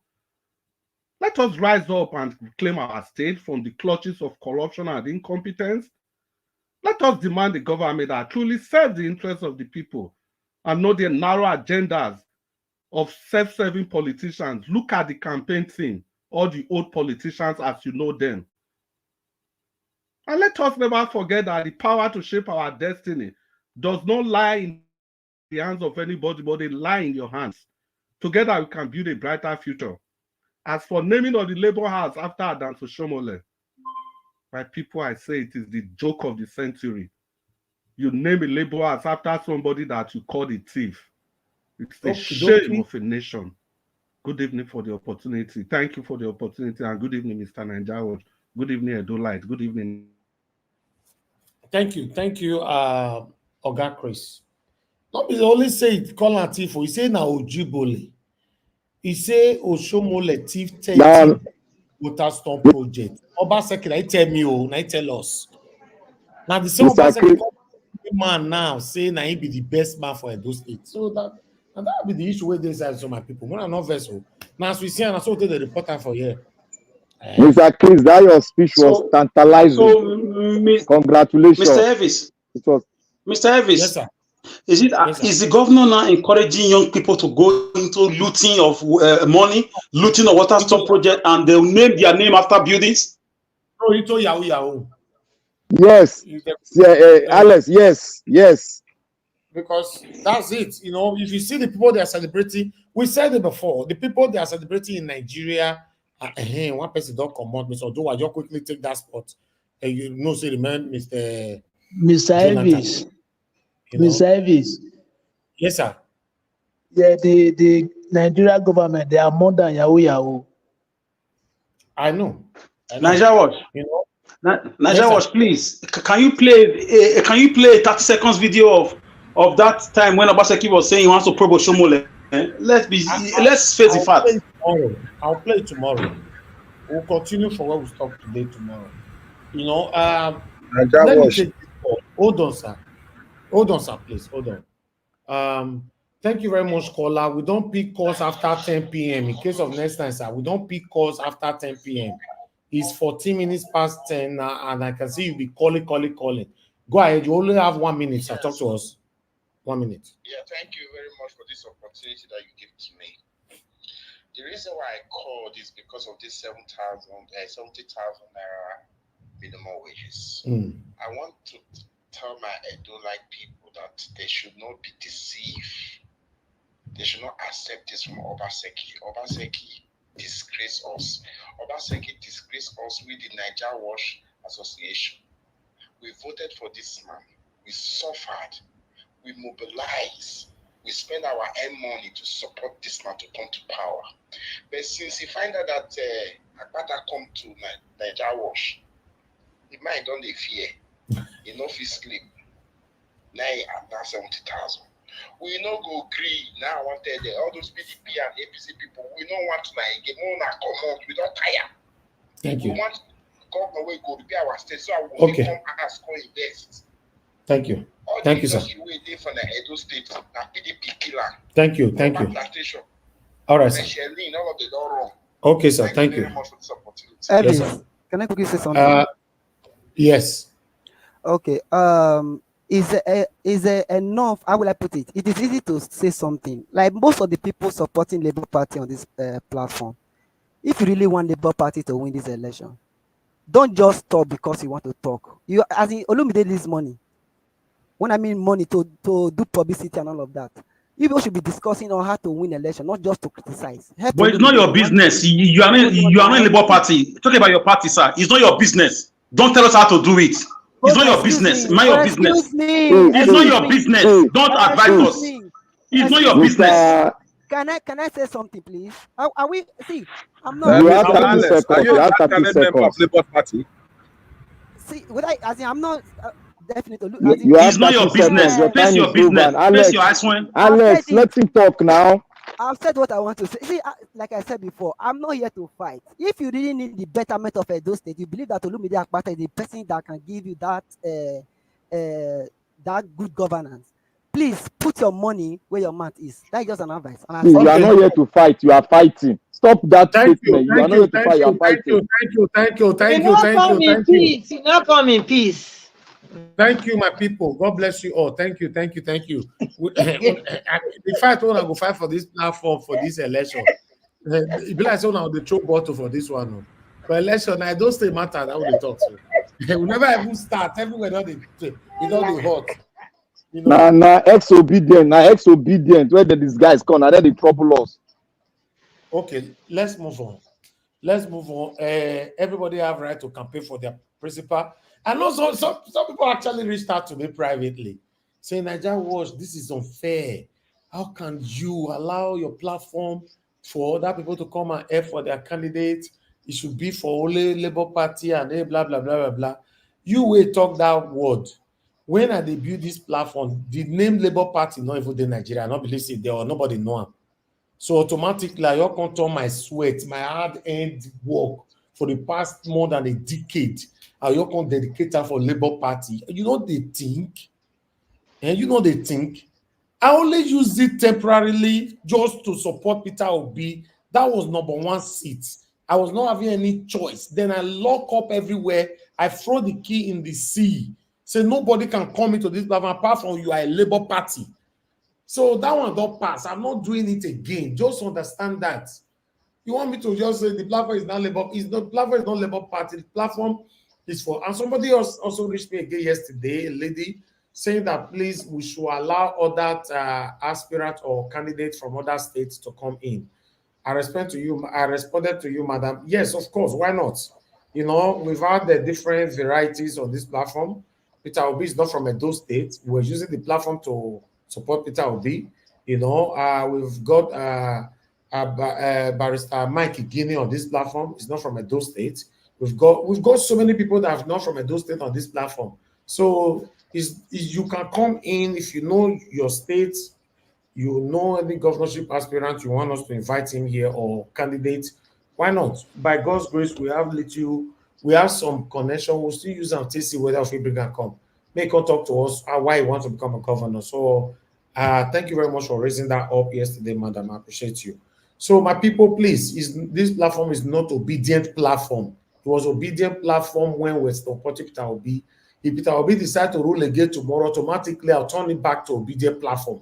So no more can then those of you who get opportunity now to come here and campaign for your principal, maybe then you can't still hate me. Because you don't say, I tell you now, this platform, the way we they go about this our platform, if you know they favor some, now they hate me. Once you know they favor there, you know, they're not going to talk again. They are not side whether they favor. Because if Peter Obi declares say go rule again, some of the way they benefit today, they will go first. Nigeria would not be their fault. Nigeria don't too suffer. They want new taste. Don't be their fault. You know, so thank you very much, everyone, my people. I appreciate you all. Okay, let me call Mr. Odua to speak to us. Mr. Odua, you are the last of the panel so that we can have our final submission. You know, because August CM will talk after. Somebody can call me for me, and I'm leaving. I'll be back if I can. Thank you. Okay, do you wanted to say something before you leave? 1 minute. Yes. I just want to say that development do not hide. If you mean well for your state, by now, your own people will be making videos, vlogging with your achievements. Because of the shamelessness of Edo State government, the governor can't even take his candidate around. They are lying that people are saying is godfatherism. It's not. If you are good, you are good. Why now? So you know that 4 years will come and go. You see, the moral lesson here is that try to be a good person. The ladder you are destroying today that brought you up, somebody around you will need it. The biggest problem Ighodalo has today is Obaseki's administration, which ought to be a plus to him. It has become a stumbling block because Edos are angry. The palace is angry. Diasporans are angry. Everybody is angry. 70k cannot bring back those that lost their lives during the Fulani herdsmen killings. Mr. Alex, somebody told me privately that a couple of days ago that Mr. Alex is supporting Aswen, but he's disguising. Not true with that. No, I can't support a party that watched the killings of my people. I can't support people who were dancing when blood was being spread around those states. I can't support that. I don't want to see what they pull your leg. Personally, guys, let me just drop this why I leave. Personally, I don't have issue with Iceland, but his biggest problem is Obaseki's administration, which we will learn next time. The next governor should learn. It's not forever. 8 years is not forever. Obaseki is running a tasketa, breaking everywhere, doing all sorts of things, naming a criminal after a building. These are desperate attempts. The last kick of a dying horse. So for me, I leave it here, Naija Watch. If I have time, but I'm listening, I'll just go off from the platform. Thank you. Olobo Kokuma. Lobo Maki. Political Asikoko. Thank you. All right. See you later. Okay, let me bring in all this your journalistic Okay. Okay, let's quickly move on. August CM, please. Before I will allow you speak, I want you to please handle the final submission. Once you finish speaking, everybody for 4 minutes of final submission. Thank you very much, sir. I'm removing myself from the screen so that Oga Chris can come in. Give us a mandate. You're on the backstage. I said, maybe you ought to do fasting and prayer. Maybe somebody made their network fail. Maybe for you to. Oga Naija Watch. When I make my speech, I beg come back to the channel, please. This information I will give you go dey very important to you. Come back so that I go hear am. Okay, hold on. Ma, what did you say? I said I will leave. So give us a man. They come back. Thank you, ma. Thank you, ma. Madam, no go. Madam, no go. I beg. May no go. Madam, remain. Well, okay. No, they don't want to give us a man. They fear give us a man. No, I go. Give us a mandate. Go help me finish you now. Then they fear am. Give us a mandate. Honorable, they fear give us a mandate too. No fear. You know fear is out of my dictionary now. You know that. Old politicians, they can fear more than politicians. I beg, everybody, make una respect my co-moderator. If he give you 4 minutes, you don't obey him. You all see the next thing, you do backstage. That's it. Now, me supposed to talk while let's carry my position. Okay, sir, you never still talk since. Okay, no, you said I should talk. You said I let you talk. Since I came in, I've not spoken. No. Sure, you know. Okay, Mr. Oga CM will handle that. I beg. Me want to remove myself. Give us a mandate in. Oga CM will take it from there. Thank you very much. God bless you all. Okay. So it's Stone and Oduwo, if I'm not mistaken. So after Oduwo, Tune. After not Oduwo, Oduwa. Sorry. I should have looked closely. Oduwa, please. Oduwa. Please don't be offended. There's Oduwa. You can have your 8 minutes now. Then after you you'll be getting ready. 8 minutes. Thank you. God bless you, sir. Aladura bed no go quitting. Thank you. Yes. Good evening. No, be saying no go queering. No, just bring that. Good evening. You don't collect 1 minute come on for my time. Good evening, everybody, all the panelists, the commenters, the listeners, the viewers, the moderators, moderators, co-panelists. I greet everyone. Can we hear me? Yes, go on. Good evening, my honorable from Sam. Good evening, sir. I greet you. I throw salute. Your time is going on. Yes, I know. No worry. I can see it. You see, I'm not here to talk much about the 70,000 minimum wage or not minimum wage. But I will always say it is political motivated. This is a strategy to convince the people and said Obaseki is good. But not just convincing the people, but putting pain and the pressure on the next person to become governor. Because you create a wage which he will have done since the first subsidy was gone. I believe since then he will have increased this minimum wage. It will have been perfect time for him. Nobody will say it is political or non political. But now the campaign is about to start, or you have started. I don't really know. Then it is now you are increasing wage. For people to say your party did it. Well, me, I love Aswe Ighodalo because despite I could not ask him questions. For the words he said that he will collaborate with Edo people, Edo state people, wherever you are in the world, with whatever you have learned, bring it home, come and use it to work with him. That's what Peter Obi was using as his strategies of campaign. This is how Indians developed their land. They went outside and learned. Even the China we are embracing today, they went outside and learned and bring it back home to develop their land. With that words, that's where he would die. I see him as one of the good person that will lead the state. But the problem I have is that it's in PDP. The PDP party will not allow him to work because they will want him to share the money. That is only the problem I have with him. because I was able to ask Olumide questions, Akpata questions, and he said it's not concerned whether it is Edo people, whoever people that do the thing, it doesn't concern him. That shows that he did not have his people in his heart. For him to say whoever doesn't concern him. I believe any person that want to lead the state will have said, my people first, then before any other person. I remembered when Ahmadu Bello that was being interviewed by a white man. He said the northern first. After then, if they could not... Hey, don't disturb me. Don't disturb me. Please allow him to flow. Mr. Adua, they corrected this issue yesterday, which you agree on. Why are you repeating it again? It's his time. Please, let's allow Mr. Adua to excuse me. Why you like telling lies? Please, excuse me. Please. Did you see the reason I said that woman should not go? Odua, don't worry. I will give you 2 extra minutes. Just hold on. Let me make this announcement. You see, when we say somebody has 8 minutes, the purpose, if you look at me, I carry paper all the time. Things like this is what you know down.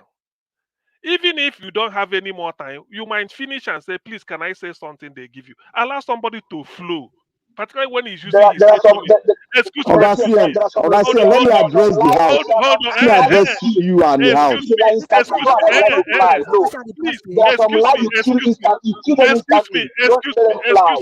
Excuse me. You call it a lie because you want it to him, it's not a lie. What we practice here is fairness. What you do is you note it down. It's only when he finishes and you are asking for time to rebut what he said. If something like I disagree or somebody will not say no, you might not raise your voice and say he said a lie. But allow him to flow. Do you know whether he will say more lies? Do you know? So why not hold on so that you nail him? Because if when he finishes and then you have your own time, you say, let me use these 4 minutes to demolish all these lies. It doesn't mean, because whatever we say here is recorded. So then next time if he's coming, he will be afraid of saying, because he knows anytime he finishes, somebody will always say, let me demolish his lies. So he will not be careful and then learn. But when you interrupt him, he may, even if you are telling him the right thing, he may take it personal that when next you are talking, he will like to interrupt you and then he becomes rowdy. So that is just it. It doesn't mean that when you are listening to somebody, the person is making sense. You can just keep calm as a civilized person. When your time comes, you start to demolish it one after the other. You say this number 1, number 2, number 3. That is the way people should learn. To me, that is what I feel. But let's give the devil. Augustine, just give me 10 seconds. Please. No. I have to address the house so that we are matured here. Please, because he's having his 8 minutes now. See, you cannot continue this thing again and again and again and again and again. We are not adults in the house. Excuse me. Black Panther, hold on. By the time you interject, see, listen, let me tell you one of the disadvantages. Odua, just please be patient. By the time you interject, later he will claim that his time has been eaten in, and we continue dragging it. Allow him to exhaust his 8 minutes. As simple as that, then you come back and demolish it. That is the way they do debate. That is what I like. So in that way, the person will now learn that whatever he's saying next time, he will be careful because people are listening and then they demolish it. Please, let's just take it. Let's just see it this way. It doesn't mean just whatever you want to say, jot it down. You will have time to demolish whatever logic you want to bring in. Thank you. Odua, please, I will add 2 more minutes to your time because I promise you. Thank you. Thank you, Augustine. So as I was saying, I could not miss my word. I said there was one interview, whether it was Ahmadu Bello of the North. He said the Northern first, when a white man was interviewing him, he said the Northern first, that if the Northern could not do it, then they might not bring the white people as the second body to do the thing. Then if those one could not, then before they cannot talk about other people of Nigerians to include to it. So anybody who want to be a governor of a state who could not be concerned of his people first, that is the reason Obaseki bringing contracts and carry people from the Lagos to come and be doing it, or using other people from other states to come and do it in Edo State when Edo people are there to work. So it must be your people first, so that things will be okay for the country. And whatever your people have can be contributed to the land, and your people will also benefit from it. So that is what I believe those who understand or who were alive, or who has been born when Ugbemudia was a governor, will testify that how the people of the land benefit from Ugbemudia government. The Midwest and the Bendes people, whether from the donor or data, how they benefited from it. But if we are concerned to go and be bringing outsiders, our people will not be benefiting from those things. So that is for that, as I said. So for Governor Obaseki to increase this wage, is using it to campaign as a strategist, but not just to campaign, to put debt on the next governor's neck. Because, but not for me, not this that the money is enough. If really we want to see it with the time and the conditions of Nigeria today, the money is not even, the wage is not enough. But the problem is the debt that Edo State hold, where are they going to generate those money from? So that they cannot pay this wage that Obaseki are implemented or just put before Edo people. For me, I would have expected him to put this money into creating of things, generating revenues, manufacturing and farming and productions. Then that would have been my idea and suggestion for those money. Thank you. Okay, thank you very much. At least you finished quite some seconds earlier. Thank you very much. Please, whatever you want to say, let me just allow Tune. After Tune, then we can now, I will give up my time. We use it to, whatever you want to counter somebody said, I use my time to allow it. So Tune, please, 8 minutes for you, starting now. Thank you. Okay, thanks very much. Hello again, everybody. What I'm just going to say to Edo people, see, don't allow your little ethnic sentiments to rule your head. It's not about labor. It's not about, I mean, I don't even care what party the person is coming from. It's about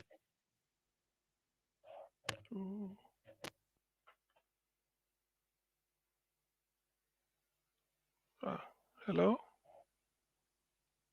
What happened? Is it me? No, it's not you. It's Tune. Okay, Tune, what happened? Because I'm surprised your voice faded away. Hello, Tune. Oh no. Oh no. Okay. This has only used a minute. It's okay. When he comes back, he will rejoin later. So for now, I hope everybody is hearing me. Hello? Yes, we can hear you. We can hear you. We can hear you. Okay. Since you people, maybe Tone is having technical problems. So for what I want to give before, I know Niger Watch was talking for 4 minutes, but now let me just say 2 minutes before the 4 minutes. Just use these 2 minutes, please. I have to be very strict. 2 minutes from me. Hold on. No, I'm coming. 2 minutes for whoever want to rebut whatever any other person said. 2 minutes. Just for rebutting, please. No long speech. Just if you know what the person said that is not right, you want to rebut it, please, you have 2 minutes. And you tell us the person you are rebutting. He says, so let's just, so that we don't feel, so people may not, let people not feel that there's a lie they should have corrected and they failed to correct it. Please, 2 minutes. Who want to go first? Okay, let me go first. Thank you very much. Okay. 2 minutes Nigerians and thank you very much. Nigerians and Edolites. Listen, when you know your onion, people will be scared of you. Apata was here yesterday.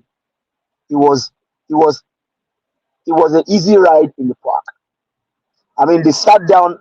It was a lecture on his own that he gave. Whatever Mr. Odua said earlier about Apata, that was a false narrative. Apata did not say he didn't care about Edo people. That was a lie. That was a big lie, and that is that. In fact, that is the height of wickedness. Akpata told the people what he would do.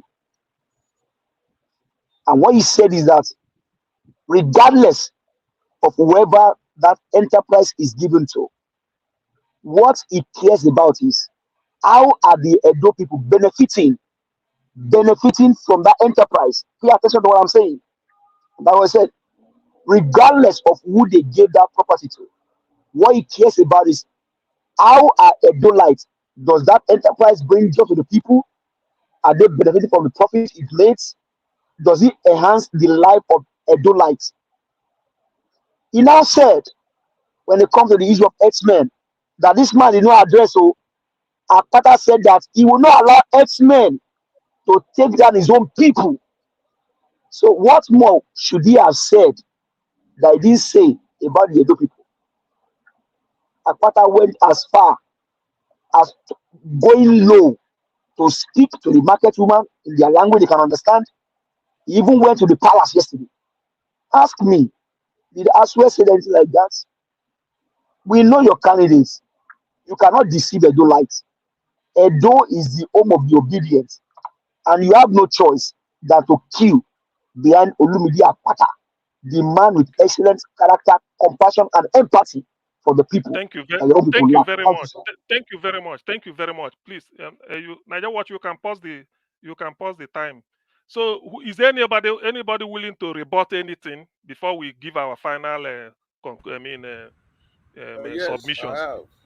What do you want to? Who are you rebutting? Yeah, thank you very much. The area I want to debunk, most of them they said that for 8 years. How come now that Obaseki is increasing minimum wage? Remember, you have 2 minutes.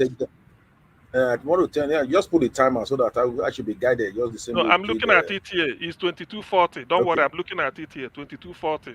It's okay. It's okay. Thank you very much. October 1st, less than 2 years ago, to be precise, October 1st, 2022, there was no election.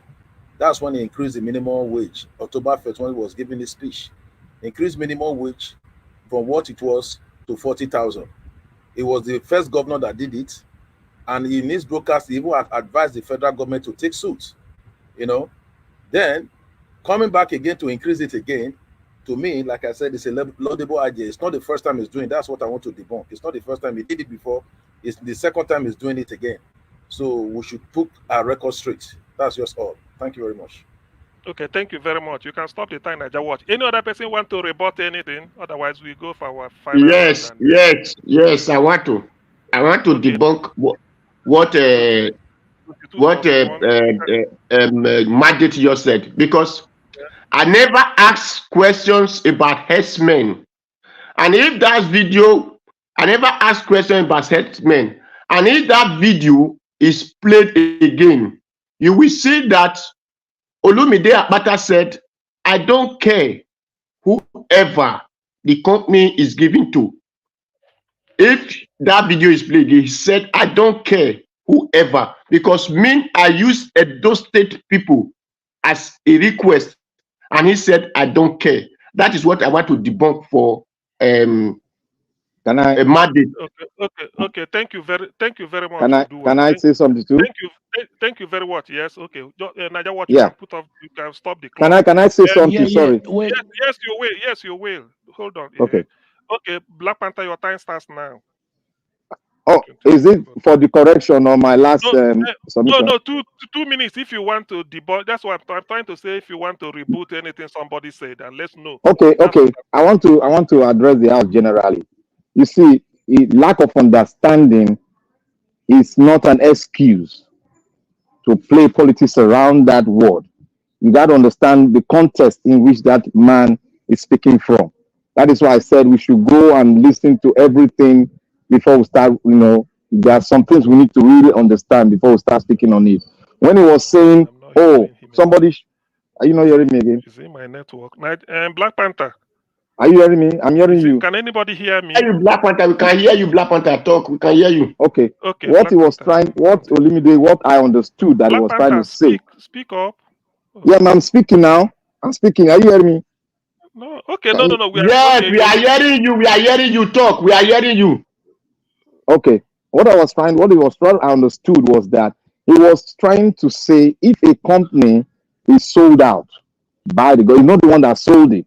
If it's sold out, as long as the interest of the state is protected, it doesn't care who buys it, but as long as the interest of the state is protected, that is where it stands. That is my understanding of what he's saying. It's not saying that he doesn't care about anybody's. If he doesn't care, he doesn't have a right to come and contest. You must care before you contest for any position. So we shouldn't play the rhetoric of saying he doesn't care, and we shouldn't play the politics of tribalism. Edo State is Edo State. It's not tribalism. You cannot play tribalism inside Edo State because all of us have the road to play in there. So it's not the North versus the South. It's Edo State. So there's nothing like saying my people or not my people. No, that rhetoric, that was why I was saying that Mr. Odua was not, he does not understand what the man is saying. We should seek for understanding first before we talk. Okay, thank you very much, Black Panther. Any more? We just any more rebuttals? No more. Okay, thank you very much, everybody. So let me quickly say one or two things. Now, I have one. there Sorry, was I just just remember. I have one. oh I have one, no. please. Who is speaking? What I Who is want to speaking? say, you know, on the issue Honorable, of security of Edo State. honorable, who is speaking? Honorable, I thought you've spoken before in these 2 minutes. No, I use less than 1 minute. I'm using the I other think minute. they can add it. They can add it to their 4 minutes, please. No, when it comes please, to your 4 minutes, let me quickly refute this. I beg of you, please. Because Less than you've had 30 seconds. I may want to be fair. It doesn't No, mean no, even you if you cannot have 2 times now. You cannot no, have that's 2 what I'm times. saying. Please, I can handle it. Just okay. Let me say this, then we come round. Everybody, whatever you missed before, whatever, you can squeeze it. In fact, the earlier, why I mentioned 4 minutes earlier, so that I tell you ahead of time, is that you compress whatever you want to say, you prepare your mind ahead of time. So yesterday, somebody called, I don't know, he said Flourish or Sezele wanted to speak to me. He said it on the comment section. I don't know whether it's a he or she, Flourish. But whatever it is you want to speak to me about, get in touch with Niger Watch. It's not that I ignored your message because you said you wanted to discuss something with me. I saw it, but it escaped my memory. So that's what I want to put across. Now we are having our final say. I don't really need to say anything today. Let me give up my time. So for 4 minutes, whatever you are saying, and 4 minutes flat, so that we can draw the curtain. If you don't want to go number one, you can choose the when if I call you, if you are not ready, we call another person so that you can call. I mean, condition your mind. We don't want to. Please, I don't believe in this interjection. Let it flow so that we learn and then we behave gently. So according to the screen, Honorable, you are next to me. After you, Black Panther, then Tiobala, Abdul Malik, Odua, Jonathan Kingsley, Chris Dublin. Then we end with give us our mandate based on the way the screen is. So, Honorable, you can have your 4 minutes now, 22:46, if you are ready. Thank you. Okay. Thank you very much, Mr. Sen, for this opportunity to speak once again. I just want to speak briefly on the minimum wage before I say one or other thing. You know, you said the minimum wage. I want us to understand some of the how will I put it, the calculation behind the minimum wage, so that we have a better understanding where we are coming from. In 2021, when the minimum wage was 18,000 naira, the exchange rate as at then was 160 naira per dollar. And so effectively, workers in Edo State were taking home about $120. I've done my research within this program. He said when the minimum wage was increased to 40,000 naira in 2022, the exchange rate as at that time was 450 naira per dollar.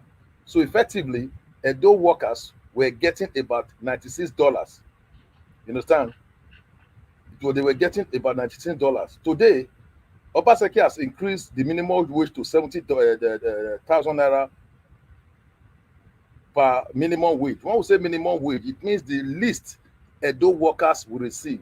The least, in other words, level one. Level one, that's somebody without any form of certification. That's the least level in Edo State. He said the minimum. He didn't say 70,000. The minimum you can take is 70,000. Remember, there are other wages. There are other things accrued to salaries. You understand? To accrue to take home pay. We should have a better understanding on that. Then, in addition, he went further to say, I want to go. I personally went through the speech of Obaseki today. You know, he said, I want to just say some aspects. He said, in light of the prevailing economic situation in the country, Governor Obaseki recognized the need to adjust the minimum wage. You know, okay, there's an article I want to read. Just give me a few minutes. I wrote it down. A 4 minutes to read. Please. Leave me. Don't interject me. I understand. I'm trying to handling make this. use of my 4 minutes. Please, You know, 2 but minutes more. Governor Obaseki said something in his speech today. He said, as a result of the cordial relationship between the Edo state government and the labor union in the state, we have enjoyed peace and industrial harmony in Edo state. Despite our efforts to make life better for Edo people, there has been forces beyond our control, as we don't control the national economy, and our workers are still languishing in pain and penury. I give you insurance, improve working conditions of service. I pay you, and I promote you on time. But the truth is that because of the economic situation in Nigeria today, our workers continue to be challenged by devaluation, high food price, and inflation. Have made nonsense out of the 40,000 we were paying before. As a government, we feel your pain and know your take-home pay can barely take you home. We continue to try. I am one of those governors who believe that we can't run away from this fact that we must adjust minimum wage in Nigeria. It would have been nice for there to be a central cohesive and a common approach. We Thank would you very have much. expected that by now there should be. Honorable, please, man, I listen to. Thank you very much because it's 4 minutes. I said 22:46, so now it's 22:50. Thank you very much. Whatever it is, we have gotten your message. At least you are trying to buttress what Obaseki said and then why he has to do what he did. Thank you very much for that. God bless you. He was reading Obaseki's speech. It's okay. It Next, was not please, up to please. 4 minutes. You would have allowed me to finish my statement. It is. It wasn't up to 4 minutes. I timed myself. I can't tell lies, please, for here. Okay. 22:46. Hey, my God. I can't tell lies. I wish you. I'm looking at my computer. 22:46. To be honest with you. Oh, please, honorable. I won't do this. No, to be honest, on my honor, just believe me. I won't do that. Okay. I've rested my case. It's okay. CM is not a politician. No, you are right, CM. Okay, thank you. 22:51 now. Black Panther, your time. 22:51. So 22:55, I stop you. Let the next person go. After the next person, I'll speak. Okay, 22. The next person, Teobala. 22. I start you at 22. Before you time me, Mr. CM, you know what people are doing? Hoping for the next person to speak. So that they see, whenever you want to speak, please speak to issues. Don't wait for the next person to speak so you can counter that person. Speak to issues. That is it. The next person on the queue. That's what you said. What's all this? Anyway, I think Black Panther. That is what it should be. You are just summarizing. Please let me get back to you, Black Panther. Please. I say I'm in a noisy place. I can't speak. Mr. Shea, I'm going to take the next case. Okay. On your honor, Black Panther. Yeah, there's no issue, but some people they don't have what to say. It's okay. Tobala, it's okay. Let me handle. Yeah, honorable. 22:52. 4 minutes, man. Start. Yeah, honorable sir. Thank you so much for that introduction, because people don't understand the current prevailing situation we are facing in the country, especially in Edo State across Nigeria. And somebody was making a statement here when you start the program that the economy, this and that. They forgot to understand that the situation we are facing in Nigeria is national. The bag of rice today is 80,000, 70,000 across the states. And most of the state governors over time have not thought it wise to care for their citizens. People cannot afford to buy food. Why? Because they don't have a salary or whatever, and so they don't have enough money. Thank God, based on what the previous speaker said, that when governor increased the minimum wage, there was no election. And it happens that now, it happened during election again, that they've increased that minimum wage. For me, it's a welcome development. I really thank the governor for that, for what he has done. And in addition to that, the governor has done well in other major aspects of development. Is it in the area of human capital? Is it the area of industrialization? Edo State, well, as we all know, was basically a civil servant state. Today, we can have other means of generating revenue. And again, before now, the process of tax collection was done by an individual. where some persons in the state were celebrating $1 billion, billion naira, whatever, in their private accounts. Those money were being looted. The governor, a system whereby that money will be remitted to the central repository of the Edo State coffer. Then they now have enough revenue generation. Now revenue generation has increased, and the people are still living in penury.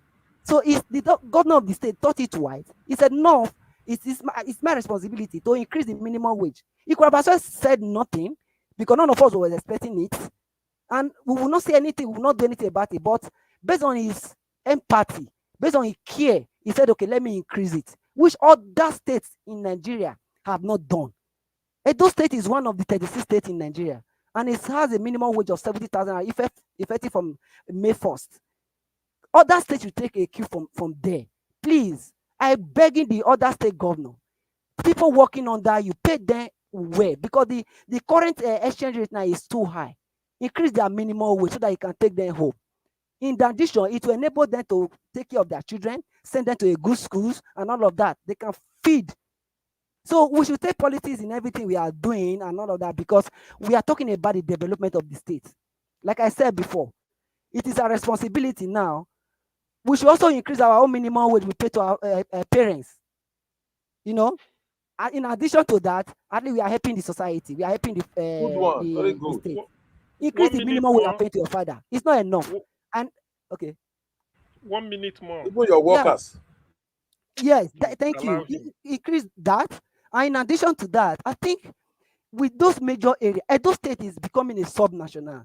With what Obaseki have done, with what Obaseki have said, the templates and the current innovative development going on in Edo State today, being the technological advancement in human capital development, civil service reform, and all of that investment that he have brought into the state, I think Edo State, many states in Nigeria will be chasing. They better learn. I also thank God for the others that they are also coming to learn, but they should take a step, not just to learn, take a step and start implementing all these good ideas of the governor. Obaseki is a good man, but all I can say in essence is that it's not enough. It's not my responsibility to praise any governor, because it's their responsibility to do well for the state, for the citizens. Edo State is one of the most secure states in Nigeria. Your time is one of up. the most Thank secure you. states in Nigeria. Thank you, Teobala. Teobala, long may you live. God bless you. Thank you. It's okay. Teobala, thank you. I'm ready now. Okay. Black Panther, I start you at 22:57. Okay. Thank you, Mr. Moderator, and to everyone that has spoken. I still remain who I am. I speak my word the way I see it, and I will not deviate. And I'm somebody that, changes according to how the time changes. I don't keep myself stagnant and begin to repeat myself every year by year. That means I don't learn. That means we don't learn. That's the definition of when you repeat yourself every 4 years, year by year. That means you don't learn. That is why they said even the educated, they have dropped their own education and decided not to learn. That is just it. And I want to say to my people out there, I will not play politics of repetition, but I want us to look at the result sheet of each political party, the APC and the LP, the APC, PDP. These are two strategic parties that are cloned. They are cloned, but they clone themselves. That is why you see they jump from party to party, because they've been cloned. Now, the Edo people, remember what I said, they've been cloned. They move from PDP. They cannot move from PDP to another party, but they move from PDP to APC because they are brothers and sisters. And look at the difference of democracy. We have not had the difference of democracy anywhere. Even the child that was born 17 years ago still has not benefited from the dividends of democracy. Who's benefiting? They are the political class, as they call themselves. And they've not changed because they don't upgrade their knowledge of understanding of building an economy. That the fundamentals of economy, the platform which you can stay, should be placed. And look at it. People are talking about increase of salary. Don't you know the inflationary rate we have now is in double digit? And if you raise the minimum wage, it will go to more into the double digit more. Now, as they increase, the inflation rate will go up. How do you protect or how do you guide the inflation rate? You don't have any plan. And he says he's a technocrat. He was in the stock market. He knows what he's doing. He doesn't care about no one. The PDP doesn't care about no one. And I want to send this information out now. I want to leave this Edo State stuff. I want to send information out to everyone out there that are patriots. Agbado has developed another dimension. I was on a 2 network yesterday. I was listening to them. Everybody's aware of this. They've said they are now debating on if you say the election was rigged, they will tell you to bring the proof. Bring the proof. And among us here, I saw them. Among us here. And I'll bring the tape for Mr. Nigel to play it on air. They said we should bring the proof. And this person said the election was rigged, but he went somewhere else to 2 channels to tell those people that they should bring the proof that the election was rigged. You now see how Nigerians are. They don't know what they want. But they want, if they give them just 100,000 or 200,000 or $2,000, they sell their conscience. They are so self-centered. They are greedy. Their greediness will never allow them to stand on the platform of truth. All I stand for is for the emancipation of the Edo State economy to stand the way other 21st century economies stand. Where you stand on the platform, give them the basic necessity of life, which we taught the ordinary man: light, water, and good roads. That will attract us to come in and invest. That will make us to come in, and security. That will make people like us to come in to develop Edo State. That is what we need. Anybody that will give us that, I'm in for it. And we are watching them with our eyes clear, and we are going to make decision and tell the Ebudula why I decide to take this man. And I'm ready to lose and continue the struggle. Thank you. Thank you very much. The next person should be Abdul Malik. Abdul Malik, yes, Abdul Malik. Abdul Malik, Yeah, are you there? I'm here. Okay, so I'm starting you at Yeah, I'm here. 23. Thank you. Yes, I'm hearing you. 23:00. Oh yeah, 4 minutes to round up. Okay. Thank you for having me. We should not use this increment of salary to deceive ourselves. That money is not enough. It's a small money. It's not enough for them to survive there. How much is 70,000 naira when you have family like 3 or 4 family, like 3 children, 1 wife, and you, which is 5 or 4? How can you survive with 70,000 naira? Minimum wage is not up to $100. How can you survive with it? It's not enough to say that they increase salary. That is nothing for me. What they're supposed to do is that they're supposed to increase it more, like $100 minimum. $100 is okay to manage. 70,000 naira is not. You cannot buy anything when you have family. Look at now, you have children to go to school. You will pay school fees. You will eat. What is remaining there after more 10 days? There is nothing. And there is no free education there. I told you before, in Europe here, nursery school to secondary school is free education. Only you pay for your child feeding feed. That is the only money you pay. Why can't they do that? Insecurity. I didn't know the one that causes insecurity. Why they can't tackle in this insecurity so that farmer can be able to go to their farm to produce food for themselves. There is nothing is working there. Even the politician, when they bribe those people that they collect bribe, how long are you going to eat that money? It's not going to reach you like 1 week or 2 days. It's finished. Why can't you fight for your right? It's a very shame. It's a very big shame for me. Some people that this kind world where we are now, technology everywhere. Some blind people in Nigeria, they are still collecting bribe, just 2,000 or 5,000 or 50,000 to carry ballot box for politicians. 1 minute more. 1 minute, just now. Yes.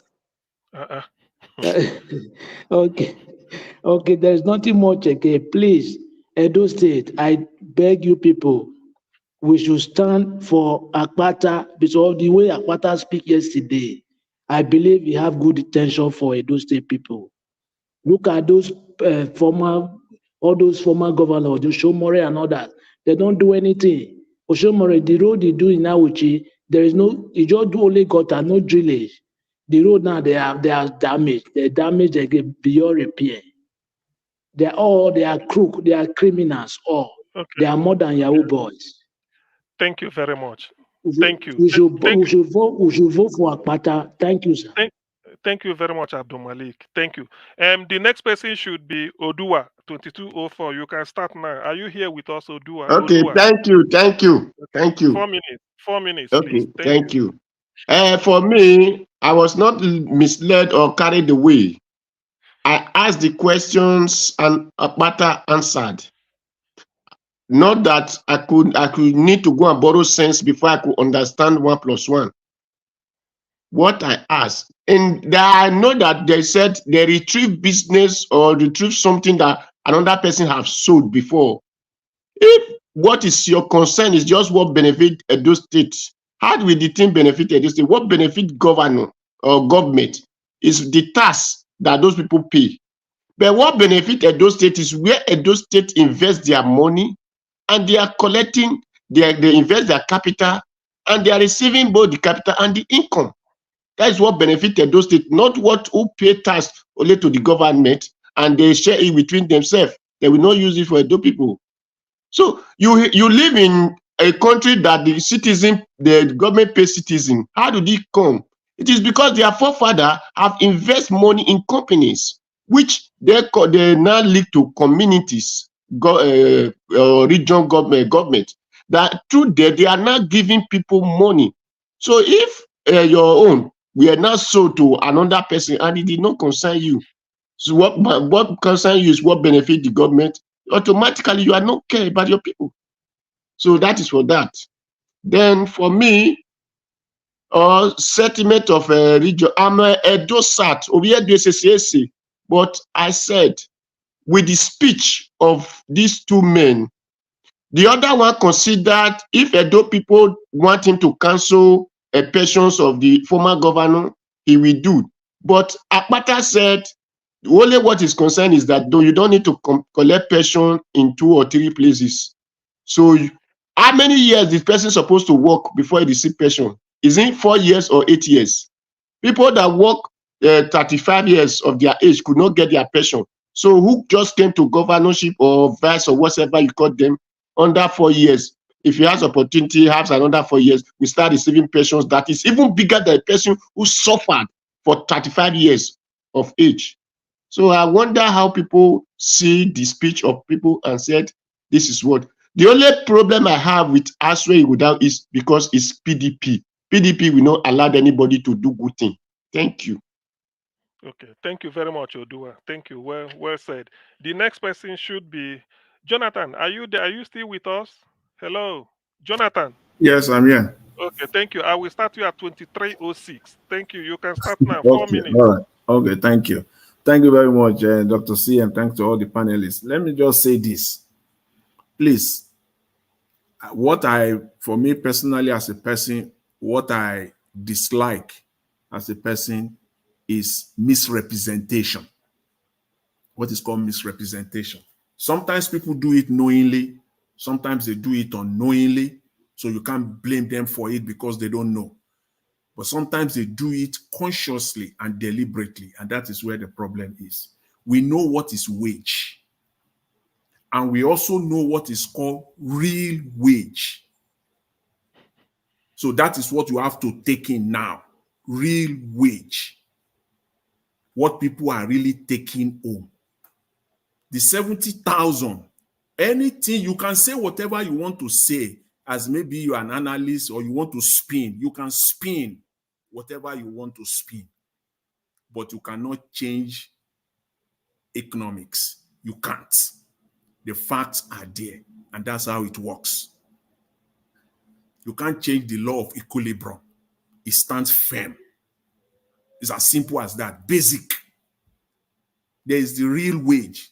The inflation right now in Nigeria is 31.2%.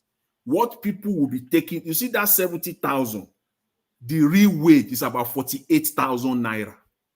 That's what it is. With this increase, what they have just done is that they have added 18,000 naira to the 30,000. In the case of Edo State, it's 40,000. They have just added 8,000. That's your real wage, real one, which means that that amount, that 70,000, you will minus that 31% off it. That is the inflationary rate. You can't change that. These are facts. What must be done is that the government must tackle this problem that we have in Nigeria, this monster called inflation. We are not different. We are not different. You won't undo it differently when it comes to economics. You cannot. It is standard. It is like the way you treat. You want to tell me now that if somebody is sick of malaria in Nigeria, the way they will diagnose him in Nigeria will be different from the way they will diagnose him in South Africa. It is not. Or someone has diabetes. The treatment they will give him in Nigeria will be different from the treatment they will give him in the United States. It's not going to be different. It is the same. Okay? We have that monster called inflation, and you cannot run away from it. Government must deal with it head-on with monetary policies and fiscal policies. Monetary policies, by bringing down the interest rate, you must fight that monster, bring it down. Fiscal policies, government must reduce their expenses. They must reduce their... 1 minute more. Thank you. They must do all these things. Padding it up, we love that in Nigeria. Patching it up, romancing it, pandering with it is not going to solve our problems. And that's what we have been doing for decades. It's taking us nowhere. So you can increase salary all you want, but all these monsters are still there. They are still there. At the end of the day, it is about the workers. It is about Nigerian workers, period. Is it a real take-home pay for them? So in the final analysis, it is more of politics. There's no need for us to play around this. It is more of politics than for reality. Okay. Those that are the receiving end are the Nigerian workers. So I will leave it at that, Mr. Dr. CM. I really appreciate it. Thanks to everyone. Thank you very much, Kingsley. Jonathan, thank you very much. The next on the radar, the next person is Chris Dublin. Actually, don't sleep. Chris. Otis Suni, you don't sleep. Okay, let me go to give us a mandate. Are you here? Give us a mandate. Can you hear me, sir? Can you hear me? Yes, I can hear you. Okay, let me start at 23:12. So 4 minutes now to round up. Thank you very much. Thank you very much, Dr. CM, for doing this. I appreciate you. So, Edolite, once again, we're here to inform you, not to misinform you. Edolite, we are here to inform you, not to misinform you and spin false narrative about Barrister Olumide Akpata. Akpata is a real guy. Akpata na sabi the job. You know, say when people no get what you get, then go look for every avenue to tarnish your image. Akpata no dey for government. I swear, don't dey government for the past 16 years. What he no do for 16 years, they won't do now. I don't understand. Akpata told you that he care more about Edolite. Whatever investments that we have, excuse me, whether it's given to an Edolite or an Anambra man, how does those investments benefit our Edo people? What do they stand to get? Is the job employing Edo people? Are we getting profit from it? Whatever we invest into the business, are we getting money from it? Akpata told us here yesterday that he's going to deal with the issue of herdsmen head on. Among them all, including sitting governors, only Barrister Olumide Akpata stood against the man in Daura, Buhari, and heaven did not fall. Akpata is the real man. Akpata is the one that can do it. There are so many people in court now. Honorable Excellence, my leader. All of those words they are just there to deceive Nigerians. What is honorable in their honor when they cannot tell you the truth, when they cannot stand for you, when they cannot fight for you? What is honorable in their honor when people are being paid and they are taking no money? Now, Mr. Sam just told us how much in dollar that minimum wage of a dollar it costs. And the simple question is, as a politician, do they take $100, less than $100? Can they take it as their own salary? See wickedness. You are paying Nigerians less than $100 and you are celebrating about it. What evil? What wickedness? What satanic agenda? You are paying your people less than $100 at the end of 30 days and you are happy about it. Human beings are wicked. So 7,000 is good for the Edo people, but it's not good for you as a politician. You get 2 heads or you get 4 heads. Edo light. Mama, Papa Pekin, open your eyes very well. What your Obaseki no do, what also can do. I don't understand. You don't try APC, you don't try PDP. What's happen? They use your eye rub ground. I beg, give your vote to Barrister Olumide Akpata. He spoke about the economy. He spoke about security. He even go into the palace yesterday. Now my guy, only him when I speak Billy. He even he relates with pidgin English. What you want more? If you're Pekin better, tell me, say better. No play around my Pekin when you won't know better. Akpata is the guy. Good evening, everyone. We'll see you again tomorrow. Thank you, Rosie. Have a good evening, sir. Yeah, thank you. Give us Dr. CM. Chris, Dr. CM. Hold on, let me know. Hold on. Let me know. Chris, are you here? Chris Dublin. It's like Chris is no more here. Jonathan, Dr. CM, I just want to remind, please just give me maybe 5 seconds. I just want to remind the likes of, give us our mandate, Mr. Chris Dublin and supporters of Olumide Akpata. What is going on in Ondo State? You know, your candidate has emerged there as well. So if truly you are fighting for Labour Party. Okay, no, don't worry. We'll come to that. They know. They know more than even you do. The last time I checked, you are the PC person. I know we know who you are.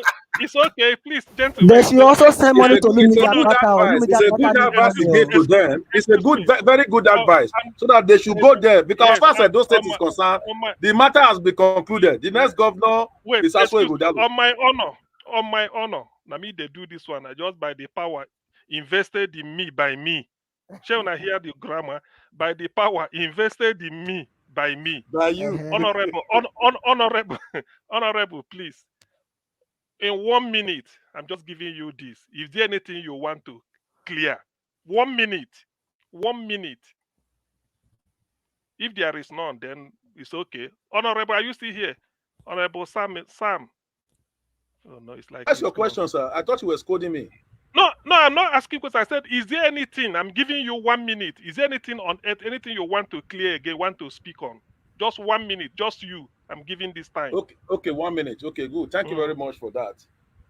Like what somebody said, what is 70,000? If you look at the speech of the governor of Edo State, he quite acknowledged the fact that 70,000 is grossly inadequate. You understand? He even called on the federal government, which I think by January they set up a 37-man committee to look into the minimum wage. He even said, by May 1st, he said he's going to speak more on the minimum wage. And he challenged the federal government that if the federal government pegs just at what Edo State is doing, that they will have a review. So to me, that is very, very remarkable. On the issue of security, people have been talking about Eshme, Edo State. Edo State security issue or Eshme was not peculiar to Edo State. It was everywhere. But Edo State government set up a security outfit, which you and I know today.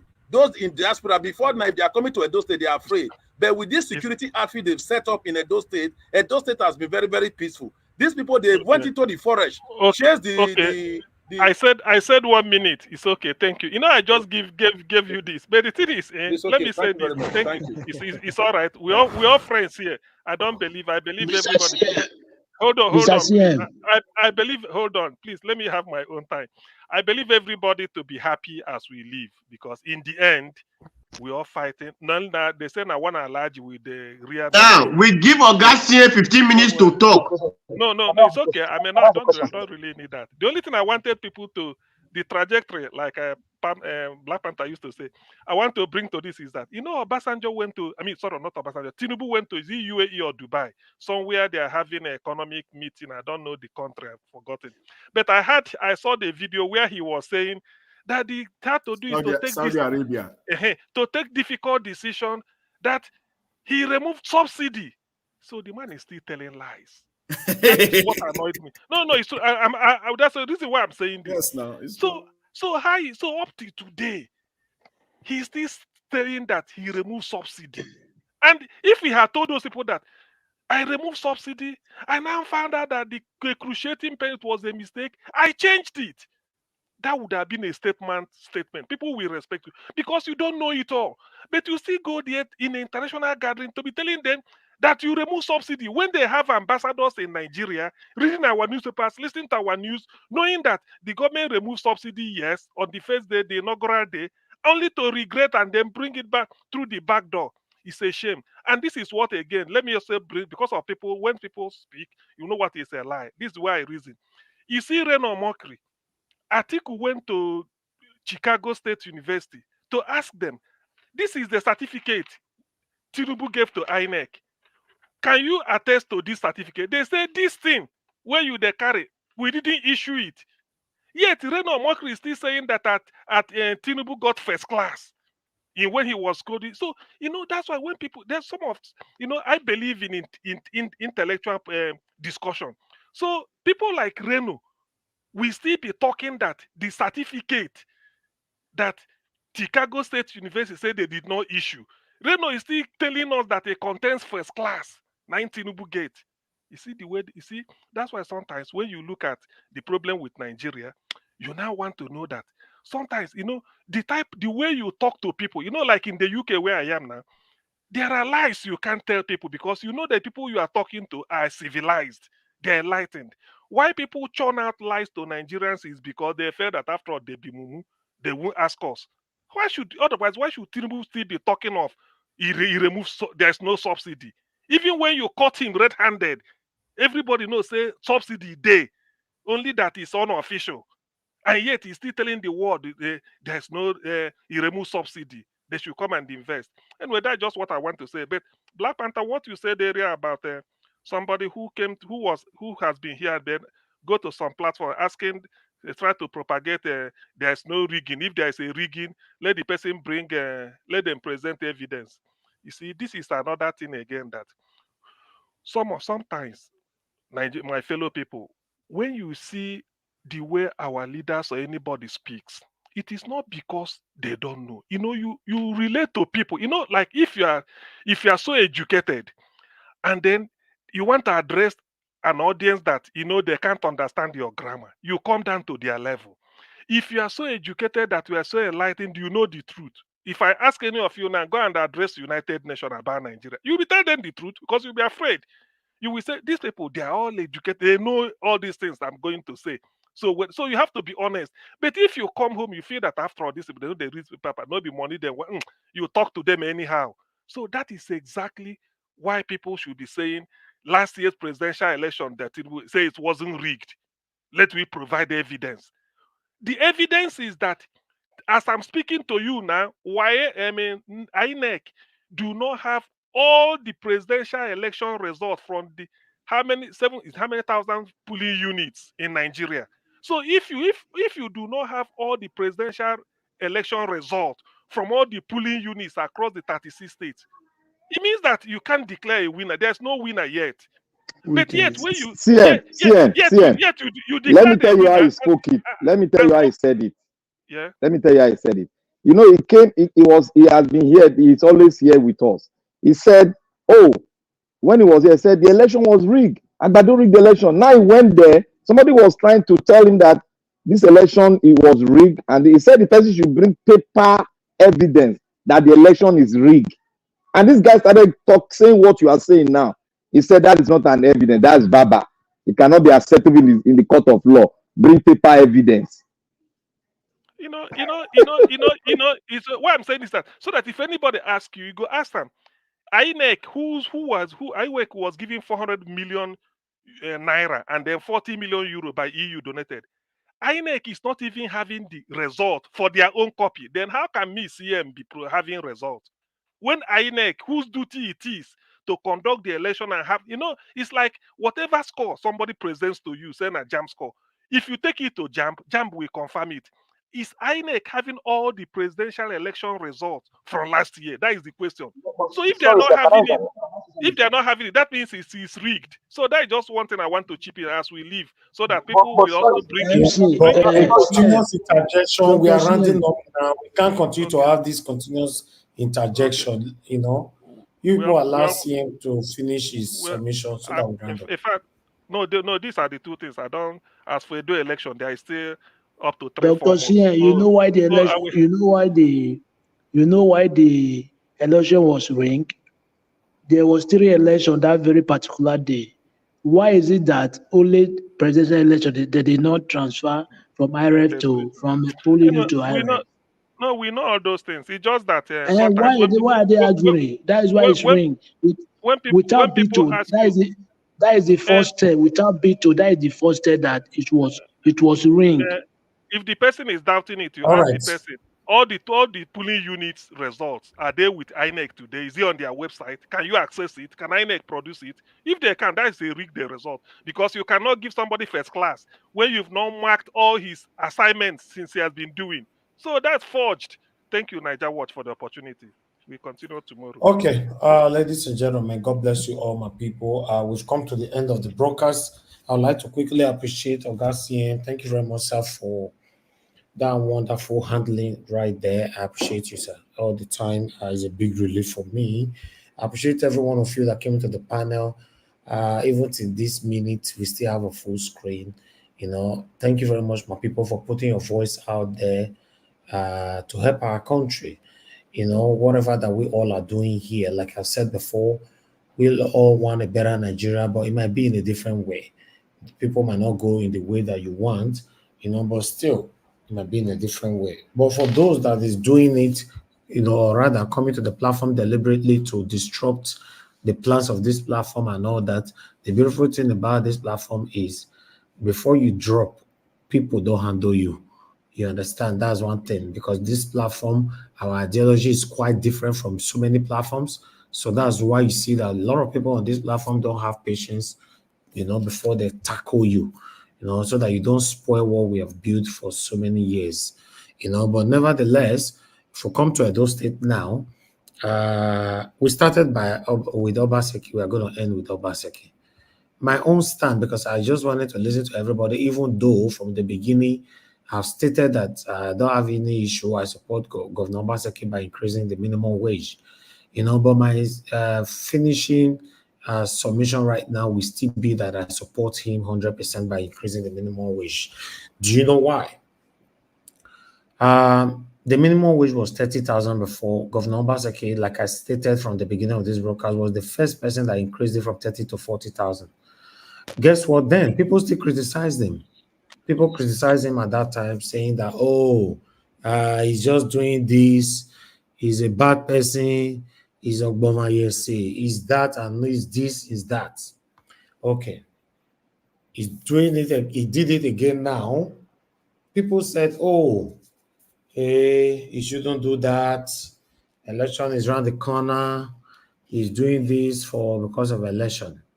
My question is, when is the best time to do this?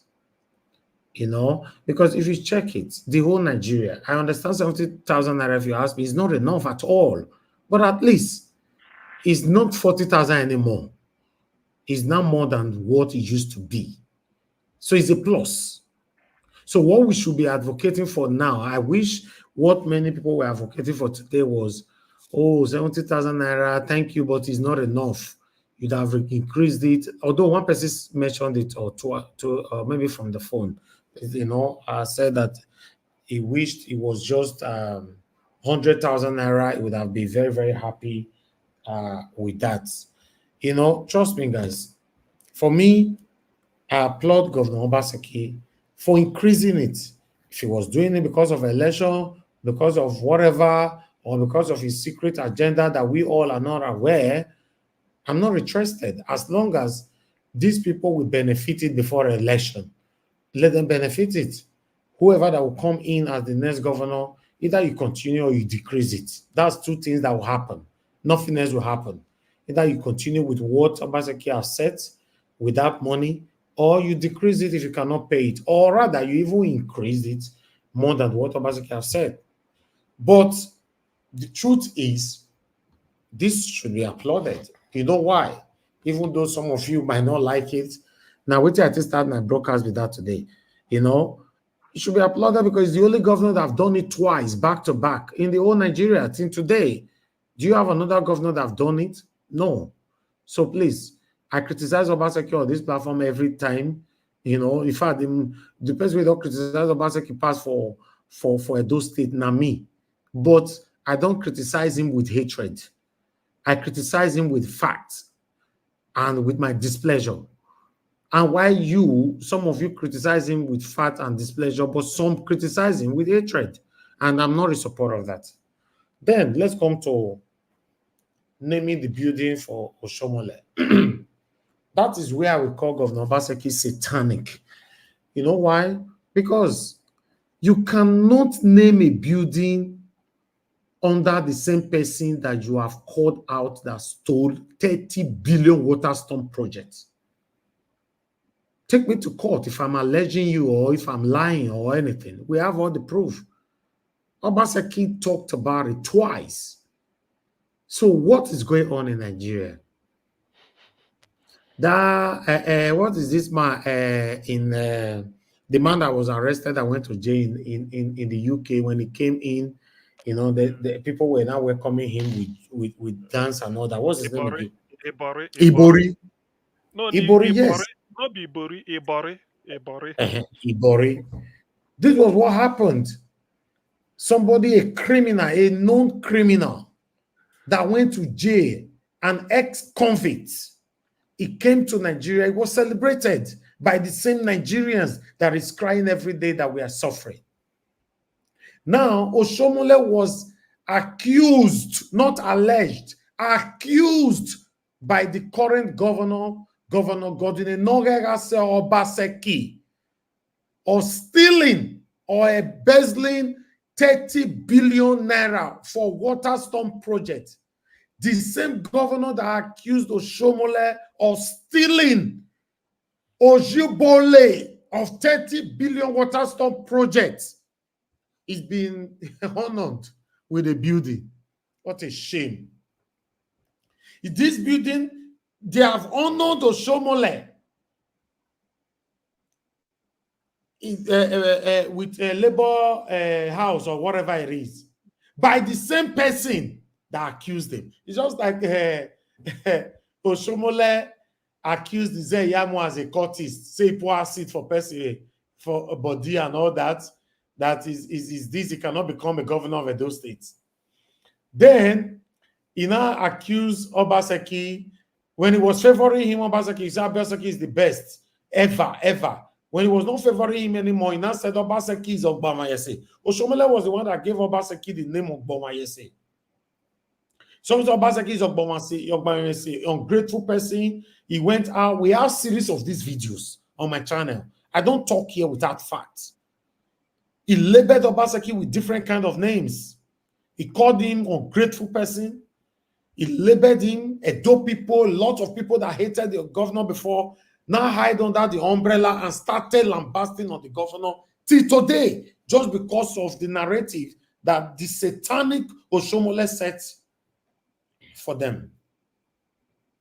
Now, when the same Izeyamu that Oshomole called a cultist, a killer, or whatever he called him, a criminal or whatever, He brought him back to fight Obaseki in second term. We were the one that stood by Obaseki in second term to come back in office. Oshomole was against him.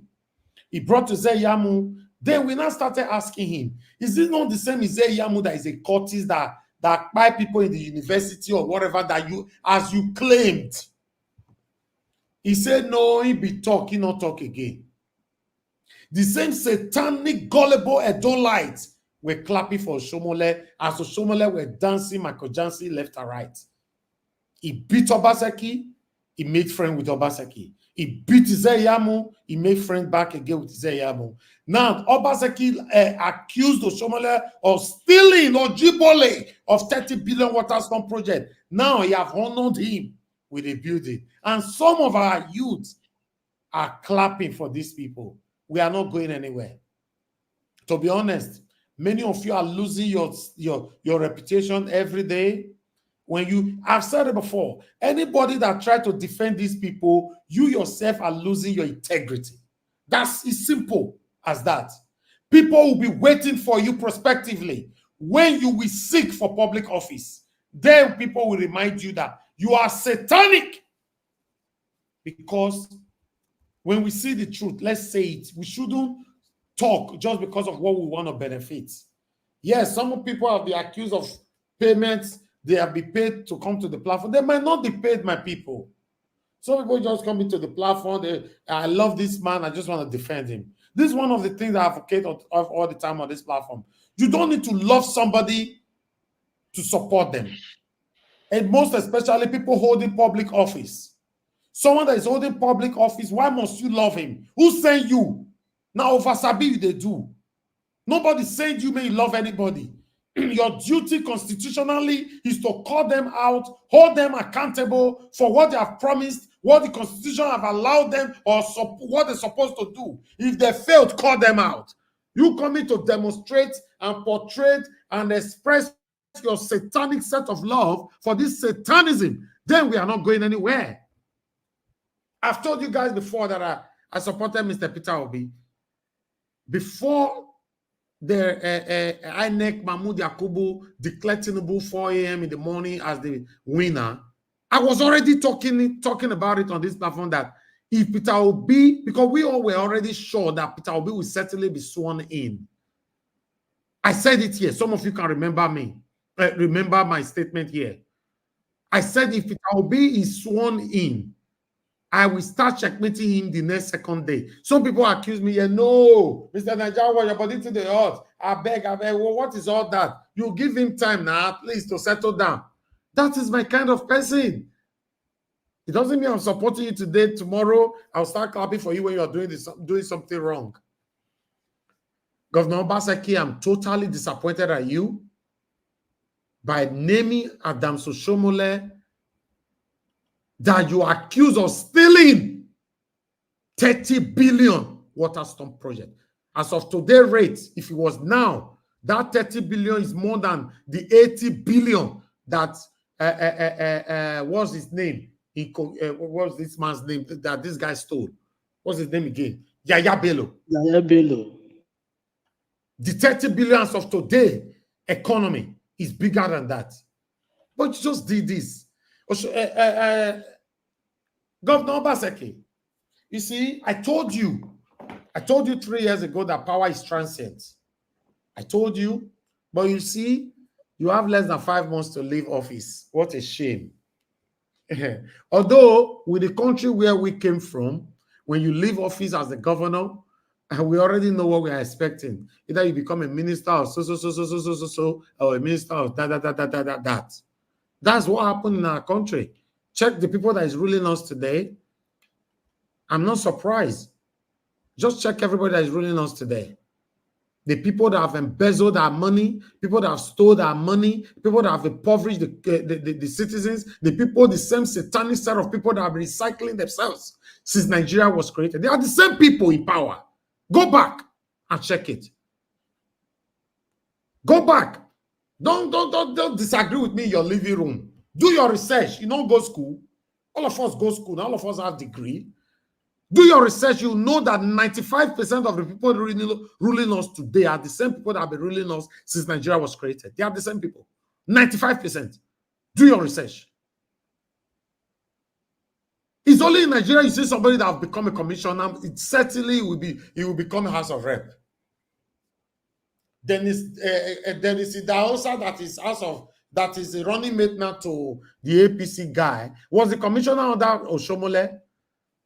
Oshomole sacked him after information were flying left to right that yes, there's some allegation of how he made his money when he was in Canada or blah blah blah, allegedly though. But also Oshomole dropped him. He didn't finish his tenure. Do your research about it. He didn't. So Oshomole dropped him. Upon that, the same Edo people allowed him to go to House of Rep. That is the country where we came from. Then he ruled in the House of Rep twice, if I'm not mistaken. Now he wants to become a deputy governor. From deputy governor, you become a governor. From governor, you become a minister. From minister, who knows? This is where we find ourselves, my people. This is why I said the same people have been ruling us since Nigeria was created. One particular individualism will rule or hold a public office for complete 20 years. One particular person. You check it from the grade 1 all the way to grade 10. Check Philip Chaibu that were impeached out of power. Philip Chaibu have been in power for decades. From one step to another, one step to another, one step to another. What did they happen? It's only in Nigeria you see that criminals don't go to jail. It's only in Nigeria you see that the youth of Nigeria that is suffering, they will be defending the criminals. Some of them collect peanuts. You see why Nigeria will be different. You know, yes, I've said it before, that I will always be different. But I'm not better than anybody, and nobody is better than me. But I will always be unique. You know why? Because they ever born that politician who will come control me, how I go take talk. Because I don't collect money from you guys. I'm not hungry. By God's grace, I will never be hungry in my entire life again. You see, the money that my lovers here super chat me is enough for me. I've told you guys here before that I used to have friends that were doing all this criminality before. I was going to school. I'll go to work. From work, I'll go to school. I'll go to work. From work, sometimes do my assignments at work and all that. They were telling me that if you don't finish your school, you come and work for us. That time, they might use speech, they teach people credit card. Doctor can hear many times. Teach people credit card. They'll take buy laptop, many laptops. They'll cheap and go Computer Village. That time, I don't know where Computer Village they are. A year. Now I tell the year. They say they want a place for Lagos. Because then I was not familiar to Lagos like that. But guess what?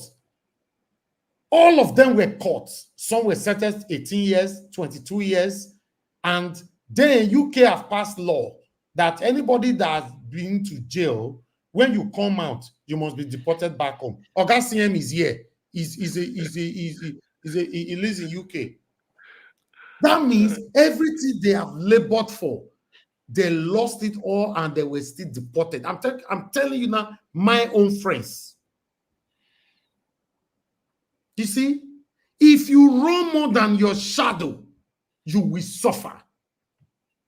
Nothing that I own to myself today that have anything attached to criminality. Nothing at all. The smallest thing I own in my life today is not affiliated with criminality.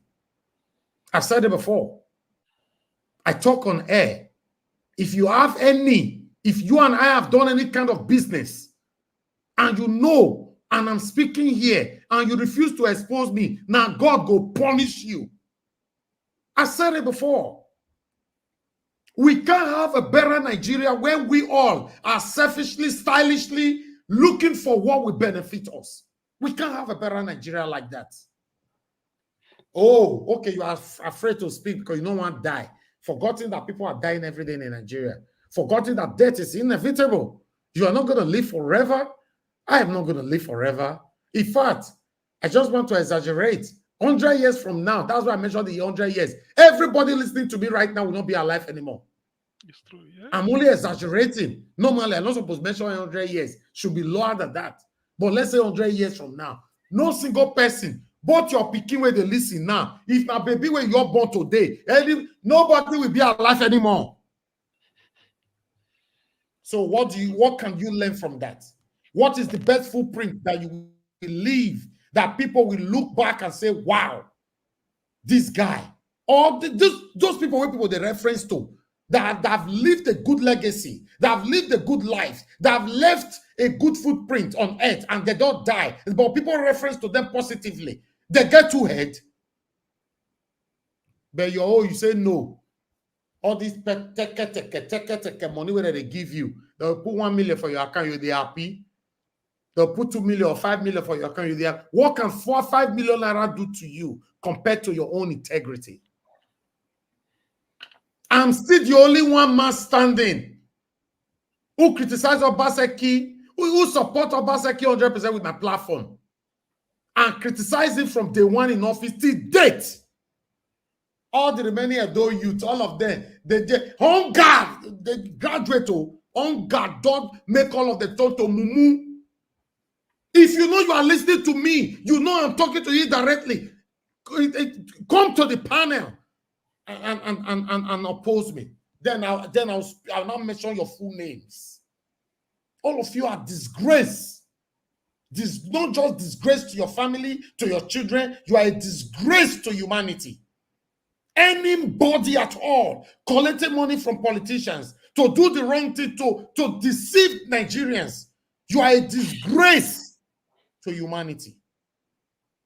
I've said it over and over again. You can't see what is wrong, you'll be trying to paint it. In result of that, people are losing their lives. Today, you know how many people die for Nigeria? Yesterday, you know how many people die for Nigeria? Oh, you think, okay, not be you that buy them, right?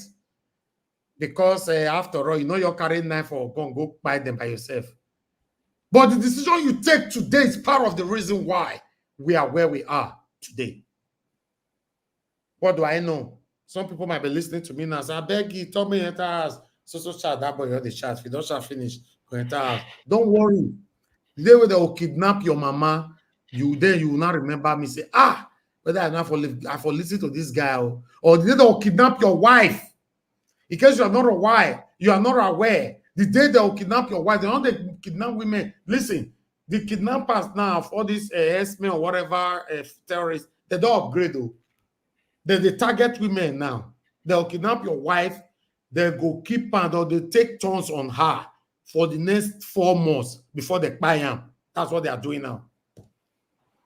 Anyone if you get luck, may they leave her, may come out from that bush. They don't take turns on her for more than 4 months. Your own wife. You go born before you come out there. Yes. So in case you are saying now, say I talk too much, because I know what there's some of my mind now. What is he saying? And the show, Bo, maybe they talk, maybe they give them money or give them super chat. If you are part of them, you are not richer than me. I'm telling you. I've said it many times. On this platform, we come here with the things that's affecting us. We don't want anybody to be distracted by who we are. But some of you, by God's grace, you are privileged to know me well. So if you are part of the people who think I come here to put my energy in to speak how Nigeria can be better, and I'm doing it to come out because of the money I want to get, you are a very poor person. Me, I'm telling you, you are a very poor person. And I have my reasons. I wish you can criticize other platforms who are using their platform for prank and rubbish, blow and rubbish. Do you know how many platforms are bigger than my platform? Or you think that Naija Watch platform, now big pass by numbers? No. But they are using their own for rubbish. Many of them on Facebook. Some of them have 10 million, 9 million. Some of them on Instagram, Twitter, everywhere. They are using their platform for rubbish. I will continue to respect those that have a platform who use it to speak how Nigeria can be better. I'll continue to respect it. It doesn't matter even though you have just 100 subscribers, you have 20 subscribers. As long as you are using your platform for the benefit of our country, may God bless you. We're not going to continue like this now just because of what we want to gain. If I was looking for money, Now, Dino Melaya for collect that money from. Naija was sorry, sorry, I know Joe. what I was offered. I refused it. I carry everybody, every one of you along. We debated here. We talked about it here. All of them tell me, say no. We will not go agree. Me, I bring Dino Melari. I stopped it just because I wanted to carry everybody along. If I was a selfish person, a hungry lion, I will first do and fair before I come tell you sorry. So I'm so sorry. I never thought it that way. Blah blah blah. Whether I don't collect what I want to collect, do what I want to do. How can I? And for those of you who also thought that, oh, because Dino Melaye wanted to become the governor of Kogi State, now then I know Dino Melaye. I knew Dino. I showed me a Dino Melaye picture here that we took 15 years ago, or even maybe less than 10, maybe 12 years ago, in his living room. Don't be saying a bar now, or maybe mistake will take me to. In his living room with different shirts in different days. So it means that I listen to my wonderful people to disobey him. Just like I listen to my people for Nigeria to be better, to work against my beloved father, PDP. You see? Because we have one life to live, my people. If you born your pikin today, your pikin get the right to tell you, say, Daddy, this is what I want to do. I want to do this for myself. My dad is a barrister. He forced me to go to read law as well. You must do this. You must do this. Not only me, most of my siblings. You guys must do this. You must do this. After we don't do what you want, what we do. We end up still doing what we want to do. So listen, guys. We go nowhere if we continue to deceive ourselves. Even though I know I'm not a perfect person. But I promise you all, we are going nowhere. I will talk like this. You will talk. We all will talk. You will get old. Our children might probably continue. Those of us that God have blessed, we are grateful to God that, yes, saying our brother will born our children might not be part of this nonsense. How do you want me to encourage my children to be part of this nonsense? The same nonsense that our forefathers could not sort. We all are trying to solve it out. Some youth that is even feeling the same pains are fighting us back. So we might leave it for you guys. It's just like the same way we are losing our tongue now, our local language. Or you guys are not aware that we are losing our local language across Nigeria? We are losing it. History is not being taught anymore in school. We are losing a lot of things is wrong in Nigeria. The next generation will not know how to speak our local language anymore. They will only be speaking, if you are lucky, they'll only speak Pidgin and straight English. I'm telling you. Naija, yes. Sorry, I'm not distorting your words. I just want to say something to you.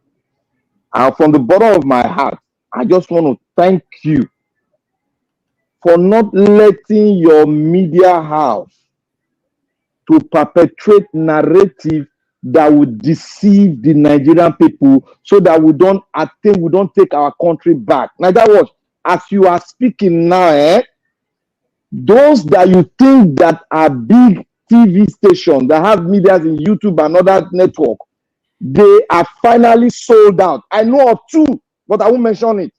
They finally sold out and they are selling the narrative of a lot of things that happened in that election that we spoke about. They are allowing their network to sell it freely now for money. Little money that will never help them. Thank you. God bless you. Thank you, my brother. I appreciate you. You see, when we come to these three major candidates, Dr. Aso Ngodaro from PDP, Barrister Olumide Akpata from the Labour Party, Vice Senator Monday Okpewolo from the APC. Whether you like it or not, you hate them or you don't hate them, one of them will become our governor this year. One of them.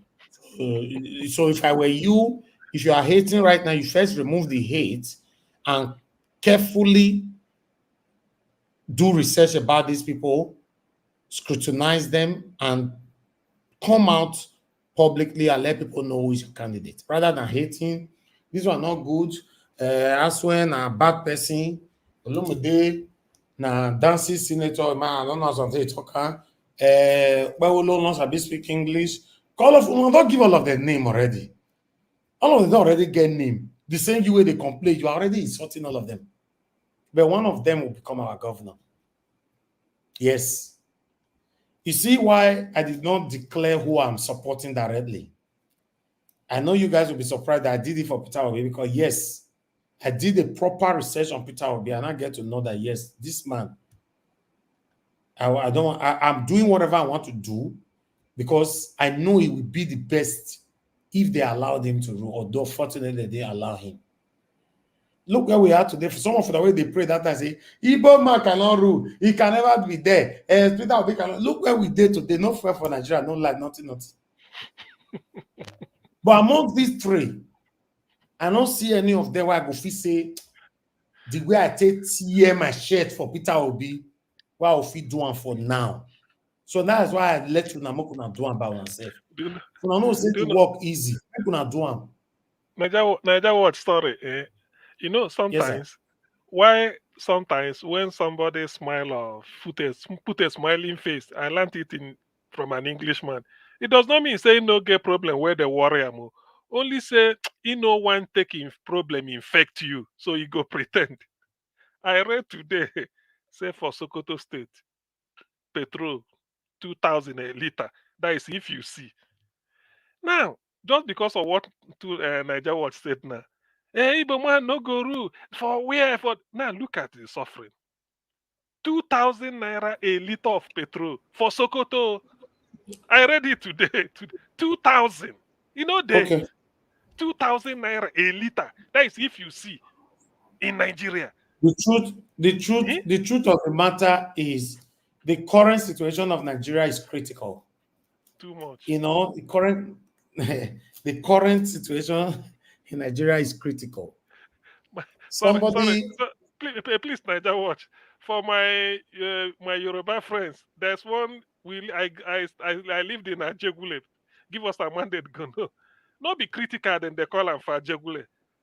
The condition, critical, not be critical, critical. So when you say, you know, critical, when you talk, Mr. Najawash. Yes, sir.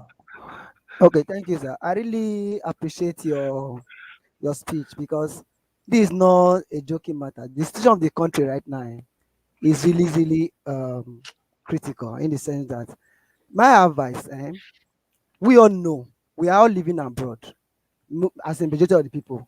We all know what we are doing as an individual that is making us better. Please, the government, whether we like it or not, in all levels, they have failed us. My only advice, or what I'm thinking, I wish you do as a person individually, what we think we are doing, or the idea we've seen abroad that is working, or what we have done that changed our life positively, if we can relate it back to people back home, that will help. Because if we are waiting, it will not help when the government is not there. No, please. It will not help. No. See, this is the problem we have.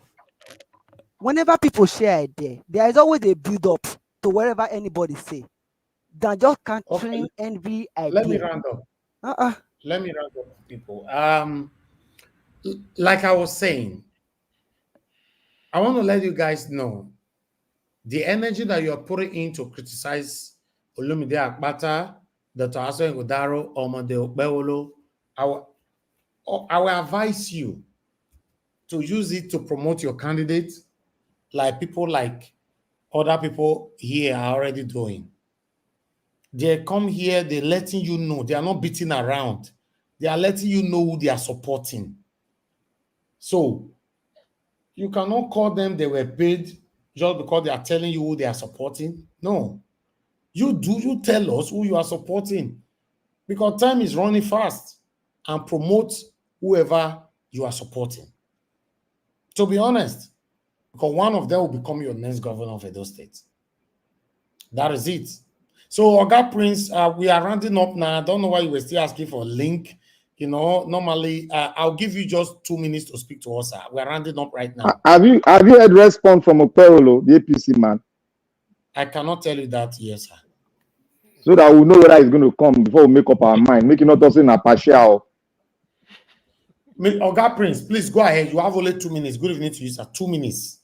Yeah, thank you very much. I've been at the bus stage, watching. I've tried to, see about 1 hour ago to see if I can get a link there. I couldn't have access. I just want to quickly come in now to, based on the last submission you made, to actually congratulate you alongside with those that have been, with you, the viewers, at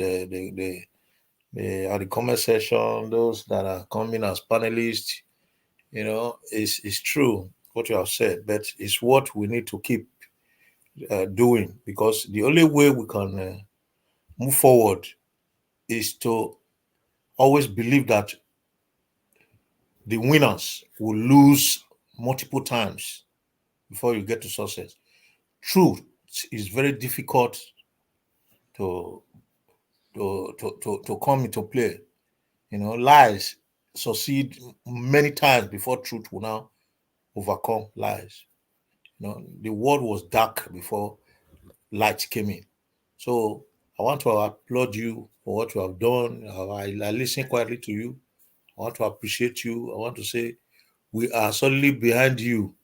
And we are ready. We are in the line of towing those of us that have tasted what is called good governance, what is called good life. We will never go back, because posterity will never forgive us if we decide to go back home and pretend as if we have not tasted it.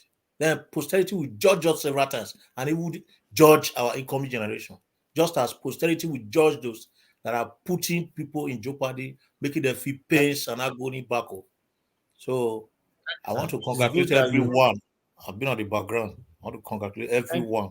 We should keep it up, and we are going to get a reward soon. If we don't get it, our children will get it, and that is the big deal. Thank you.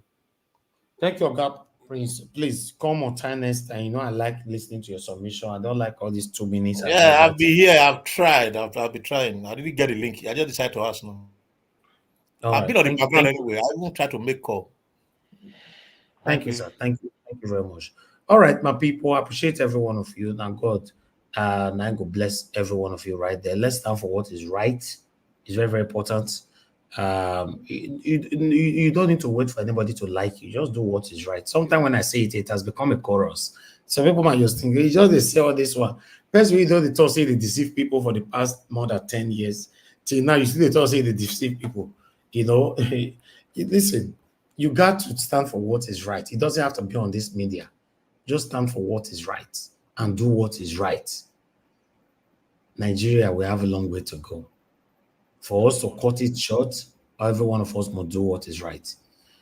I appreciate you all, my people. I know some of you still wanted to talk, but I think it's time for us to round up right now. Let's go home. 6 hours is enough, and then we can continue again tomorrow. I appreciate every one of you right there. Thank you very much for your time. Thank you for your for joining the panel today. For those of you on the panel, Honorable Sam, thanks for joining us. Thank you, Oga CM. Thanks for the relief. I'm grateful. Thank you very much, Joe Bala, for joining us today. Oga Chris, thank you very much. I appreciate you, Mr. Jonathan Chris Kingsley. Thank you very much, Mr. Dua. I appreciate you, Abdul Malik. Thank you, sir. I appreciate you. My brother Black Panther, Oga Prince, and give us a mandate. You're on the backstage. Thank you. I appreciate every one of you that came in. And those of you that already left, thank you. Oga Tune came in, and many others I cannot remember. Easy for me to put everything on my head. They put for this head every day is too much. But I know that I appreciate every one of you. And those of you that called in, thank you very much. Naija Watch. Yes, sir. After I finish, I will send you one video, and I will tell you the minute that where you go to, you will see that statement that I made. Yeah, you see the person talking. It will shock your mind. I bet send that for me. Come on, they expose all these people that come. Some people come to this platform, they go to another platform, become a snake. It's very sad. So always expose them. And Naija Watch, 10 seconds. Please, Black Panther, after this, I will give you a call. There's something that came to my mind. Please, if you don't mind. Thank you. Black Panther, you still there here? Black Panther. Okay. I will give you a call All after right. this. Okay. Okay. Can I round up now, my people? Thank you very much. Abemona no mute again. God will bless you. I appreciate every one of you. I think we should do a late night session again. Like I think it's long time that we have not done that. You know, if we want to have a late night session, we'll see anytime this week. I'll just leave the platform for you guys till tomorrow morning. You know, The thing is, sorry, I have to smile. If you bring give us a mandate on one hand, then you bring I mean, who Black do I Panther, call? who Black Panther, Jonah? No, Honorable Sam go deal with them as well. No, you go there explosive. You go there explosive. You go put that's the way you put them. Then you go give them 1 hour. Bass boost, 1 hour. You know go end. You know go end. Honorable Sam say who they fear you. Leave Alex, Black Panther. Honorable Sam no go fit we stand down now. You know, we know the secret now. Honorable Sam, we know the secret. We too know the secret. Secret of what? Of PDP now, of PDP. We know their secret now. I was once I know them. I know my men did there now. Now you rig election. Tell us the secret now. Honorable Sam. Honorable Sam is not PDP. His name is Honorable Sam. He's only a member of PDP now. Honorable Sam, you know Agbala Jobi for Lagos. I don't know. My policy is restricted to Edo State. Okay, I don't go around Lagos, come Benin. If I tell you one person for Benin now, you go track me down. I no go tell you, but I know. All right, can we round up? It don't take away the rig election, Black Panther. You don't take. I know rig election now. All those ballot boards for Benin that year, 90. Proper Agberuna, so proper. I talk. I'm saying if Black Panther they in charge of any motor park for Benin, you go hard person to dislodge him. Who are you? I will make money for the government now. If he go Benin, he go break his leg, break his 2 legs. If I come Benin, you too like me. You too like me. If I come Benin, you too like me. See, they make match for America. Make it come Benin. I know they make match for America. If I come Benin, I get men. What is why they you know be like me. All right. Okay, thank you. Let's continue. I beg tomorrow. I beg. Somebody was calling my name quickly. You know what? You wait more talk to Honorable Bello first. After we don't talk to Bello, then that night where they talk, so you will put up. You will see what you go happen for this channel. You just relax. You just give CM this year. You see some people will bust this television come out for inside their house. Okay. Olumide need money. When I say money, give her. No money. Okay, go find money.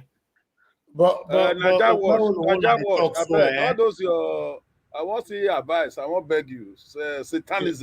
Satanism. I bet we'll try to reduce all those. They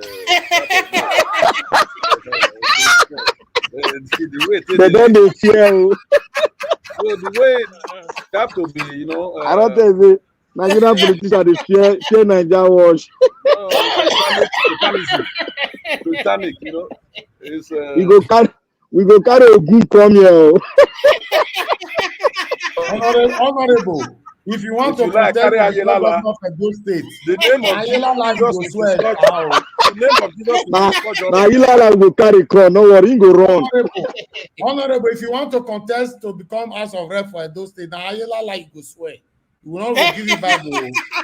Black, you know people how recruit. Black Panther, give us my mandate and Alice. Now you recruit. I go recruit them. They won't follow you. Anybody when they attack me, they should. They attack the back as counter attackers. All right. For that. All right, ladies and gentlemen, I appreciate every one of you. Now God bless you. Now we'll continue from where we stop again tomorrow. Madam Luke, I see you are busy on the comment section. You know, anyway, I've been one day say we miss your voice. We'll not miss them. Because just yesterday people can't laugh me and say, I like the lie. So make it finish 3 days. Now that time I will cry. Say, Madam Luke, oh yeah, come and speak. But yes, just yesterday here now. Madam Luke was with us throughout. So we miss Madam Nena, Madam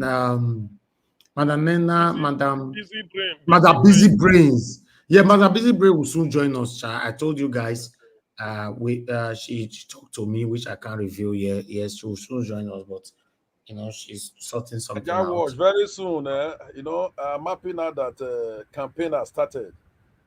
You know, they will see raw campaign. They will see our men on ground. All this thing, sometimes all this propaganda. Which one the raw campaign? Not the one you don't do before. You won't change that. We never see anything. You not be the same, not the same level. I refinance. You go carry a Ilala come.